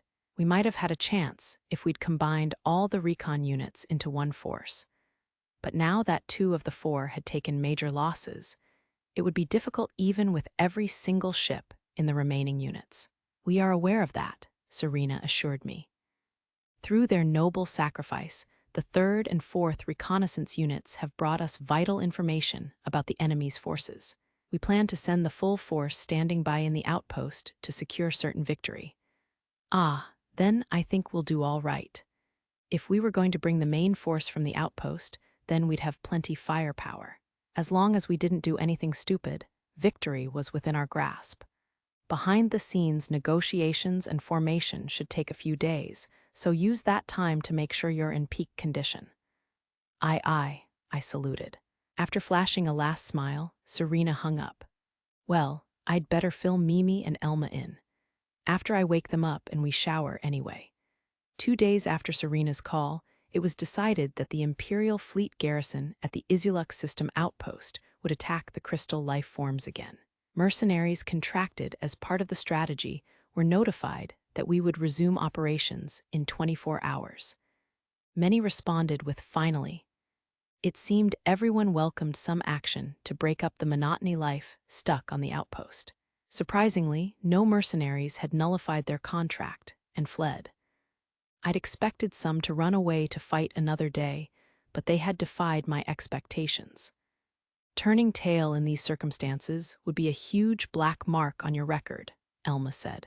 If people say you took the money only to run away like a coward, then you might as well just stay home and prioritize your own safety. And if we look like we have a solid chance of winning, well, I'm sure plenty of mercs would love to be in our shoes. Guess we'll end up standing out again. Excuse me? The look on her face clearly said, what the heck are you thinking? If other mercenaries don't take the lead, then we'll stand out for being the only ones who do. That's just inevitable. I had no intention of cowering in the back like the others, so that would be the natural result. In any case, we would need a fast small ship to go out front and bait the Guardian crystals, or else we might lose some of our medium and large ships. That would reduce our chance of victory, possibly leading to the loss of our small ships either way. Sorry, girls, but I plan to go out there and fight. We'll be okay. I have faith in you, Master Hero, Mimi said. I'll trust in any decision you make. You're not the kind of guy to choose a pointless death. But of course, I wasn't into dying on purpose. Reckless charges and self-sacrifice could eat shit. I was here to do my job as long as I could keep my life. In Crystal Life Form raid battles, the role of the fast small ship was basically that of a dodge tank. You incite hostility, draw enemy attacks, and keep the crystals away from the medium and large ships that supplied firepower. It was dangerous, but I was used to that. You just took care not to get surrounded and crushed, fired basically at random, and ran away as fast as your little legs could carry you. If you had enough speed and maneuverability, you could even do it with a pea shooter. In a way, it was more of a beginner raid in Seoul. Though of course, real beginners would fly into bad spots and die all over the place. The Black Lotus's dock is finally open again. How about we head back? I suggested. Sure, Elma agreed. We'll need some maintenance before we launch again anyway. Are Tina and Wiska doing okay? I'm a little worried, Mimi said. They have been working pretty much non-stop. We piloted the Krishna out from the Isulux system, outpost's small ship hangar, and parked on the Black Lotus. Welcome back, Tina and Wiska welcomed us when we arrived, but they were in an awful state. Hey, good to be back, I greeted them back. Have you two slept at all? Yeah, we got a few winks. When we could leave the work to the maintenance bots anyway. There were a few hours when our hands were free. They grinned weakly, but I could see the deep bags under their eyes. They didn't look like they'd slept much at all. Their faces and uniforms were covered with oil and other gunk too. This is no good. Girls, we're gonna get them bathed and in bed. Help me out. Okay, roger that. I picked up a twin in either arm and strode toward the residential area of the ship with Mimi and Elma following behind. What the heck, hun, don't we have to maintain the Krishna? Tina protested. That can wait. We've got 24 hours until we leave, and it'll take 36 more to arrive. We'll be fine. Ventured Wiska. We haven't showered for a while, so don't lift us eep. I silenced the dead-eyed Tina, who was still trying to work, and tightened my grip on the struggling Wiska. These girls needed to settle down. If Wiska was worried about them stinking, well, I didn't really smell anything but oil anyway. Maybe I'd smell something if I unzipped their jumpsuits, buried my face in, and took a huge whiff. But I would never do anything that ridiculously perverted. I wouldn't, okay? When I reached the bathroom, I threw the twins inside and ordered Mimi and Elma to scrub them down and put them to bed. Then I went to the bridge. Welcome home, master. Hey, I'm Woe. As soon as I stepped onto the bridge, May ran toward me at incredible speed and hugged me. Her silky skin and soft chest were pure bliss. She held me loosely, but I couldn't move even if I struggled. How did that work? May, just a little longer. Okay. I let her have her way with me, and more importantly, I hugged her back. She'd said just a little longer, but May didn't release me until a full 5 minutes had passed. That was wonderful, she said as she finally let go. I'm glad you're happy, but what's gotten into you? Did I do something unnatural? May cocked her head and looked at me sincerely, as if she meant to actually uncertain here the problem lay. Well, I was just surprised by the sudden physical affection. To put it bluntly, master, I was lonely.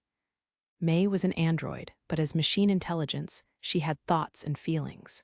Having to part with her master for so long would lead to loneliness and stress. To counteract that, she needed physical affection from me. Makes sense. I get it. I won't let this happen again. Thank you. What are you doing? Elma asked when she found us. May's reporting everything that happened while we were out. You mean like that? Mimi asked as well. Got a problem with it. I'd found myself on the lounge couch with my head in May's lap. She stroked my hair as she reported everything from the past 6 days. Elma and Mimi had finished bathing the twins and bundled them off to bed, and now they walked in on the scene. They looked incredibly shocked. But look, it's a captain's duty to care for his crew's mental health, right?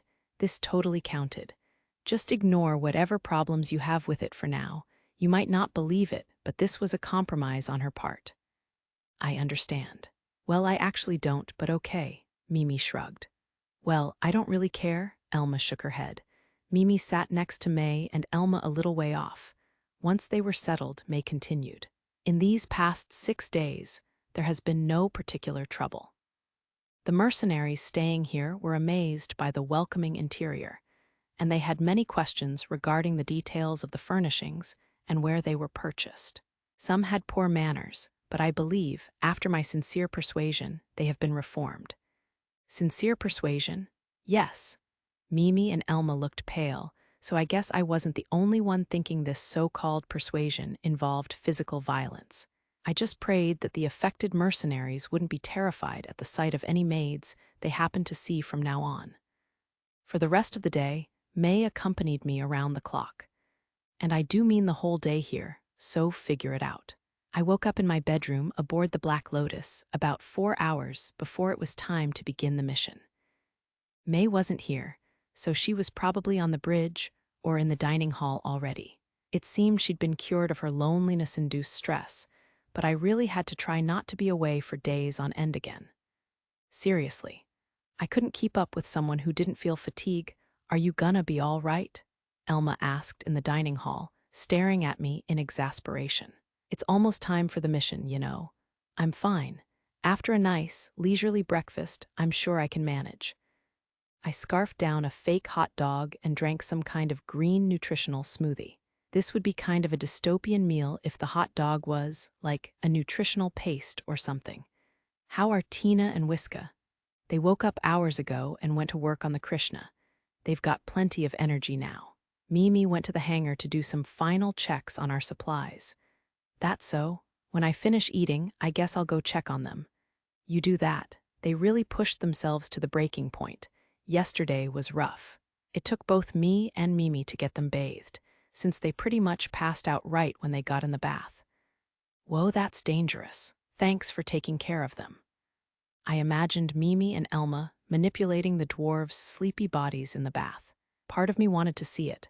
Apparently guessing what I was thinking, Elma pinched my thigh in irritation. "Ow, that really hurts. You don't know how to be serious, do you?" she sighed. "We're about to plunge right into the jaws of death. That's not the way I see it. The Imperial fleet was pretty big. I didn't see us losing in a million years.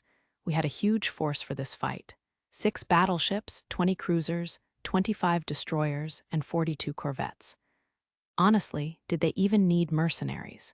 It was clear from the way they'd allocated these vessels that the Imperial fleet was serious. It seemed that, by throwing overwhelming force at the problem, they were hoping to avoid the loss of even a single ship. This fleet had about 1.5 times the strength of all 4 units from the first trip combined. Now that the enemy's position was clear, they had focused their forces instead of dividing them. Basic math showed that we were going in with about 3 times the strength of the badly wounded 3rd and 4th units. And they were sending mercenaries, too. To my soul-cultivated senses, this seemed like almost too much firepower. The combined recon force alone should have been able to do the job as long as they didn't make any mistakes. "And that's about the size of it," I finished, having explained all that to Elma. "I see. And do you have anything to actually back all this up?" "That I do. I can't say for certain since we're facing a lot of enemies. But once the Guardian crystals are cleaned up, I imagine the battleship, cruisers, and destroyers should overwhelm the Mother Crystal instantly." In other words, we mercenaries and the Imperial fleet corvettes just had to successfully take down some Guardian crystals. Once we had drawn their attention, we could just zip around and let the Imperial fleet's firepower handle the rest. We'd play a quick game of tag with the Mother Crystal's littlest children, and then it would all go kaboom. As long as we don't encounter anything unexpected, the battle should be decided before the Imperial fleets fired a single shot. Even the big losses from last week didn't necessarily count as a failed mission. We'd taken major damage, but we'd accomplished our objective of learning the enemy's location and numbers. And since most of the recon units had returned home, that was considered a success. "So don't freak out, but don't let your guard down. Same as usual, right?" Elma grinned. "Exactly. Less than 4 hours remained until the start of our mission. We were off. The Imperial fleet's huge force moved out, and we mercenaries followed. We couldn't risk wandering off course, so each mercenary attached themselves to a designated ship using sync mode. It was like the cruise control version of auto-docking. We accepted a request from them, then handed over the ship's controls temporarily.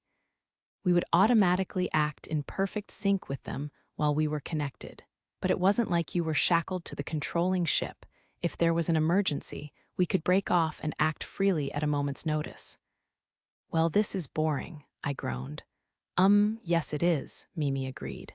"Should we play a game or something?" Elma glared at us. "You too." The Krishna was currently docked inside the Black Lotus as we followed the fleet. Normally, We would stand by in the Krishna's cockpit in case of emergency, but we were looking at 36 hours to reach the Hiram system where the mother crystal was. There was no point in sitting all tense in the cockpit that long, and the Imperial fleet had corvettes up front anyway. We mercs had plenty of time to react if needed. So here we were, just sitting around in transit. The fact that Mimi agreed that this was boring actually showed how much she'd grown. When she'd first come aboard, she always froze up when we went to kill pirates. Now, when I said I was bored, she suggested a game. I couldn't help but notice that her chest was growing too. About that, by the way, her body was definitely still growing. As someone close to her, I only had low IQ thoughts such as, whoa, big booba. But the medical pod's daily measurements were showing real growth. Mimi truly was a terrifying girl. Ow, HMPH. While Mimi picked a game to play, my eyes were glued to her chest, prompting Elma to pinch my thigh again. To be fair, I was being pretty rude. I should do better. Instead, I turned to stare at Elma. Fair white skin, pointed ears, perfect features, yeah, she was beautiful. Mimi was on the cuter side, but Elma was firmly a mature beauty. You might say Mimi was like a puppy and Elma was like a flower. Yeah, a flower is a good metaphor. What? She demanded. Nothing. I was just thinking you're as lovely as a flower. What in the world? Elma glared at me, but her ears turned red and stood straight up. Those ears of hers said more than her mouth at times. I could see why space elves hid their ears when they were embarrassed. While I sat between Mimi and Elma, flirting away, we heard lively voices from the hallway leading to the hangar. It seemed Tina and Whiska had finished their work on the Krishna and were on their way here to lounge around. Good work, I said to them in greeting. You can say that again. Ship's good to go, though we only did simple checks and maintenance. The duel had been held with output greatly lowered, low-intensity lasers, and mock ammunition, so there hadn't been any real damage to the plating. Only the maneuvers had been the real thing, so the Krishna had only taken the usual wear to parts related to movement and turning. Okay, Semir. I opened my arms wide, still sitting on the sofa. Tina lunged at me. Yahoo! I caught her in my arms and ruffled her hair all over. There. Ah ha ha ha, you're messing up my hair, she complained, but she allowed me to muss up her hair for a while longer before I finally released her. When I did, 2 more silky heads pressed themselves against my chest. So I ruffled Mimi and Elma's hair too. There. He. Hey, a little softer. Whiska watched us, speechless. Once I had satisfied Mimi and Elma, I turned to Whiska and opened my arms again. Get in there. Essis, whoa. Tina shoved Whiska from behind, and she tripped and fell onto my chest. I caught her without missing a beat. There. I know Tina drags you into stuff all the time. Hey, that ain't true, Tina protested. What about right now? I pointed at Whiska, who now had her head buried in my chest thanks to Tina. NGH, Tina pressed her lips together with a frustrated look. I watched, satisfied, and continued tousling the motionless Whiska's hair until May entered the break room. I picked Whiska up and sat her next to Mimi. May knelt down and leaned her head into my stomach. There. She'd probably been watching us from the bridge and wanted to get in on the hair-ruffling action. I didn't mind. I'd give them as much as they wanted. Chapter 9. The Crystal War our peaceful hours together couldn't last forever, though. The fleet sailed on unhindered until it entered the hyperlane to the Hiram system, where we would do battle. Soon we would plunge into the star system from hyperspace. All right, begin all checks. May, charge up the catapult so we can launch the moment we enter the system. Okay, aye. Understood, Master. I gave orders to my crew and tapped a few buttons on my console to shift the generators from idling to cruising mode. The entrance to the Hiram system should be far from the mother crystal. But it wasn't outside the realm of possibility that guardian crystals might be placed near us. Whether out of instinct, habit, intelligence, or experience, who could say? But the guardians often camped near hyperlane exits. In Stella Online, the closest hyperlane exit to the mother crystal also had the thickest concentration of enemies. Would it be the same in this universe? If crystal life forms acted the same here as they did in Soul, The area near this far-off exit should be comparatively unguarded, but well, we wouldn't know until we charged in. We are now approaching the Hiram system. 30 seconds to entry, Mimi announced. All right, let's do this thing. I gripped the control lever, raised the generator output to battle mode, and focused my mind. I was reviewing my strategy for dealing with the crystals. Effective evasive maneuvers against their attacks, how to lead them about, and the rest. First, we needed to take out the guardian crystals that would attack our rearguard. Then draw as much hostile attention from as many guardian crystals as we could before leading them around like an enemy parade. That was my task. In this situation, my job was not to destroy the enemy. It was to make it easier for our allies with the most firepower to fight. Returning to normal space soon. Counting down 5, 4, 3, 2, 1, 0. There was an odd noise as we exited the hyperlane, different than what you'd hear entering or exiting faster than light drive. It was like a gyuum or a biuin, kind of like if had a synthesizer to make the craziest sounds possible. What was that noise, anyway? As I wondered, the Black Lotus with the Krishna inside ready to launch returned to normal space. The moment we did, alarms blared in the ship. Presence of crystal life forms confirmed, May informed us. Imperial Fleet frontline corvettes are entering battle. All mercenaries have been ordered to strike. Understood. Get me out there? Yes, everyone, good luck in battle. May bowed on the bridge monitor and sent us on our way. In the next instant, we were pressed back into our seats. The hangar catapult ejected the Krishna into normal space, creating G-forces that were too much for the inertia control system to suppress. I'll never get used to this, Mimi groaned. Inertial control devices don't work well on acceleration from external sources, I replied. Mimi, use the data from the fleet and mark the Guardians' positions. Okay. I turned the ship around and zoomed toward the line of battle. The Imperial Fleet corvettes positioned at the van had already engaged the Guardian crystals, and other mercenary ships were on their way up to the front. It seemed removing the crystals trying to attack our rearguard would be no problem for them. The best thing for me to do would be to start drawing the attention of the crystal life forms. Ladies, we're going to make a detour and charge right into their flank. Activate weapons system. The bow of the Krishna transformed, revealing 2 large-bore flak cannons. Weapon arms wielding 4 heavy laser cannons activated, and the weapons bay at the bottom of the ship was set to launch 2 anti-ship reactive torpedoes at a moment's notice. Time to tango. Roger, Elma replied. Leave the subsystems to me. Like I said, I didn't take the Krishna directly to the front. Instead, I took the scenic route. This is the Krishna, I announced to the other ships. We'll skirt around the front line and plunge into the enemy's flank. When we get there, we'll use anti-ship reactive torpedoes to draw their attention. Don't get caught in the explosion. I tapped my console and shared my planned route, as well as the expected range of the explosion, with all ships.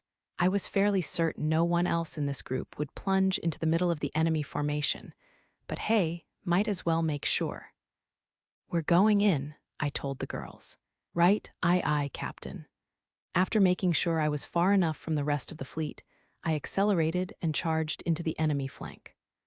One crystal immediately noticed the Krishna's approach and changed course to intercept us, but I flew right by it and fired both flak and heavy lasers. My goal was to draw enemy attention. The wounded crystal's rage elicited further hostility from its companions, shifting some of their attention away from our front lines and onto the Krishna. Let's fire one off and get this party started. I launched an anti-ship reactive torpedo from the ship's underside weapons bay, swerving to keep us out of the range of the explosion. Before the first torpedo detonated, I'd already launched a second to another faraway point. Okay, one more, come to Papa. Come on, come on. My taunting wouldn't reach the crystals, but the first torpedo clearly had. It hit a guardian crystal that had just begun turning toward me, the violent explosion enveloping several crystals around it. The second torpedo landed right in the guts of the enemy formation and obliterated 3 guardian crystals in one go. The crystal shrapnel from the impact smashed into other guardian crystals. Soon, a huge swath of them turned toward the Krishna, enraged. So it begins. Keep an eye on our shield capacity, okay? Aye. Leave it to me. Elma was reliable, as always. I pushed the Krishna's thrusters to maximum power. It was time for an extreme game of tag, complete with firearms and over 100 ITS. We warped out of hyperdrive and immediately launched into battle with the crystal life forms. The enemy's main forces were a variant of medium-sized crystals that we were tentatively calling guardian crystals. Thanks to Hero's information, this enemy behavior was as expected, and the fleet showed no signs of surprise. It had been backbreaking work to put together a fleet to eradicate these crystals based on uncertain info from an unknown source, but it now proved to be worthwhile. I had shared the source of this information with no one. After getting the details from him, I had devised a faux analysis ostensibly based on intelligence gathered by the 3rd and 4th reconnaissance units to win over the other units' captains and the outpost's officers. I wasn't so foolish as to claim I'd heard a rumor or that I'd gotten information from a mercenary. Either of those tactics would run the risk of blowing his cover. It looks like our initial counterattack will go off without a hitch, I said. Just as we had strategized, our thick layer of speedy corvettes were now drawing the attention of the guardian crystals. Small mercenary ships bolstered the front lines, and other mercenaries with medium and large ships were providing covering fire. Imperial fleet ships were also preparing to bombard the enemy. Indeed, your analysis was right on target, Lieutenant Commander. I suppose it was. Of course, this was thanks to his analysis, not my own. But that effectively changed nothing. If this strategy went off without a hitch, I would be credited for its success. Suddenly, I heard his voice over the open channel comms. This is the Krishna. We'll skirt around the front line and plunge into the enemy's flank. When we get there, we'll use anti-ship reactive torpedoes to draw their attention. Don't get caught in the explosion. Then he shared the information on his ship's position, route, and where his torpedoes would detonate. He never changes. More proof that he didn't earn the Silver-Winged Sword assault badge for nothing. His ship, the Krishna, charged to the enemy swarm's flank and took a savage bite out of it. He did not just dash through the crystals. He attacked as he went. The speed of his maneuvers was jaw-dropping. He had not slowed at all since he'd begun his charge, proof of his mastery of his ship's controls. What sort of training, what sort of life-or-death situations had birthed such a mercenary? Targeting data synchronized. We shall crush them while he draws their attention. Begins synchronized bombardment. Aye, ma'am. Beginning synchronized bombardment. We unified our data to ensure the fleet's all-out attacks would not overlap and began a perfectly synchronized bombardment. Our ships fired their lasers as one, lighting up the blackness of outer space. Wave 1 eliminated. Wave 2 is closing in on the mercenary ship. Bombard based on the data he sends, I ordered. He will gather our targets for us, focus our firepower, save our reactive missiles for now. Aye, ma'am. This would settle our preliminary skirmish. The main event was next. We dashed through space teeming with crystal life forms, weaving through the guardian crystals and smashing them with flak from point-blank range. At the same time, we fired heavy lasers at the small ones that tried to slam into us head-on. Unconcerned with collateral damage their comrades, the guardian crystals ruthlessly fired laser beams and balls at the Krishna. But my ship's sturdy shields held. Our shields are still stable, Elma said. Their beams aren't as strong as they look, I answered. The balls pack more of a punch, but they're slow and aren't too accurate, so they won't hit you as long as you keep up your speed. The attacks we really need to worry about are their charges. Sure, but we still have our limits. Our shield capacity is gradually being whittled down. How are you two so calm at times like this? Mimi mumbled. I couldn't turn to look, since it'd be stupid to take my eyes off the main monitor. But I had a feeling Mimi was white as a sheet from nerves right now. No surprises there. If I made a mistake, we could end up slammed by small crystals or bounced around like a pinball between guardians. If that happened, our shields would evaporate in seconds, leaving us vulnerable to more crystal charges. But I wasn't planning to make a mistake. The Imperial fleet is sharing bombardment data. They're about to perform synchronized bombardment. Mimi's words were punctuated by the flash of many powerful lasers firing behind the Krishna. The light of the high-output laser cannons reflected blindingly off the Guardian crystals, which began to melt and explode. Imperial battleships and cruisers had some massive power behind their lasers. They were so strong that the crystal's flimsy laser resistance didn't stand a chance.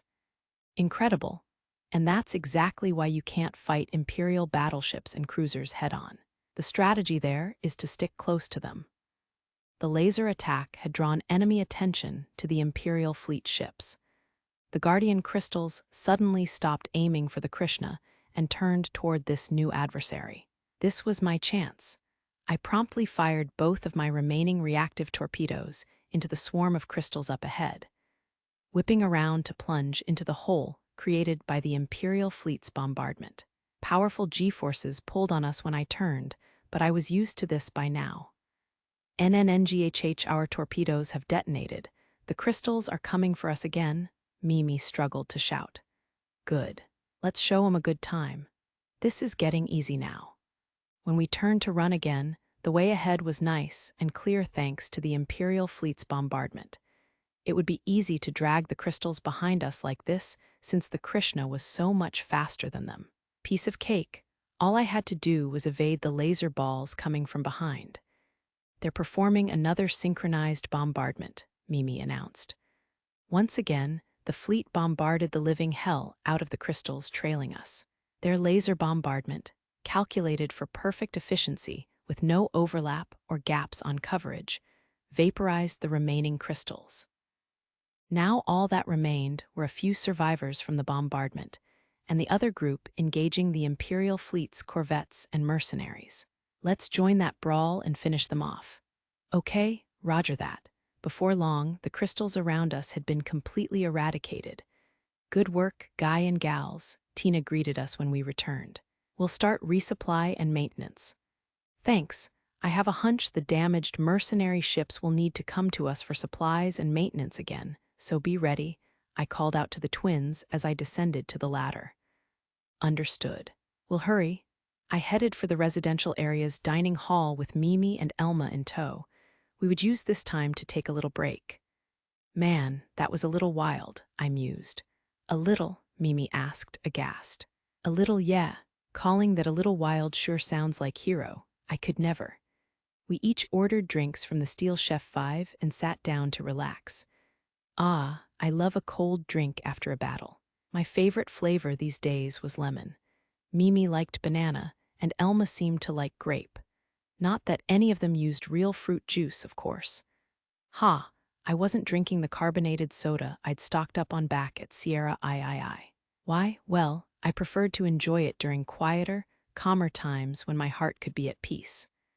Soda wasn't meant to be gulped down quickly between battles, especially not since I had a limited quantity. Those bottles were more precious to me than reactive torpedoes. While we took a breather, I received a call on my handheld terminal.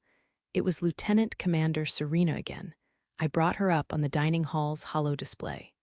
Hey, hi. Hero here? Serena took in the scene through the holo display, waited a beat, then spoke. First, congratulations are in order. You've once again secured top ace. Thanks. Your quick covering fire really helped us out. That would be thanks to you setting the stage. The enemy diverted the greater part of their force toward the Krishna before the frontline battle could grow serious, allowing our front line to make it out nearly unscathed. Your assistance is greatly appreciated. Glad to hear it. So, is there a problem? No problem. I simply wanted to congratulate you on your efforts, top ace. Soon we will crush our enemy once and for all. Know that we plan to resume the battle as soon as our small craft have finished resupplying. Aye. I saluted toward the holo display. Lieutenant Commander Serena smiled slightly and hung up. I frowned. What was that about? Who knows? Could she be plotting something? I wondered aloud. Our history with Serena made it hard for our crew to trust her completely, but thinking back on our conversation, I couldn't find anything suspicious. It almost seemed like she genuinely called to congratulate us. Well, I'll just take that as a sincere compliment. Are you sure? Nothing she said makes me think she's scheming, at least. My girls really didn't trust Serena. Take that as a lesson, kids. People remember the crazy things you do. After finishing our resupply and quick checks, the Krishna once more launched from the Black Lotus and watched from a short distance as other mercenary ships docked for their own maintenance. Serena said there was only minor damage, but it looks like an awful lot of ships are busted up, Mimi noted. The Krishna's main monitor was full of ships with torn plating and partially crystallized hulls. They must have taken charges from small crystals. Those little guys don't have ranged attacks, but their charges really sting. And they're dangerous, 2 or 3 hits, and you can kiss your shield goodbye. Shields were designed to protect ships from impacts with asteroids and space debris during faster-than-light travel, and they were especially resistant to physical impacts. But crystal life form charges easily tore through them. I'd noticed a harsh glow coming off the sharp edges of the crystals, so I figured it was related to that. But I couldn't be sure. There hadn't been much explanation in Seoul. I just assumed they had some way of burning through shields like flak cannon fire did. Incidentally, flak's ability to tear through shields dropped precipitously the further you got from your target. If you tried firing from anywhere other than close range, your opponent would probably say something like, "Nice pellets, nerd. You evaded them all so skillfully, Master Hero." They're fast, but they have trouble making fine turns. You can outmaneuver them if you're a decent pilot. Though it was still risky if a lot of them came at you at once from different directions. If that happened, you'd have to blast yourself a path through them and get out of there. Your ship wouldn't last long if you took their charges without a shield. In Stella Online, the crystals could breach your hull by dealing continuous damage and greatly reducing your physical defense. Basically, the crystallized portions of your ship would be much more fragile. A wide-field communication came through, interrupting our chat. "This is Gil Fox, commander of the Special Crystal Extermination Fleet." It was the top brass. These were probably pre-launch instructions or something. "We will complete resupplying and critical maintenance in 15 minutes. We will then press on to destroy the enormous crystal in the Alpha sector of the Hiram system, the so-called Mother Crystal." A 3D map of the battlefield appeared on the main monitor. "We will attack the Mother Crystal via long-range bombardment.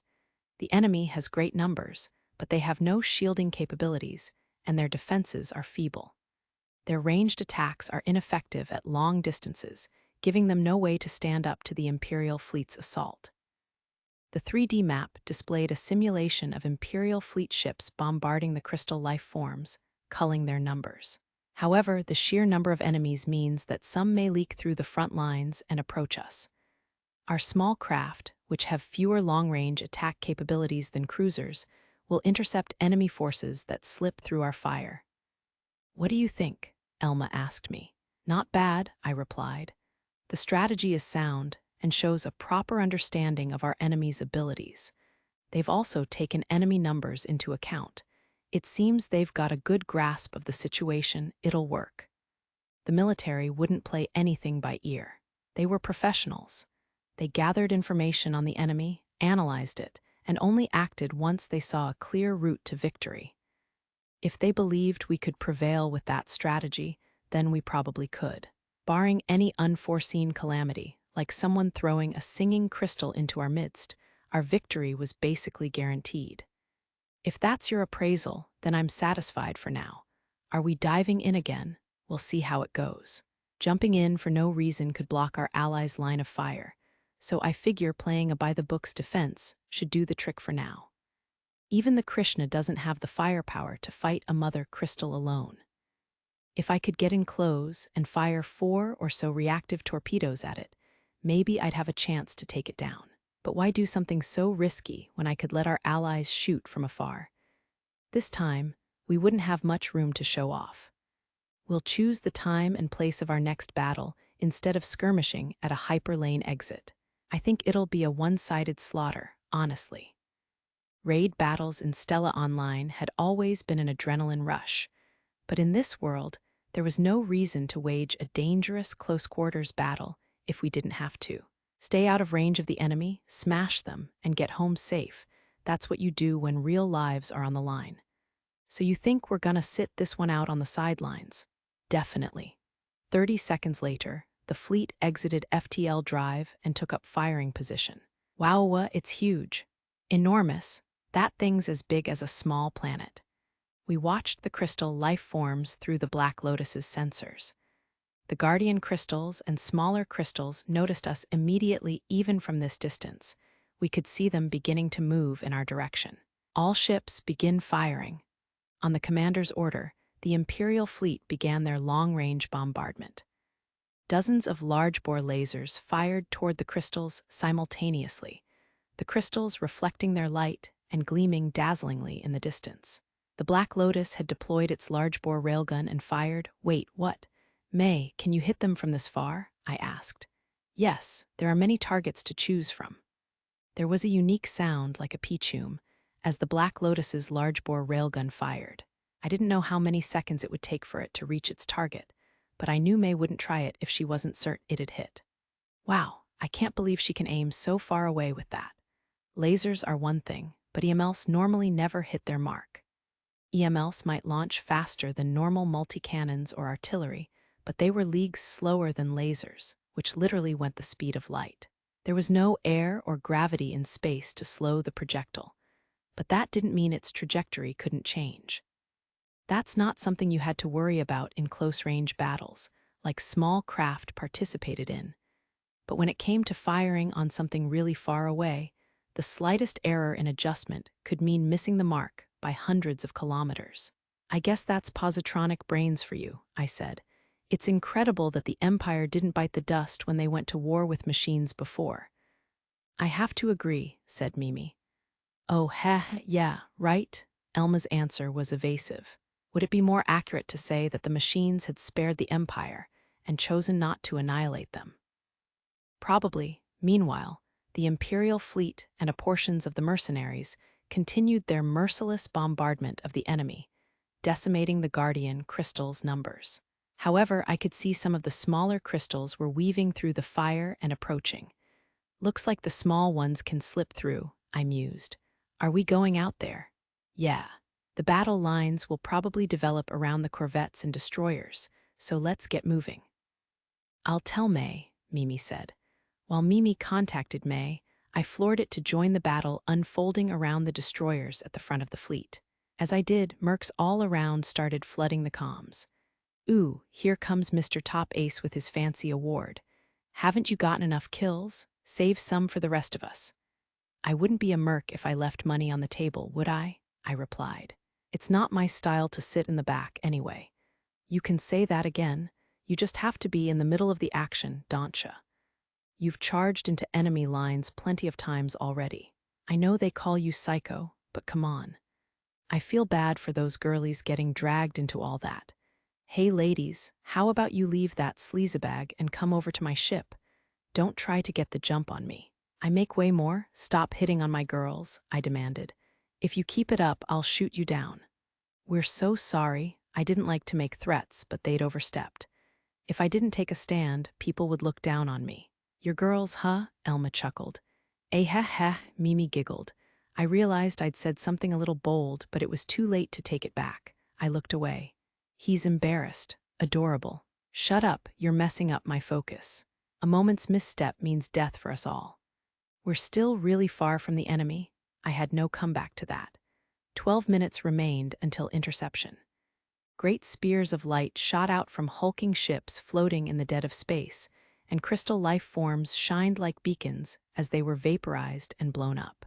Missiles drew arcs of light between the ships and the enemy as they plunged into the crystal swarm, swelling into huge fireballs as they landed.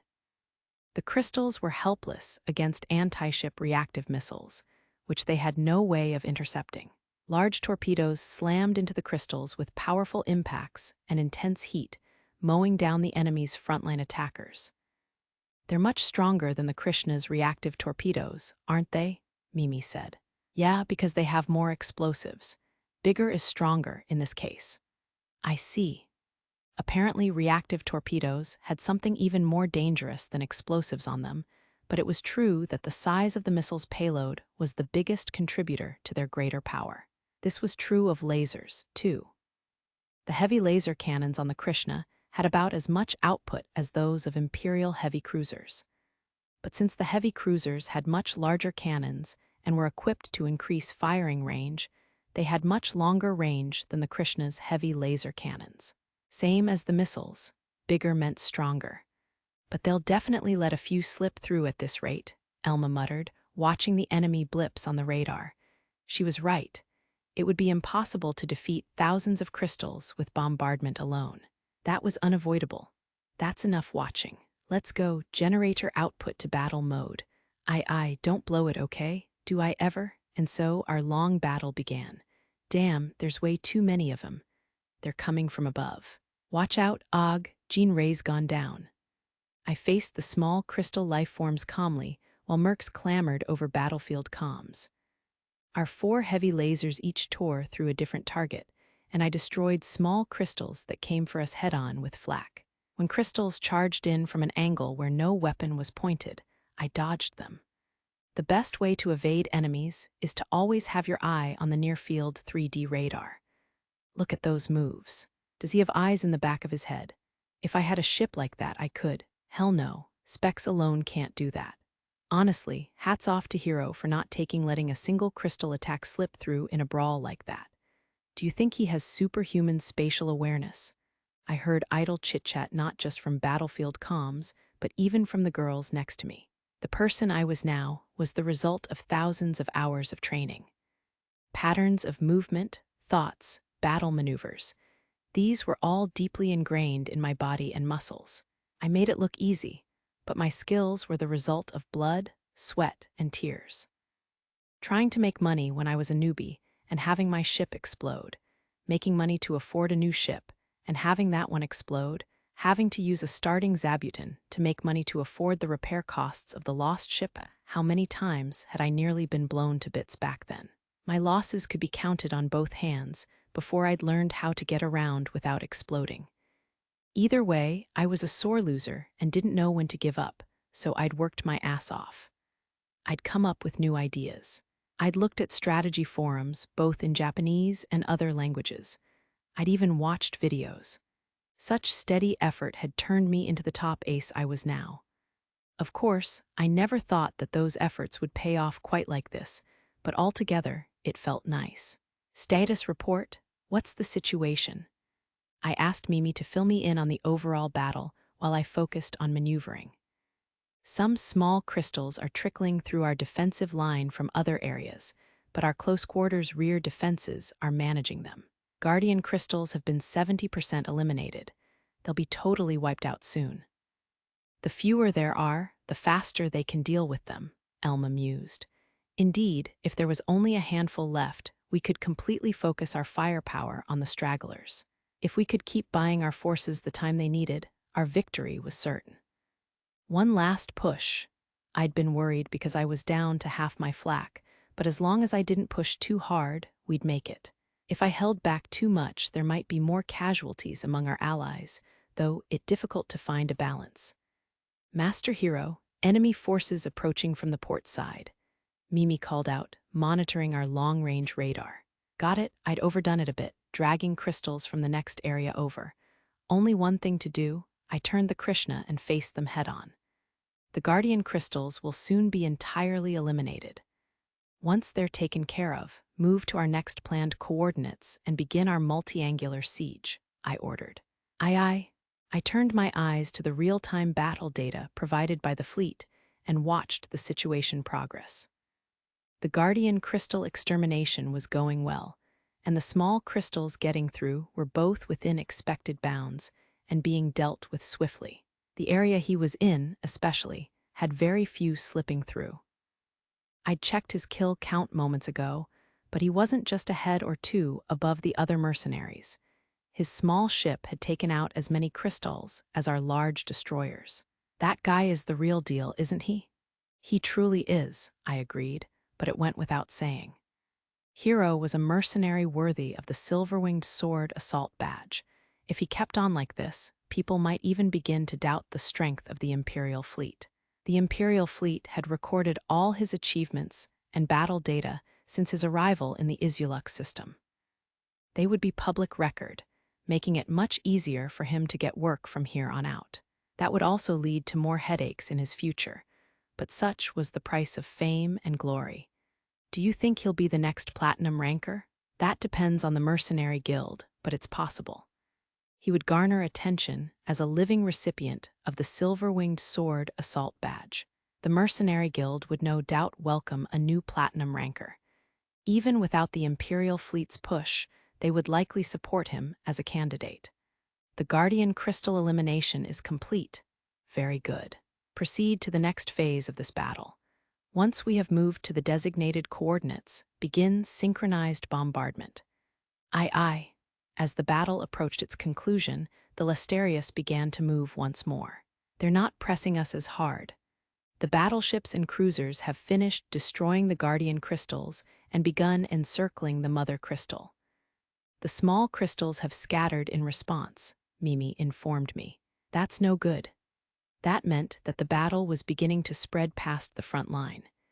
We might be better off culling the small crystals' numbers a bit before encircling them, but I hadn't shared that strategy with Serena. If I didn't intervene, we would probably still achieve a guaranteed victory, but at this rate, we would inevitably take damages to the troops at the rear. There's no choice. Mimi, activate FTL drive, I said, turning off our weapons system. We couldn't use FTL drive when weapons were deployed. Just start it, trust me. Okay, charging faster than light drive, counting down. 5-4, when I heard our FTL drive charging, I turned the ship's bow away from the Mother Crystal. Hero, what are you doing? Elma sounded confused next to me. Mercenaries nearby realized that the Krishna was entering FTL drive and began to shout over the comms. Hey, where the hell are you? Don't you run away. I ignored them all and focused on Mimi's countdown. 3, 2, 1, activating. Boom. There came that glorious roar as FTL drive activated, but I immediately deactivated it and returned to normal space. The two booms overlapped, nearly simultaneous. I turned the ship toward the Mother Crystal far up ahead and ordered, Mimi, begin charging FTL drive again. Why, you got it, charging faster than light drive. By traveling through FTL in an odd direction for a very short period of time, I could detour around the small crystals between the Mother Crystal and the front lines. By doing it again, I could slip right next to the Mother Crystal. This was one useful technique for soloing giant targets. Of course, by posing such a clear threat to the Mother Crystal, I would draw all of the small crystal life forms closing in on the rearguard back toward the Krishna. As a result, we would end up right in between the mother and its babies. But hey, I could manage.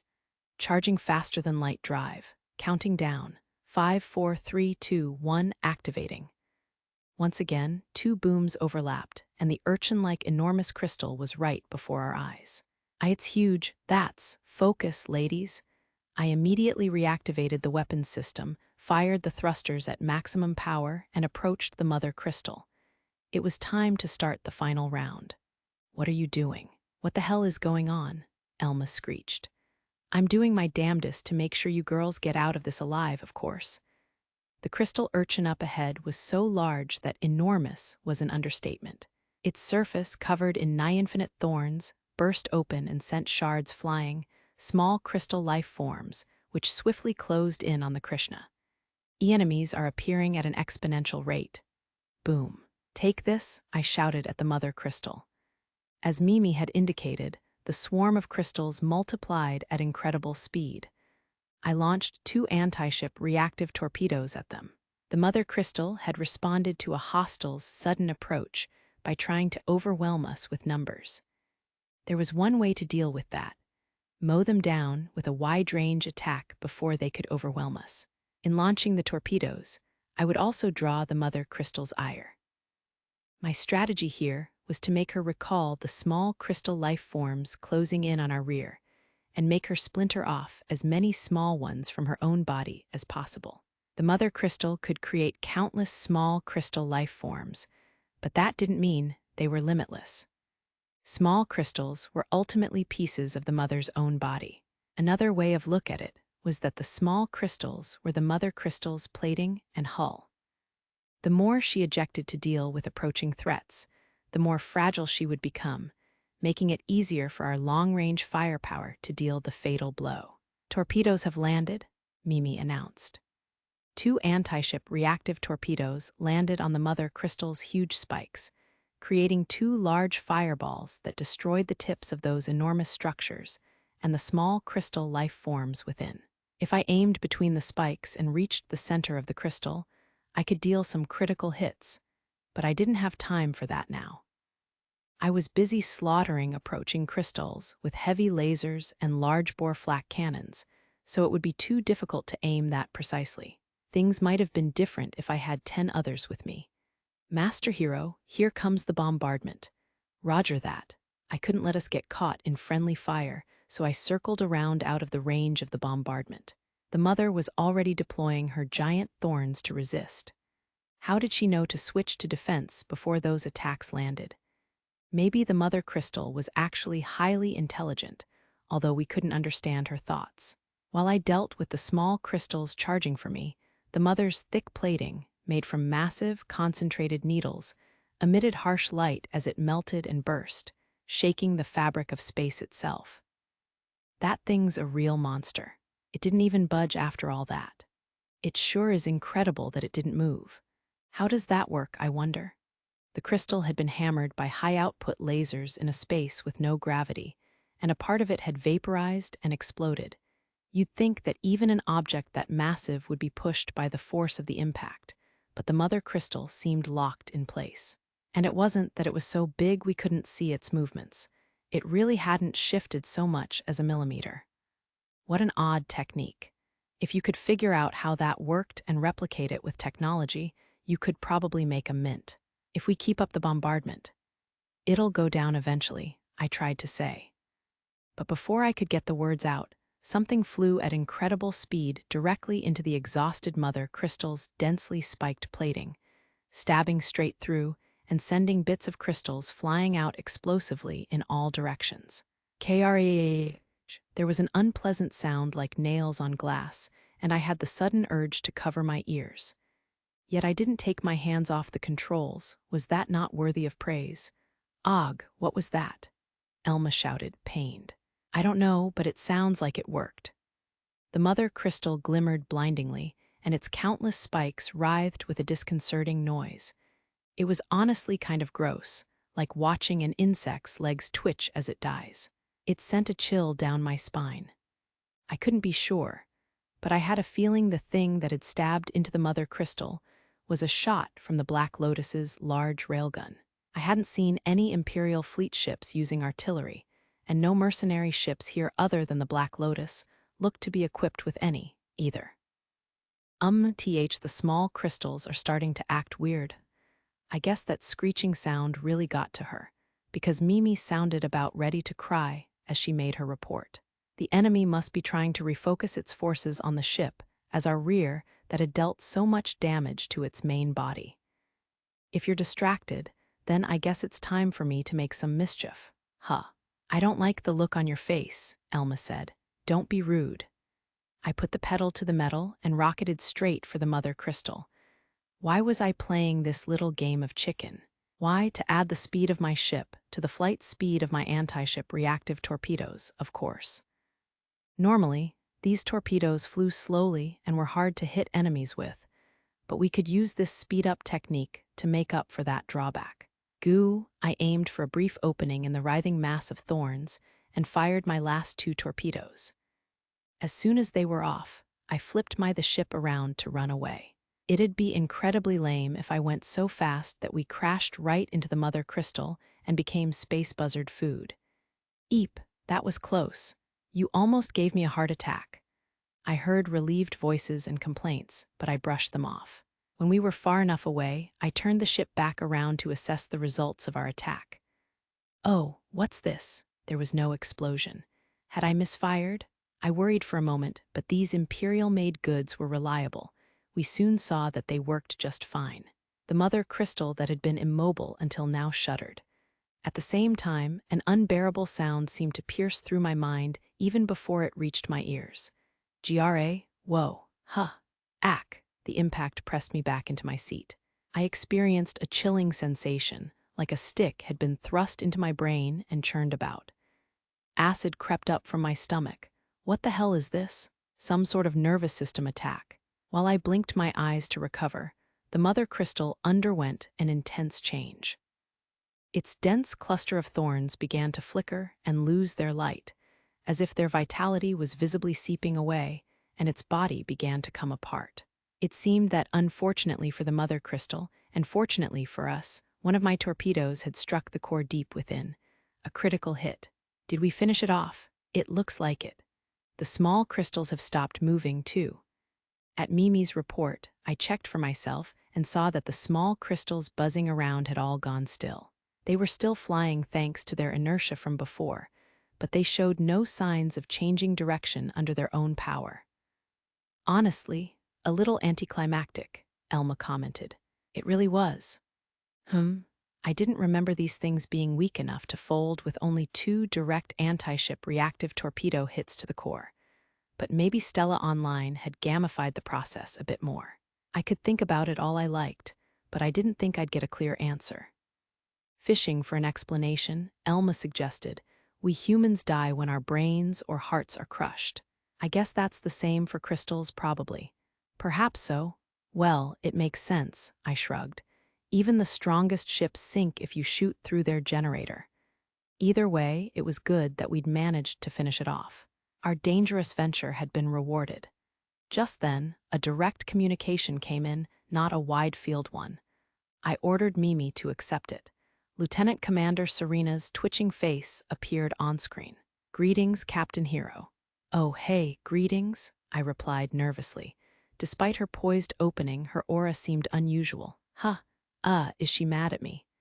Might I ask you to show your ugly mug aboard the Lysterius? We'll begin our discussion in earnest there. Yes, ma'am. W will be there right away, I answered promptly. She clearly wouldn't take no for an answer. As soon as she heard my confirmation, she hung up. Did I do something to make her mad? Who knows? Elma cocked her head. Not me. Mimi looked uneasy. What did I do now? I raised an eyebrow as I activated FTL Drive and made for the Lysterius, where Serena awaited me. First things first, congratulations on your surprise upset. When I saw Serena's smile, I froze instantly. Now there was a fake, plastered-on grin. Yes, ma'am. We had come to meet Serena in her office on the battleship Lysterius. After the death of the mother crystal, the other crystals had all stopped moving at once, so at that point, the battle had ended. Now all of the ships were probably busy recovering loot and collecting various kinds of data. Even the Lysterius had parked right next to the fallen mother crystal. Miss Lieutenant Commander Serena, Mimi spoke up. Why have you summoned Maz? I mean Captain Hero. I guess Mimi was hesitant to put me on the same level as Serena in public. She shied away from her usual moniker and called me Captain. This might have been the first time. I'm so glad you asked, Serena replied coldly. I could have summoned you here for disobeying orders, fleeing from the enemy, or acting recklessly in the face of danger, but I wouldn't bother calling a mercenary in for any of those things. No, indeed I would not. As you are not members of the military, I cannot reprimand you either. An ominous aura emanated from Serena's sharp grin. Her eyebrow is twitching, so scary. Incidentally, Mimi, how would you feel if you had done so much work on your own, contributed so much to the plan only to see the results snatched away just before this plan came to fruition? Mimi shook like a leaf under Serena's gaze and squeaked out an answer. How dare he, I think? Serena nodded in satisfaction and smiled even wider. Yes, quite right. In order to conceal my source and his unverified information, I fabricated a data analysis and exploited my connections to the fullest, walking the thinnest of tightropes to gather this fleet to destroy the crystals. After so many sacrifices, we finally put our blade to the mother crystal's neck, and in that very final moment, the credit was snatched away. It's hardly surprising that I might take issue with that, don't you agree? Eep. As Serena got more and more heated, she spoke faster and faster. Watching her, I started to trembling. Hear me out, okay? I said. Things were getting hairy for our rearguard, so I cheated a bit and used FTL to get close to the crystal. All I wanted to do was pull a little prank on the mother crystal so she'd send her babies after me, okay? Then how did things turn out like that? I got lucky, or you got unlucky. Both maybe. Whoa, hold on, hold on. No need for swords, okay? Stay. I spread both hands and held them out toward Serena, who jumped to her feet and put a hand on the hilt of her sword. I should have brought May with us. Unruffled, Elma cut in. That's enough theatrics, I think. So, what do you want? Was complaining not Serena's main goal in calling us here? Lieutenant Commander Serena heaved a deep sigh and plunked powerlessly back down in her desk chair. Where had that intimidating aura from a moment ago gone? Well, I am the one who incorporated you into this plan. And despite your surprise upset, the strategy I proposed was a success. We've achieved our goal, so my outburst from before was merely an opportunity to vent my feelings at having the credit for this operation's success stolen from me at the last second. I really just wanted to save our rearguard from additional casualties from the crystals that had slipped through our defenses. Please forgive me. Yes, yes, I forgive you. As for fleeing from the enemy, your innocence is proven by the battle data taken from the Krishna and the observation data from the Listerius itself. Most of all, you are the MVP today. A hero, huh? Why do I have a bad feeling about this? We believe in proper rewards and punishments here, Serena continued mercilessly. I believe I mentioned that to you recently. She tapped her desk's console and brought up a hollow display. The object that appeared looked like some kind of military achievement award. It was similar to the silver-winged sword assault badge I'd been decorated with before, but this one was a different color. It was gold rather than silver and a different shape. This one was a medal with a cross etched on it and a round red jewel set in the center. A silver line ran around the perimeter like a halo. It looks expensive. I should hope so. This is the first magnitude star's cross of brilliance, more commonly known as the gold star. Have you heard of it? I have not. I turned to Mimi and Elma. Mimi was wide-eyed with surprise, while Elma looked bitter. It seemed they knew something I didn't. I believe it is known to the rest of your crew. It is awarded to those who have performed great exploits in battle. The Gold Star is effectively the highest award that can be given to a mercenary, and even then, it is extremely rare. You may be the fourth person in the Empire's entire history to receive it. Wow, fourth person ever, huh? Even I could understand the weight of an award only 3 other mercenaries had ever received. No final decision had been made. But given your role in this battle, as well as your accomplishment of finishing off this mother of beasts, which was previously impenetrable to us, I believe it is very likely it will be awarded to you. If not a gold star, I'm certain you will at least receive a silver star. Serena displayed another award on her hollow display, this one silver with a blue stone. Anyway, we the senior officers of the fleet formed to annihilate the crystal life forms, believe that you will probably receive the gold star. All that remains for us is to report the results. I see. So, we're free to head out as soon as we collect our rewards back in the Isulux system. Right? He. Ha ha ha, we both laughed, but she seemed to be genuinely mirthful while I was sweating bullets. After a few more moments of laughter, Serena suddenly became serious. Of course not. You will accompany us back to the capital. I should have known. Such a significant award wouldn't be given at a frontier outpost in the Isulux system. I'd expected that it would be some big fancy-schmancy ceremony, and it seemed I was spot on. I'd really prefer to refuse it altogether. Is it your intention to insult us? Damn you, state authority. No matter how much I bragged about being a free mercenary, in reality, we were more like military subcontractors, especially people like me, who made most of our money killing space pirates. The Mercenary Guild could protect us from being abused by the military, but they wouldn't protect me just because I wanted to spit in their faces by avoiding an award ceremony. Elma, Mimi piped up. Just think, the imperial capital. I've wanted to go there ever since I saw it on Holo TV. Yep, it's just as incredible as you're imagining, since it's the center of government and the whole economy. As I despaired, Mimi and Elma chatted excitedly behind me. You two seem to be having a great time back there. But as crew members, I think we'll have to show up at the ceremony too, said Elma. Mimi fell silent. So I'll be taking them in too? Well, at least I won't be alone. Ha ha ha, and that is how the situation currently stands, Serena continued. After completing our business here, we will return to the Isulux system, resupply, and head directly to the capital. Oh, and don't worry, I haven't forgotten our promise from before. We should have those materials we discussed available at the Isulux system outpost. The events today will bolster the Empire's prestige, so we will publicize what has happened here widely. You will become famous overnight, and I imagine the high-quality crystals you bring home will sell for an outrageous price. Good for you. Serena grinned gleefully.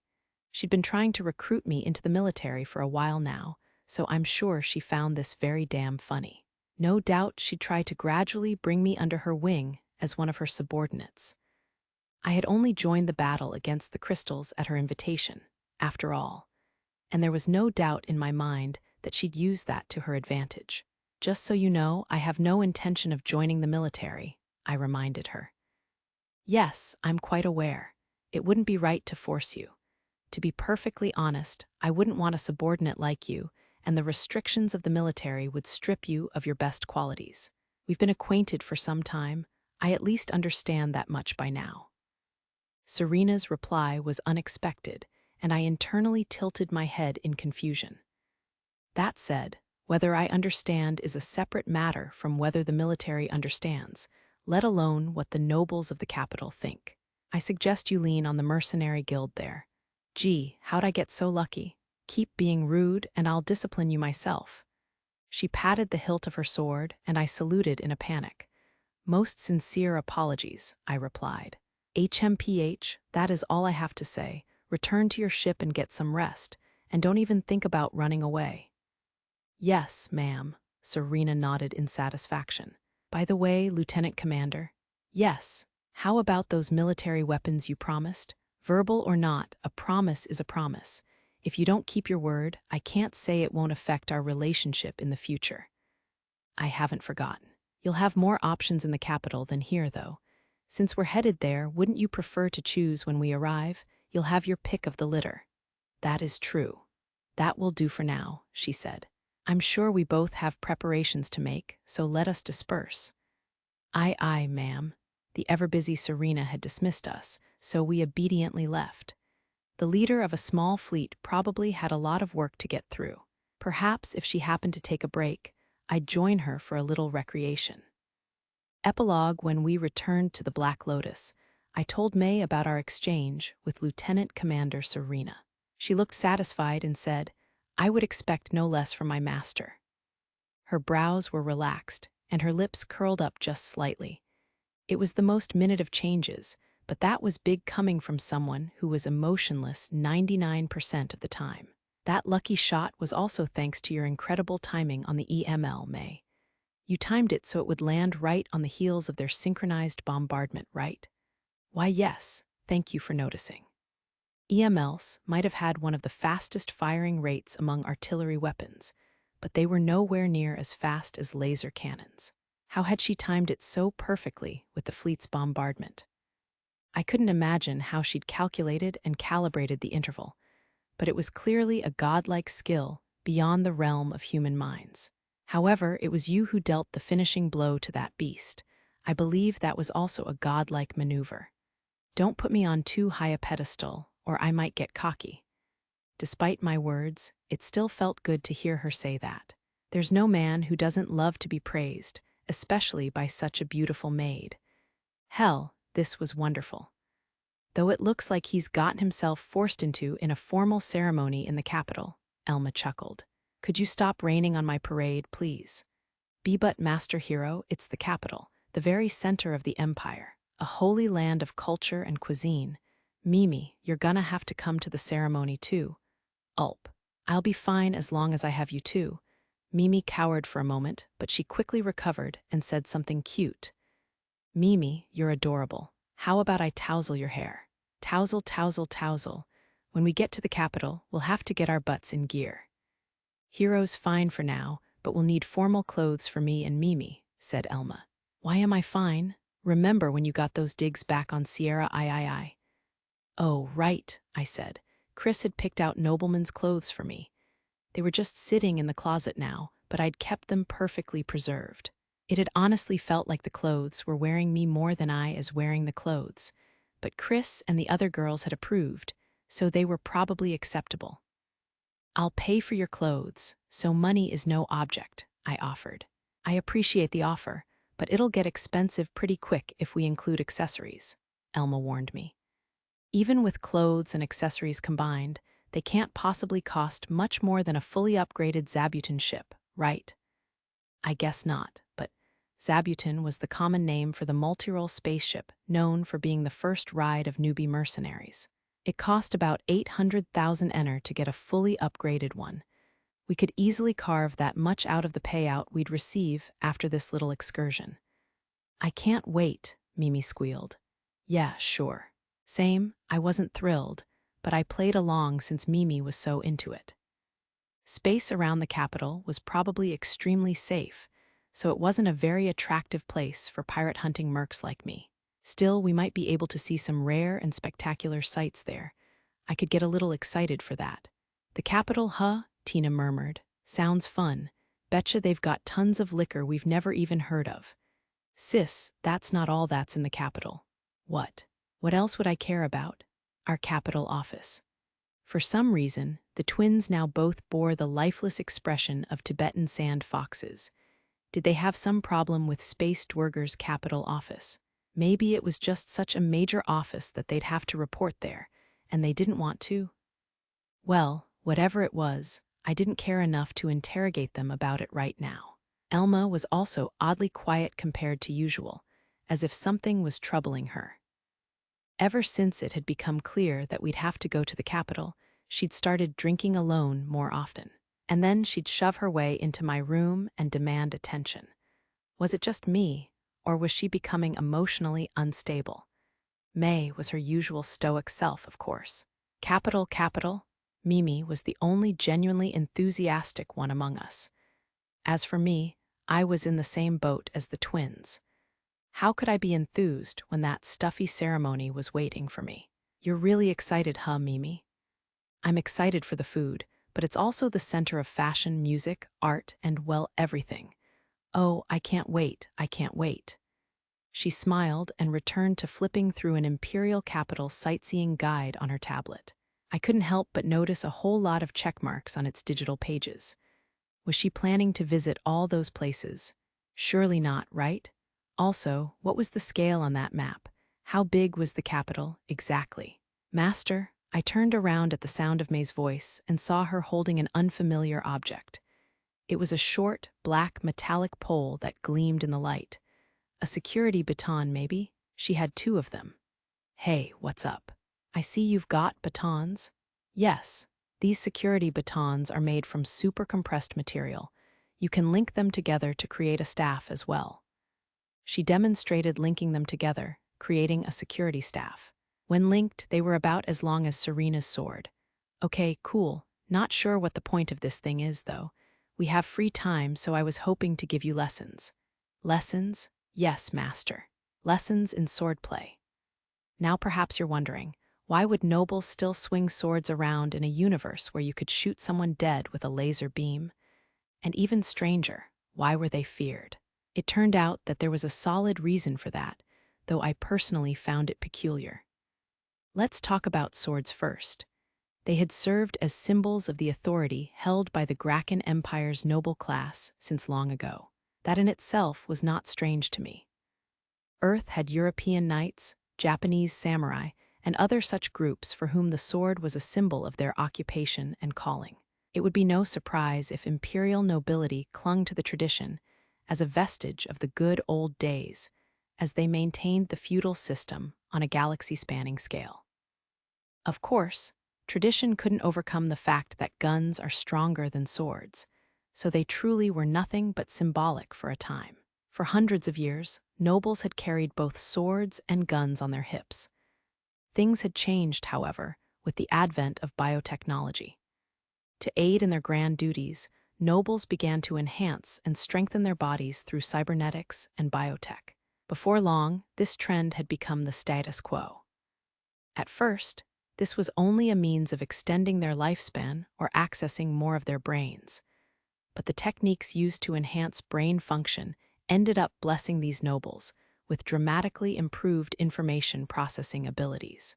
The advancement of materials engineering continued to improve swords as well, and the ancient swordplay still practiced by the nobles evolved alongside their powered-up bodies and minds. True masters of swordsmanship had always been able to cut bullets out of the air with their swords. But now, these nobles with strengthened bodies and minds achieve such feats with relative ease. And body and mind enhancement did not stop there.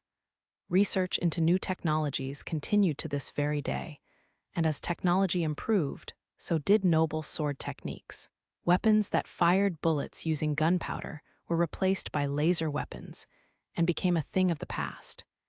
But today's nobles could deflect even laser beams traveling at the speed of light with only their swords. Depending on the situation, they could even reflect the laser back at its user as a counterattack. My JD assessment from before was truly apt, and that brings us to me today. No, I can't, gah.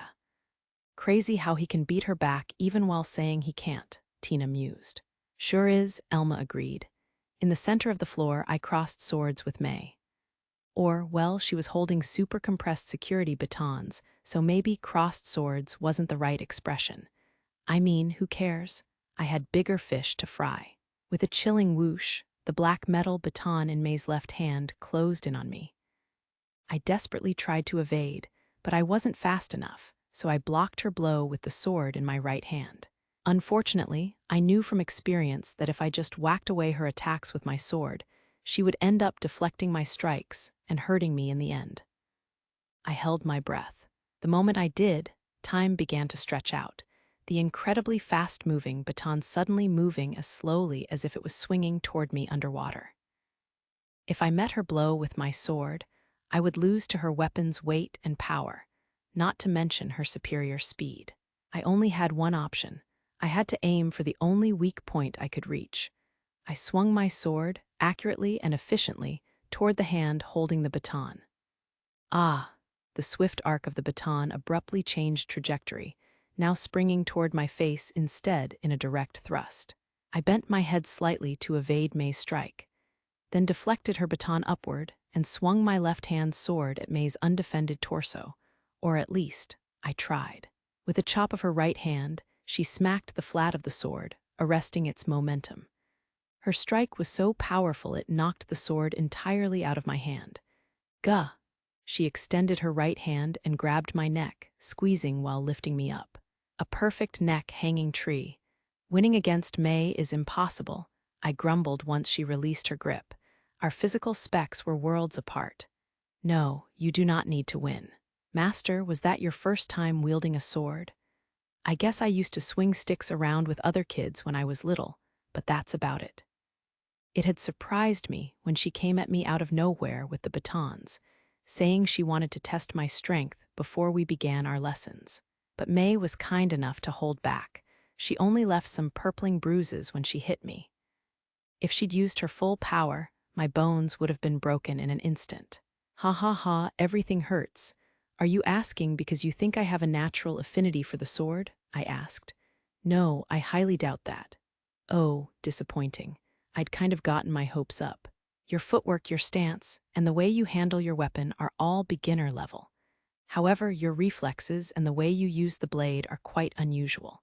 Have you truly not received any bodily augments? Not that I remember, at least. How I'd gotten to this world was unclear, so I couldn't say with certainty. But if I had any obvious augmentation, Dr. Schauko would have said something when she'd examined me, so I could assume I had none. At any rate, it is wonderful that your reaction speed rivals that of augmented nobles. Your physical strength is within the bounds of an ordinary, well-trained human, but the speed of your reactions will allow you to stand up to any aggressive nobles. I'd really rather not fight those monsters without power armor anyway. There may be a situation in which you are dragged into a fight against your will. Of course, I will never let an adversary lay a hand on you if I am there to accompany you, but we must be prepared for the worst. Guess that's fair. Remembering the various trouble I'd been dragged into so far, I calculated the odds of getting caught up in a sword fight. Yeah, seems basically unavoidable to me. Someone's gonna start something, I can feel it. Do not worry, she said confidently. I have high-performance education and swordplay instruction assets installed. Cool. In the next 72 hours, I will make you a fantastic swordsman, master. Oh, now let us begin. I've procured a VR teaching device for exactly such an occasion. First, we will begin with the basics of how to hold and swing a sword, how to find your center of gravity, and improving your footwork. I will hold nothing back. May stowed her security batons away somewhere and retrieved a thin, flexible whip.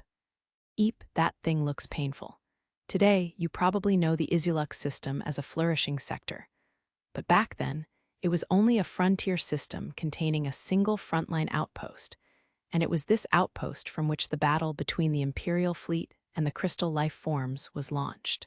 All the territory from Isulux to the Hierom system, where rare crystals are mined to this very day, was just one of many uncharted frontiers. The danger posed by the crystal life forms, which still serve as a bountiful source of rare crystals today, made these systems treacherous in those days. At that time, the biology of crystal life forms was still unknown, making them a major threat to the Empire. To make matters more difficult, tensions were worsening between the Empire and neighboring nations such as the Belbellum Federation. With so many unexplored frontier systems at its borders, the Empire took a passive stance when it came to frontier systems inhabited by crystals. So, what had allowed the Empire to aggressively invest resources into the development of this sector? That would be their decisive victory in the Crystal War, made possible by a certain portion of the Imperial fleet and the mercenaries it hired. This battle resulted in the total annihilation of the sector's crystals. Despite crystal biology being relatively unknown at the time of this battle, the crystal's habits of expanding to surrounding systems was a recognizable pattern. As a result, the Imperial fleet gathered enough forces in the Isulux system to finally fend off the crystal life forms. In the ensuing battle, one mercenary gloriously stepped onto the stage of history for the first time. You all know him well, Captain Hero. The defense of the Isulux system was his first of many exploits in the Empire's public historical record. While on a transportation request to bring supplies to the Isulux system's forward outpost, Captain Hero found that the Imperial fleet was already embroiled in battle against the crystal life forms. Incredibly, when Captain Hero appeared on the battlefield, he charged into a massive swarm of crystal life forms, dealing fatal damage to several large crystals and drawing the attention of smaller ones. Captain Hero acted as bait to buy time while the Imperial fleet, who had been fighting a defensive battle up to that point, regrouped and attacked their enemies. Moreover, his vessel emerged from the battle unscathed. For his heroic efforts, he was awarded the Silver-Winged Sword Assault Badge. In the Imperial fleet, it was customary to send reconnaissance units into unexplored sectors following a crystal life form attack to ascertain whether the enemies had reinforcements. The outpost commander followed that precedent. Normally, these units would perform a quick search before returning home, but this time, two abnormal elements were present. It goes without saying that one element was Captain Hero, but the other was on the side of the Imperial fleet. Given the involvement of both the Imperial fleet and Captain Hero in this incident, you may already have an idea of what that second element might be. Within said reconnaissance fleet was Admiral Serena Halls, at the time, Lieutenant Commander, and her pirate hunting unit. Despite heavy casualties, the reconnaissance fleet managed to locate the center of the Crystal Horde, the mother crystal, in the Hiram system. Based on the information they brought back, General Serena Halls formulated a strategy to eradicate the crystal life forms plaguing the outpost. Outpost administration approved her plan, and a temporary combined fleet was formed. The combined fleet waged a heroic battle in the Hiram system and succeeded in destroying the mother crystal. Even in this battle, Captain Hero stole the show. He closed in on the mother crystal alone and fired anti-ship reactive torpedoes directly into its core. After that battle, he would be known as Captain Psycho Hero by his mercenary associates. The remains of that planet-sized mother crystal, its core destroyed with perfect precision, stands in the Hiram system to this day. The system is now fully incorporated into the territory of the Graken Empire and serves as a bountiful source of rare crystals to this very day. X. Lieutenant Commander Serena's day off. Unfortunately, it would be inaccurate to call the forces stationed within the Izuluk system the Imperial Fleet's main force. If anything, it was second-rate. The newest ship among them was our own Lesterius, while the others posted there were old ships that were 2 or even 3 generations old. In the case of the ships that were a full 3 generations old, even setting firepower completely aside, fighting at close range was difficult. When engaging multiple small enemies, these ships required carriers and corvettes for defense. However, at the moment, our defensive forces were lacking both types of smaller ships. Most of the ships here were old and firepower-focused, so the balance was simply off. Thus, due to the makeup of our fleet, our second expedition would demand not just military forces, but coordination with the Mercenary Guild as well. In other words, we needed to hire mercenary small craft to shore up our defenses. In truth, a certain number of mercenaries lingered within the Izuluk system, precisely because they knew of our needs in this area. In order to coordinate with them, I donned my military uniform on my off-duty day and traveled in person to the Mercenary Guild. I rather bulldozed them in negotiations. After all, I was not just as a lieutenant commander of the Imperial Fleet, but the daughter of Marquis Halls as well. The Marquis had great influence over both the guild and many arms dealers. Though I was a little hesitant to use my family's influence at times like this, I had to use whatever I could, especially if it meant protecting my subordinates. On the way out of the guild, I happened to run into a certain man at the building's entrance. The moment we locked eyes, he made an unintelligible noise of disgust. Why are you acking me? Personally, I found it deeply inappropriate to make such a noise before someone of my status, but perhaps it was not so inappropriate among mercenaries. Putting the question of polite behavior, I was naturally displeased to hear such a noise from him. I've been thinking for a while now, aren't you a little excessively mean to me? Titles and status aside, it's disgraceful to treat an eligible young woman like this. I can't argue with that, but it's kind of, instinctual. He grinned wryly at my scolding. Even for someone as even-tempered as myself, his remarks were infuriating. I can't imagine a ruder statement than admitting you're instinctually disgusted by me. A muscle in my cheek twitched from raw fury. Perhaps it's not my place to say this, but I do fancy myself something of a beauty. My facial features are, I believe, objectively beautiful. I repeat this because it's important. My figure isn't so bad either.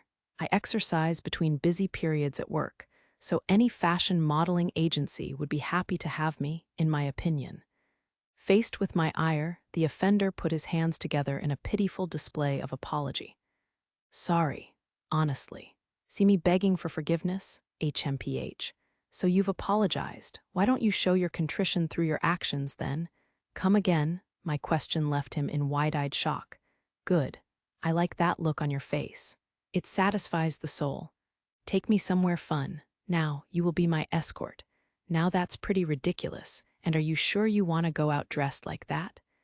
At this outpost, you will find more people in military uniform than in casual clothes. I'm not worried about it. I punctuated my statement with a shrug. I would stand out walking around other colonies like this, but here within this Izuluk system outpost, Casual clothes would be more conspicuous. All right. Just so you know, though, I don't really know my way around. You've gone out with your crew, haven't you? Take me wherever you went with them. It would be a pretty boring place for you. He turned hesitant. Yet his hesitation only made me more curious. Had I always been such a contrarian? Your unwillingness piques my interest. Take me there, please, I said. Okay, just so you know, I warned you. I don't want to hear any complaints. With that, he turned to leave. Come to think of it, he was on his way into the guild office. Did he not have something to do here? Do you not have business at the Mercenary Guild? I was just popping in since I was free. He shrugged without breaking his stride, but he matched his walking pace to mine, showing that he was used to walking with women. This philanderer pissed me off just a little bit. Coordinating everything for the mission is a big job, right? Are you sure you have time to mess around? He asked, glancing over to see my reaction as he walked. Looking at him like this, I wouldn't exactly call him a pretty boy, but he's not bad looking. Shame he has such an unpleasant look on his face. We get days off in the military too, you know, working on the weekend. You'll break yourself before you know it. I'm tougher than I look. I have a rigorous workout regimen. That's not really the issue. I didn't know what he was getting at, but it was clear that he was concerned about my health. Why couldn't he be this considerate all the time? It makes me a little resentful. Here we are, he said. Here. He had brought me to a shop selling military surplus goods. Why had he come here? It didn't seem like a hot date spot. I told you it'd be a boring place for you, Lieutenant Commander. Oh, it's fine. Shall we go in? What brought you here anyway? Elma did. She said they'd have stuff Mimi would like. He walked into the store like he was familiar with the place. I followed behind and peered at the goods inside. Combat helmets with anti-laser coating peeling off. Combat armor with primary weapon holsters hanging by a thread, newer visors with multi-scanners installed. Wait, those are only 1 generation old. Why are they here? They look new enough. They should be still in use by units that have yet to upgrade their loadouts. It's too early for them to be marked as surplus. Something on your mind? He asked me. Oh, a little. Not that I want any of this. How had these made it here? I was curious, but it was beyond the reach of my authority to investigate. Perhaps I ought to send a report to the Outpost Inventory Management Department. Here's what we came for, he said, pointing at a particular shelf. Combat rations? Yeah, you know, Mimi likes trying new foods, so she was excited to find these. I suppose so. Combat rations are quite an odd choice, though, I mused. Have you ever eaten them? All the time back in the Officer Training Academy. I haven't had them since I've been deployed on duty, though. The Officer Training Academy included terrestrial infantry training as well, especially in the case of imperial nobles, who were brought up to be the sword and shield of the empire. I was no exception to the rule. We were given infantry guns and combat armor, burdened with backpacks full of rocks, and forced to crawl through mud. Most of us noble candidates had been augmented already, so nobody complained, though whether we could handle the psychological burden was a different matter entirely. But these are a kind I haven't eaten, I added. The contents are different from my time as a noble officer candidate as well. Noble officer candidate. Focus on the topic at hand, please. Anyway, you need to go to the Officer Training Academy before you can be an officer. Obvious, no? Is there a point to discriminating between nobles and non-nobles, though? Of course there is. Many nobles have received body augments, so we are physically stronger and better at processing information. It wouldn't be fair to train nobles alongside people with no augmentation. I see. So you're seen as higher beings than commoners who haven't been augmented. I wouldn't go that far. Without augments, we're no different from common folk. Besides, the funds for our augmentations come from taxes. It's simple discrimination. That is why we must stand as sword and shield for the citizens who blessed us with these augments through the sweat of their brows. Part of me saw it as somewhat shameless, but this was our public position. I had joined the military to avoid being married off to a man weaker than me. There I was, a mere maiden, trouncing each and every so-called marriage candidate my father and grandfather had tried to foist upon me.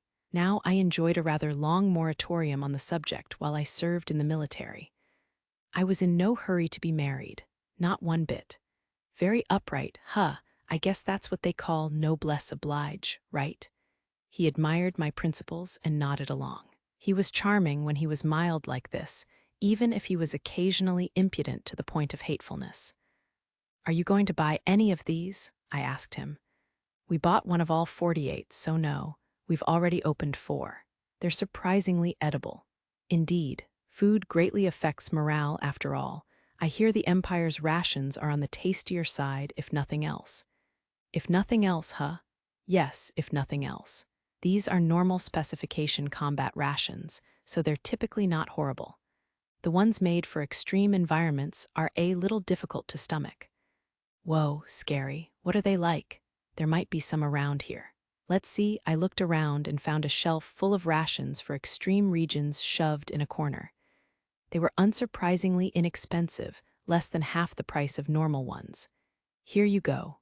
Pretty compact, huh?" That they were. The size and weight of one meal was less than half that of the regular specification rations. I explained, "They contain high-protein sausage, high-calorie nutritional bars, and nutritional jelly." "That's it?" "Yes, that is it. They're made to provide you with essential calories, minerals, and vitamins." What kind of extreme environment forces a modern military force into eating that stuff? You'd be surprised. There are countless planets with extreme environments uninhabitable by humans like ourselves. The Empire controls even these locales, and there are people who fight every day to transform them into habitable environments. Likewise, the Imperial fleet exists in part to protect those very people. "Ha ha, they must have it rough," he grimaced. "Thinking about it, though, I might find myself in a long-term battle eventually. Maybe I should grab a few." He picked up a package containing a dozen extreme environment ration packs. He'd already bought a full set of normal rations. Did he really need these? Not that he lacked storage space. That mothership was far too big for the 5 or 6 people they had aboard. "Actually, Lieutenant Commander, I've been wondering, how many people are in your pirate hunting unit in total?" "That is confidential information." "Why do you ask? Curiosity is all. I mean, our Krishna and Black Lotus operate with 6 people altogether. Even with May's help, it's a pretty huge ship to run with just 6 people. Makes me wonder if the pirate hunting unit is lean on manpower, too." It seemed he truly was asking out of curiosity. He seemed unexpectedly thirsty for knowledge for a man his age. Perhaps it wasn't appearances alone that made him seem more youthful than he was. Pure curiosity, I wouldn't recommend probing into military secrets out of interest alone. I'll forget I heard the question. "Thanks." As it happened, I oversaw 500 subordinates in my unit. About 100 of them were Space Marines, so only 400 were devoted to operating the ships. Of course, those 100 Marines did not idle away the days, either. Altogether, our formation was 1 battleship, 5 cruisers, 3 destroyers, and 2 corvettes, 11 ships altogether. That left about 45 people per ship. That was only an average, of course. Battleships and corvettes had quite different personnel requirements. The Lesterius, for instance, was an enormous ship over a kilometer long. The reason we could operate huge ships with so little manpower was a testament to how much ship automation had advanced. That was especially true of maintenance. If we tried to run the Lesterius with human labor alone, all 500 would probably not be enough. After buying the rations and arranging to have them sent to his ship, we left the surplus store. This shop just might get a visit from our supply management division in the coming days, but there would be no issue as long as they weren't doing anything suspicious. Good luck with that, though. "Well, where to now?" I asked. "Please don't be ridiculous. Didn't I tell you I don't know the area?" He was being a little less formal with me now. I liked that. Whenever he didn't see me for a while, he ended up treating me like a stranger again, like a cat that refused to take to me. We had a black cat back at home that had shied away at first, but after enough time together, it had warmed up enough to let us pet it. I wondered how it was doing. "Why are you so tense?" I asked him. "For some reason, I feel like I'm in danger." "How rude, so? Aren't you going to take me anywhere else? Sorry, but I don't really know anything fun around here. Neither do I. It seems we are quite alike. We both raised our hands in surrender. If we had been in the capital, I'd be able to show him around, but I didn't know this outpost well. The place wasn't entirely without recreation, but well, many of the places here were rather unwholesome. I have an idea. Let's hear it. Would you like to go swimming? Huh. His eyes went wide. It seemed he was truly shocked. He. Just seeing that look on your face makes this worth it. We walked together for a while until we entered a building where we separated to change clothes. Naturally, the changing rooms were segregated. As an unmarried noble woman, I would never disrobe before a man. It was difficult to explain why a swimsuit was better, but as long as it wasn't a bikini, it would probably be no issue. Oh, now that's marvelous, he commented. I suggest you don't stare too much. I thought I'd be unfazed by wearing a swimsuit, but no, it was embarrassing. Not that I let that emotion show on my face. I'm not blushing, right? Surely I'm not. I can't believe this outpost has a place like this. The outpost has many heat sources. Some of the water used for cooling flows here for the sake of recreation. The generators creating energy for the outpost and the laser turrets defending it were massive heat sources. The engineers constructing them had taken great pains to find ways to cool them properly. Well, I guess it's good exercise. Not bad. Engineers working in low-gravity areas use it quite often, I hear, I added. He surveyed the pool. So you say, but there's nobody else here. But of course not. This pool was reserved for noble officers only. It cost quite a bit to use, but in return, we were able to rent out the entire thing for a certain period of time. It seemed like a bit too much luxury for a single military woman, but if I could use it, then why shouldn't I? I was nothing if not rational. Fortunately, it seems to be reserved at the moment. I certainly appreciate not having to worry about prying eyes, don't you? Fair, I guess. It seemed he'd decided to go with the flow. Then he started performing a strange series of movements. Is he dancing? Perhaps not. What are you doing? I asked. You gotta warm up before you get in the pool, right? I've never heard such a thing. Seriously, what if your leg cramps up? That's dangerous. He then struck an odd pose and began stretching his arm, leg, and back muscles. I've heard flexibility training make exercise more efficient and reduces accidents, not that it's needed for augmented people such as myself. Now that I got a good look at him, he had a nice body. Tight, muscular, though his legs seemed a little lacking compared to his upper body. Just staring at me now, he smirked. Are you a secret pervert, Lieutenant Commander? Wah, how could he say such a thing? My eyes were just drawn to your strange stretches. That's all. Ha, kidding, you should try copying me. First, put your right leg forward and stretch your left one back. There you go. Really stretch your calf and Achilles tendon. For some reason, he smiled at my indignation and urged me to stretch alongside him. I did not protest. Doing these warm-ups would give him an opportunity to look at my swimsuit-clad figure as well. I was wearing was a one-piece swimsuit rather than a bikini, but it still showed off the curves of my body. While it did compress my chest somewhat, it was enough to show off my womanly charms. Yeah, that's military for you. You've got a trim figure. Oh, maybe that's thanks to the augments too? The man surveyed only my muscles. His eyes did not linger on my chest, my hips, any of my sexual features. This was bizarre, wasn't it? Let me say this yet again for emphasis. I am objectively beautiful. Why? I trailed off. Why won't you look at me lustfully? Why did he gaze at me as if I'd said something disappointing? I'm going to get angry. I might even punch you. I'll cry as I beat you to a pulp with my augmented muscles. Lieutenant Commander, what? I'm not augmented. No matter how lovely you are, I'd never look at you sexually, let alone try anything. A human can't beat a gorilla. Who are you calling a gorilla? Also, can you stop looking so serious? Do you want me to crush you between my fingers? That's exactly what I mean. He jumped into the pool with a splash. MRGH, trying to flee, are you?